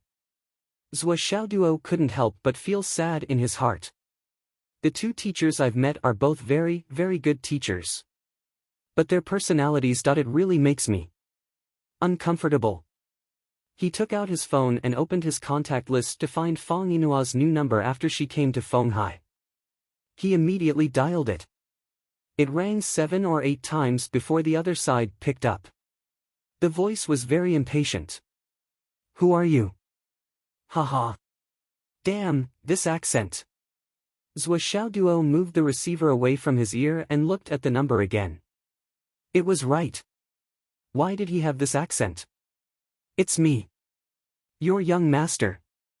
Zhou Xiaoduo said in a dignified and condescending manner. There was no reply from the other side. After a few seconds, he asked hesitantly, Are you the young master of Gada? Phoenix City. Left. Zhou Xiaoduo was getting a little impatient. This drama queen Fang Yan was going on and on. Ah! It's young master. Fang Yinhua only hesitated for a second before becoming enthusiastic. However, he was cursing in his heart. When did I become your slave? Why did even the young master come out? I'm already in Fenghai. Zhou Xiaoduo asked, Where are you in Fenghai? How's the previous battle going?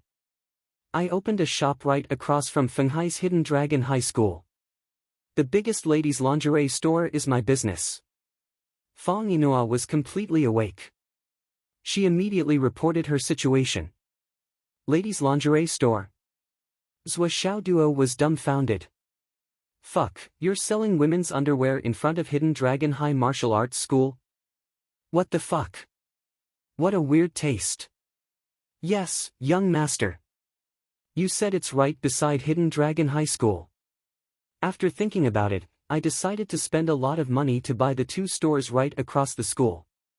One of them is a lingerie agent specializing in the world's top brands. Fang Yinhua's words were full of pride and satisfaction. The Umno Alliance wanted to find her. Who would have thought that she, Fang Yinhua, a half-step god-reigning expert, would hide here and sell ladies' lingerie? I really admire myself for having such a brilliant idea at that time. Zhou Xiaoduo was speechless. I just want to ask you, if you sell ladies' lingerie, how do you expect me to meet you frequently? Zhou Xiaoduo said angrily, I'm also the current school hunk of Hidden Dragon High School. Do you want me to shop in a ladies' lingerie store every day? Fang Yinhua was speechless. Yes, she didn't consider this matter very thoroughly. She only thought about her own safety and didn't consider Zhou Xiaoduo. Wait a minute. Current school hunk? Fang Yinhua was puzzled.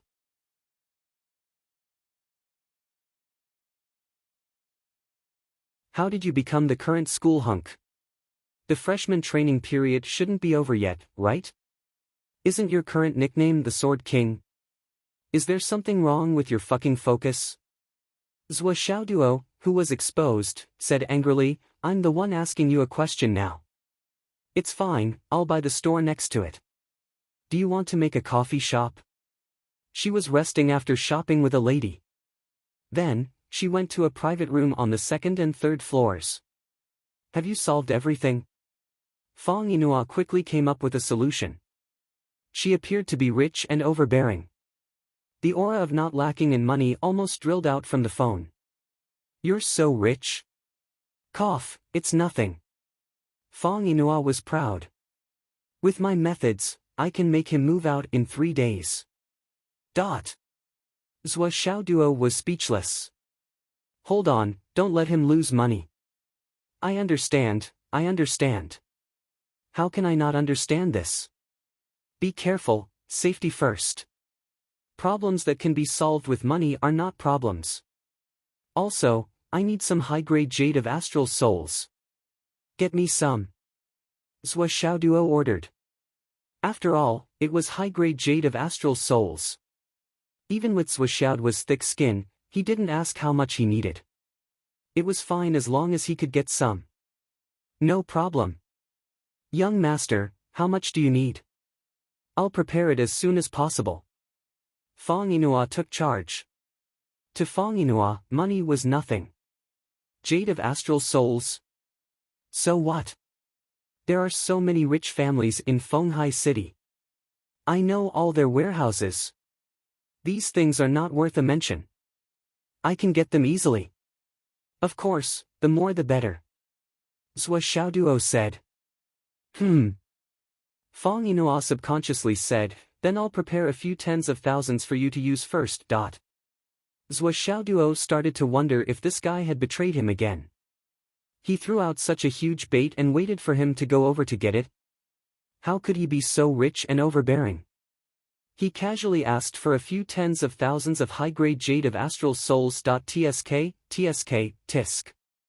Also, young master, you don't have to worry about money.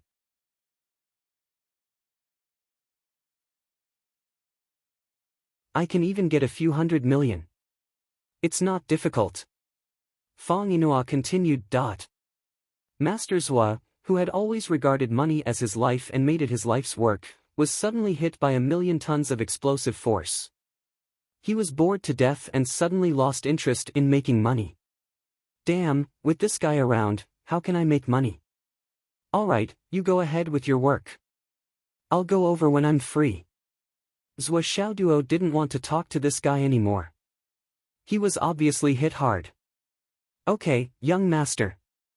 I don't go out usually. I've set up a private tea room upstairs. When I'm free, I can drink tea and read books. It's to cultivate my character. Fong Inua said a few more words and hung up. Zhua Xiaoduo was speechless. Drink tea and read books. Cultivate his character. Damn, did I just turn a great devil of the Umno Alliance into a cultured person? After taking a shower and brushing his teeth, Zhua Xiaoduo looked at himself in the mirror. He still looked as if he had been struck by lightning. On the second day of the battle, Zhua Xiaoduo was once again abandoned and put aside. Wen Xingtian said, "Go practice your martial arts and hidden weapons. If you don't want to practice, then do whatever you want." After that, he didn't ask anymore. Wen Xingtian knew that Zhua Xiaoduo's current realm was only at the advanced level of the innate realm. However, when it came to actual combat power, it was much higher than that. Although many of the other 35 people were in the embryonic breathing realm, when it came to actual combat, they wouldn't be able to defeat Zhua Xiaoduo even if they were tied together. However, if Zhua Xiaoduo used his hammer, he could turn them all into standard dumplings in 3 minutes. Moreover, even their bones would be turned into pulp. They weren't even on the same level as each other. This made Wen Xingtian extremely surprised, but at the same time, he was also troubled. This was because Zhua Xiaoduo was bound to take up more of his energy. However, Wen Xingtian's cultivation direction and cultivation techniques were not suitable for Zhua Xiaoduo. This was what made Wen Xingtian the most upset. He was the #1 teacher of the Hidden Dragon High Martial Arts Academy. He had countless talents, but now, he couldn't even teach a student. This wouldn't do. How could this do? In the blink of an eye, it was lunchtime again. Zhua Xiaoduo and the others had just entered the cafeteria when they immediately felt that something was wrong. The atmosphere in the cafeteria was completely different from usual. Looking around, they saw that the best table was empty. The tables on the side were all filled with students bustling about. Only this large table, which could seat more than a dozen people, was empty. The surface of the table was clean, and there wasn't even a drop of soup on it. It wasn't just a coincidence that this table had been left empty. Zhua Xiaoduo focused and looked again. The 19 two-clawed golden dragon boys were all standing at one end. One of them was Zhao Wensheng, who had fought with him yesterday. On the other side, there were all girls in white. Zhao Wensheng's female classmate from yesterday was also among them. There were about 17 or 18 of them. The eyes of this group of boys and girls were all fixed on Zhua Xiaoduo, who was stepping into the cafeteria. More than 30 pairs of eyes were burning with fighting spirit, ready to erupt at any moment. The imposing aura made Zhua Xiaoduo squint his eyes. Zhao Wensheng's face was still bruised and swollen, and there were several bumps on his head that hadn't disappeared. Although he couldn't see his body, his face and body were probably full of such scars. Zhua Xiaoduo couldn't help but feel a little strange. "Old Zhao, what happened to you? Were you beaten up?" Although he didn't go easy on him yesterday, he didn't hit him that much. When Zhao Wensheng heard Zhua Xiaoduo's question, his face turned red.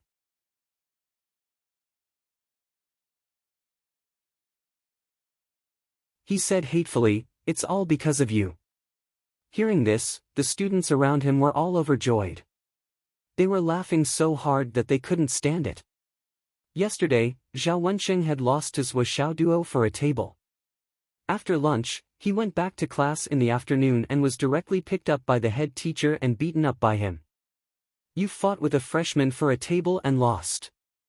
Zhao Wensheng, you're so promising, so promising. You've made me lose face. It's fine if you won the fight, but you actually lost. You actually lost to a junior. I'll make you lose, I'll make you lose. Zhao Wensheng was beaten up by the head teacher who hadn't hit a student in half a year. To Zhao Wensheng, that beating was enough to make the world go dark, the sun and the moon lose their light. It was so miserable that it was unbearable to look at. It's so embarrassing.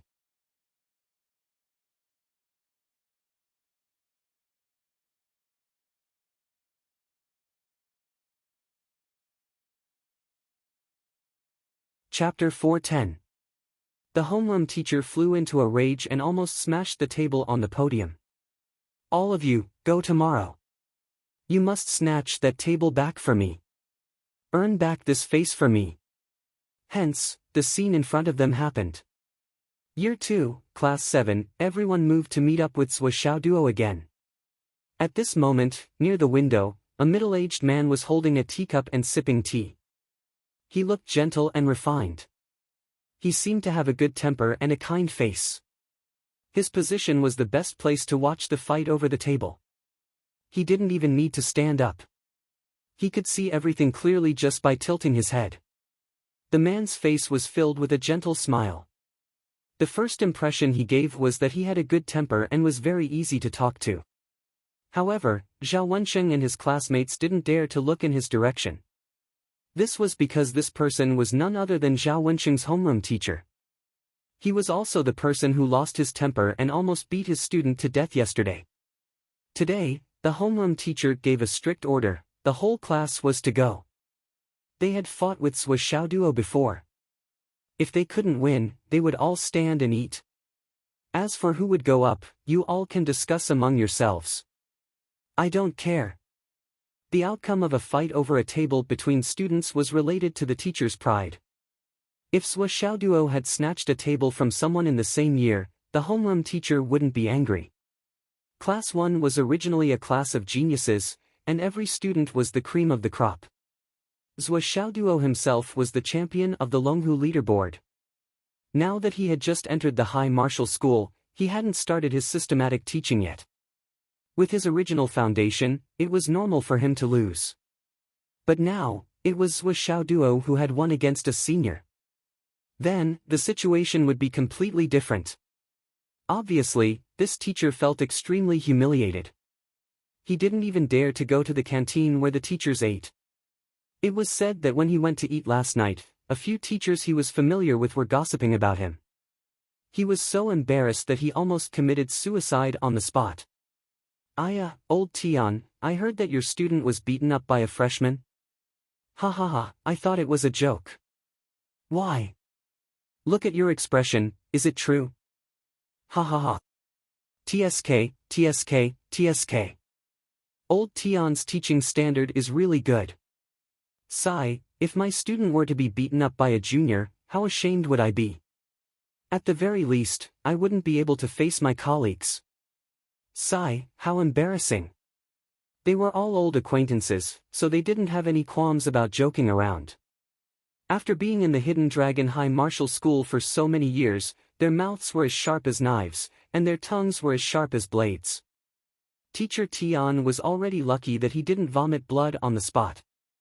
Why aren't you sitting? Wuxiao duo looked surprised. It's rare to have an empty seat. Why don't you sit down and eat? What are you standing there for?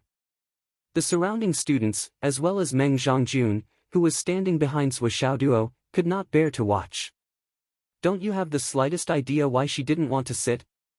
A pig's nose is stuck in a scallion, what are you pretending for?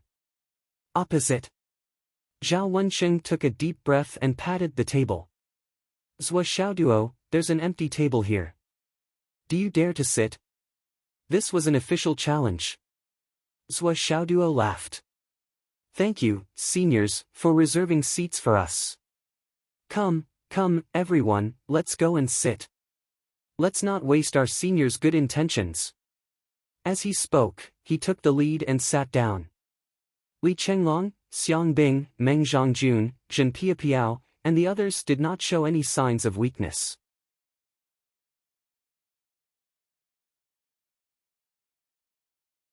They walked over one by one and sat down on the seats one by one.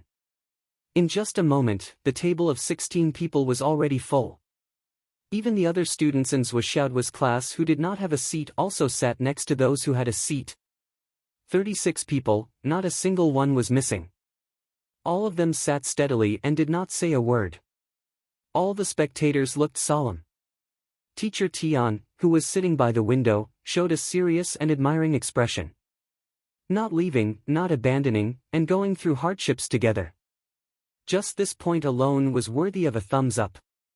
The attitude of the 36 people in the class who advanced and retreated together was undoubtedly expressed in the silence. Many students had looks of envy on their faces as well as sighing. Because this was something that could not be done in their class. This also proved another point: other than Zhuo Xiaoduo, the other 35 people were willing to bet on Zhuo Xiaoduo. If Zhuo Xiaoduo won, everyone would sit down and eat together. If Zhuo Xiaoduo lost, everyone would stand and eat together. If you win, I will accompany you in glory and wealth. If you lose, I will accompany you in your downfall. The moment they sat down together, the 36 people in the class became an inseparable whole. Seeing this scene, a boy in Zhao Wenqing's class stepped out from the crowd. This person had a smile on his face. He was tall and looked about the same height as Zhuo Xiaoduo. His eyes were shining, and it was obvious that his cultivation level was higher than his peers. He walked over slowly. Under everyone's gaze, he slammed the table and shouted in a deep voice, "This table is ours. Please, get up." The snatching of the table entered the process and the curtains were drawn. Zhao Wenqing said, "Zhuo Xiaoduo, this is the class monitor of the second grade, Class 5, Wu Qing." Someone said, "Oh." The second grade Class 5 directly sent out their class monitor. It seemed that this battle was very important and they were determined to win. But it was no wonder. The homeroom teacher had personally come to watch. If they lost this battle, it would be very embarrassing.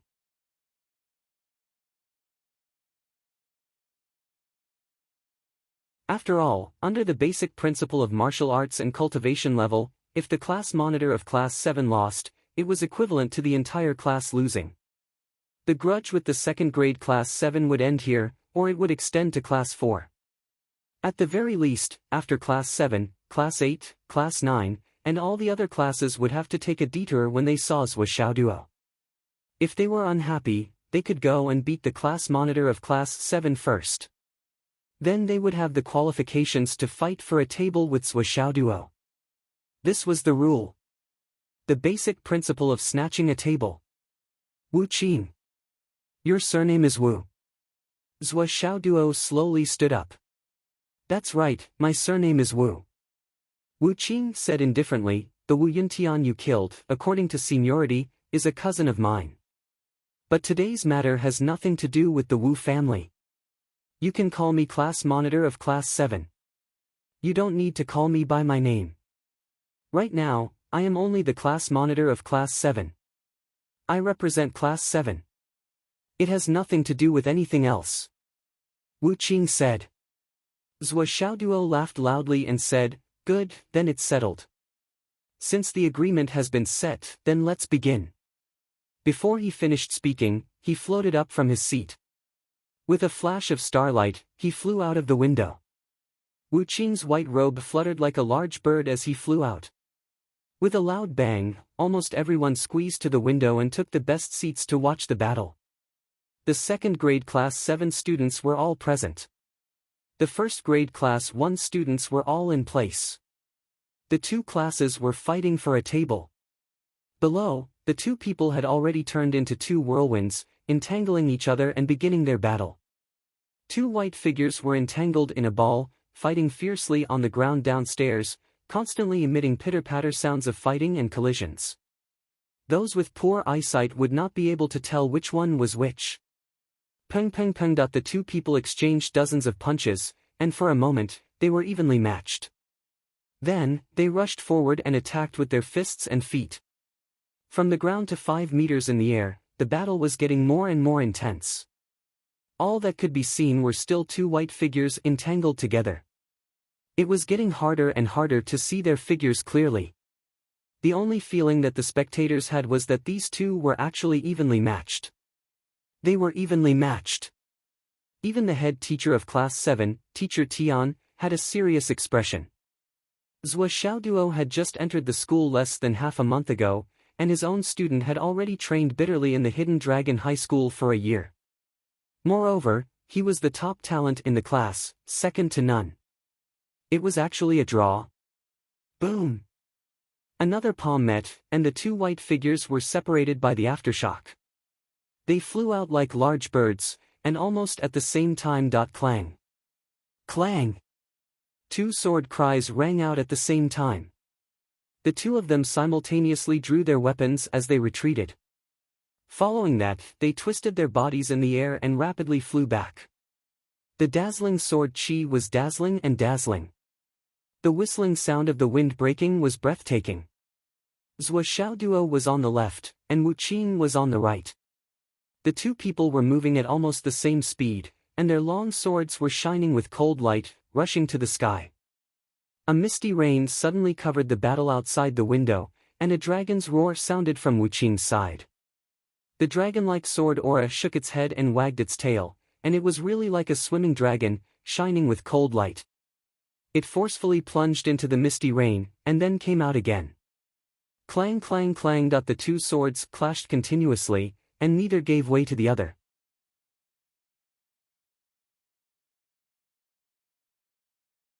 Then, there was a loud explosion, and the two people kicked each other while their swords were clashing. They were still separated, and only the sword aura lingered and did not dissipate, entangling together. Zhou Xiaoduo let out a long howl, feeling that this battle was exceptionally satisfying. A sense of pride grew in his chest, and he actually took the lead to counterattack with a loud roar. Although Wu Qing was a member of the Wu clan, his cultivation was really not to be underestimated. Zhou Xiaoduo had gone through so many accumulations, but Wu Qing's vital qi was actually above Zhou Xiaoduo's. Furthermore, his battle experience was also extremely rich. He was completely different from the opponents that Zhou Xiaoduo had encountered before. And this Wu Qing's current cultivation realm was really not very high. He was only at the pinnacle of the embryonic breathing realm. However, in the situation where there were primordial elixir realm students in his class, he was still able to suppress everyone and firmly hold the position of class monitor. Obviously, he was also a genius. Moreover, this person must be the kind of person who suppressed the agitation of his vital qi in every realm, and limited himself to breaking through. The only thing was, how many times had this person suppressed it? The more Zhou Xiaoduo fought, the more comfortable he felt. It was the kind of joy of meeting a worthy opponent and meeting a talented person. The sword light in his hand flashed, and a hazy rain mist was scattered. In a trance, there were already Shao raindrops falling. This was the little rain sword. He had to admit that his godfather's swordsmanship was really awesome. Other than the name of the swordsmanship, which always made Zhou Xiaoduo blush, everything else was totally awesome. He was a little tired, and he couldn't finish this fight. Now, his mind was filled with the thought that there couldn't be no good people in these few clans, right? So, he was struggling with this question. You're tuning into the Passion Pages YouTube channel. We're so grateful for your support, and don't forget to subscribe to join us on this incredible journey through captivating stories. Your generosity through donations truly makes a world of difference, as it's the primary source of revenue that allows me to expand and enhance this channel for you. Thank you from the bottom of my heart for being a part of this adventure.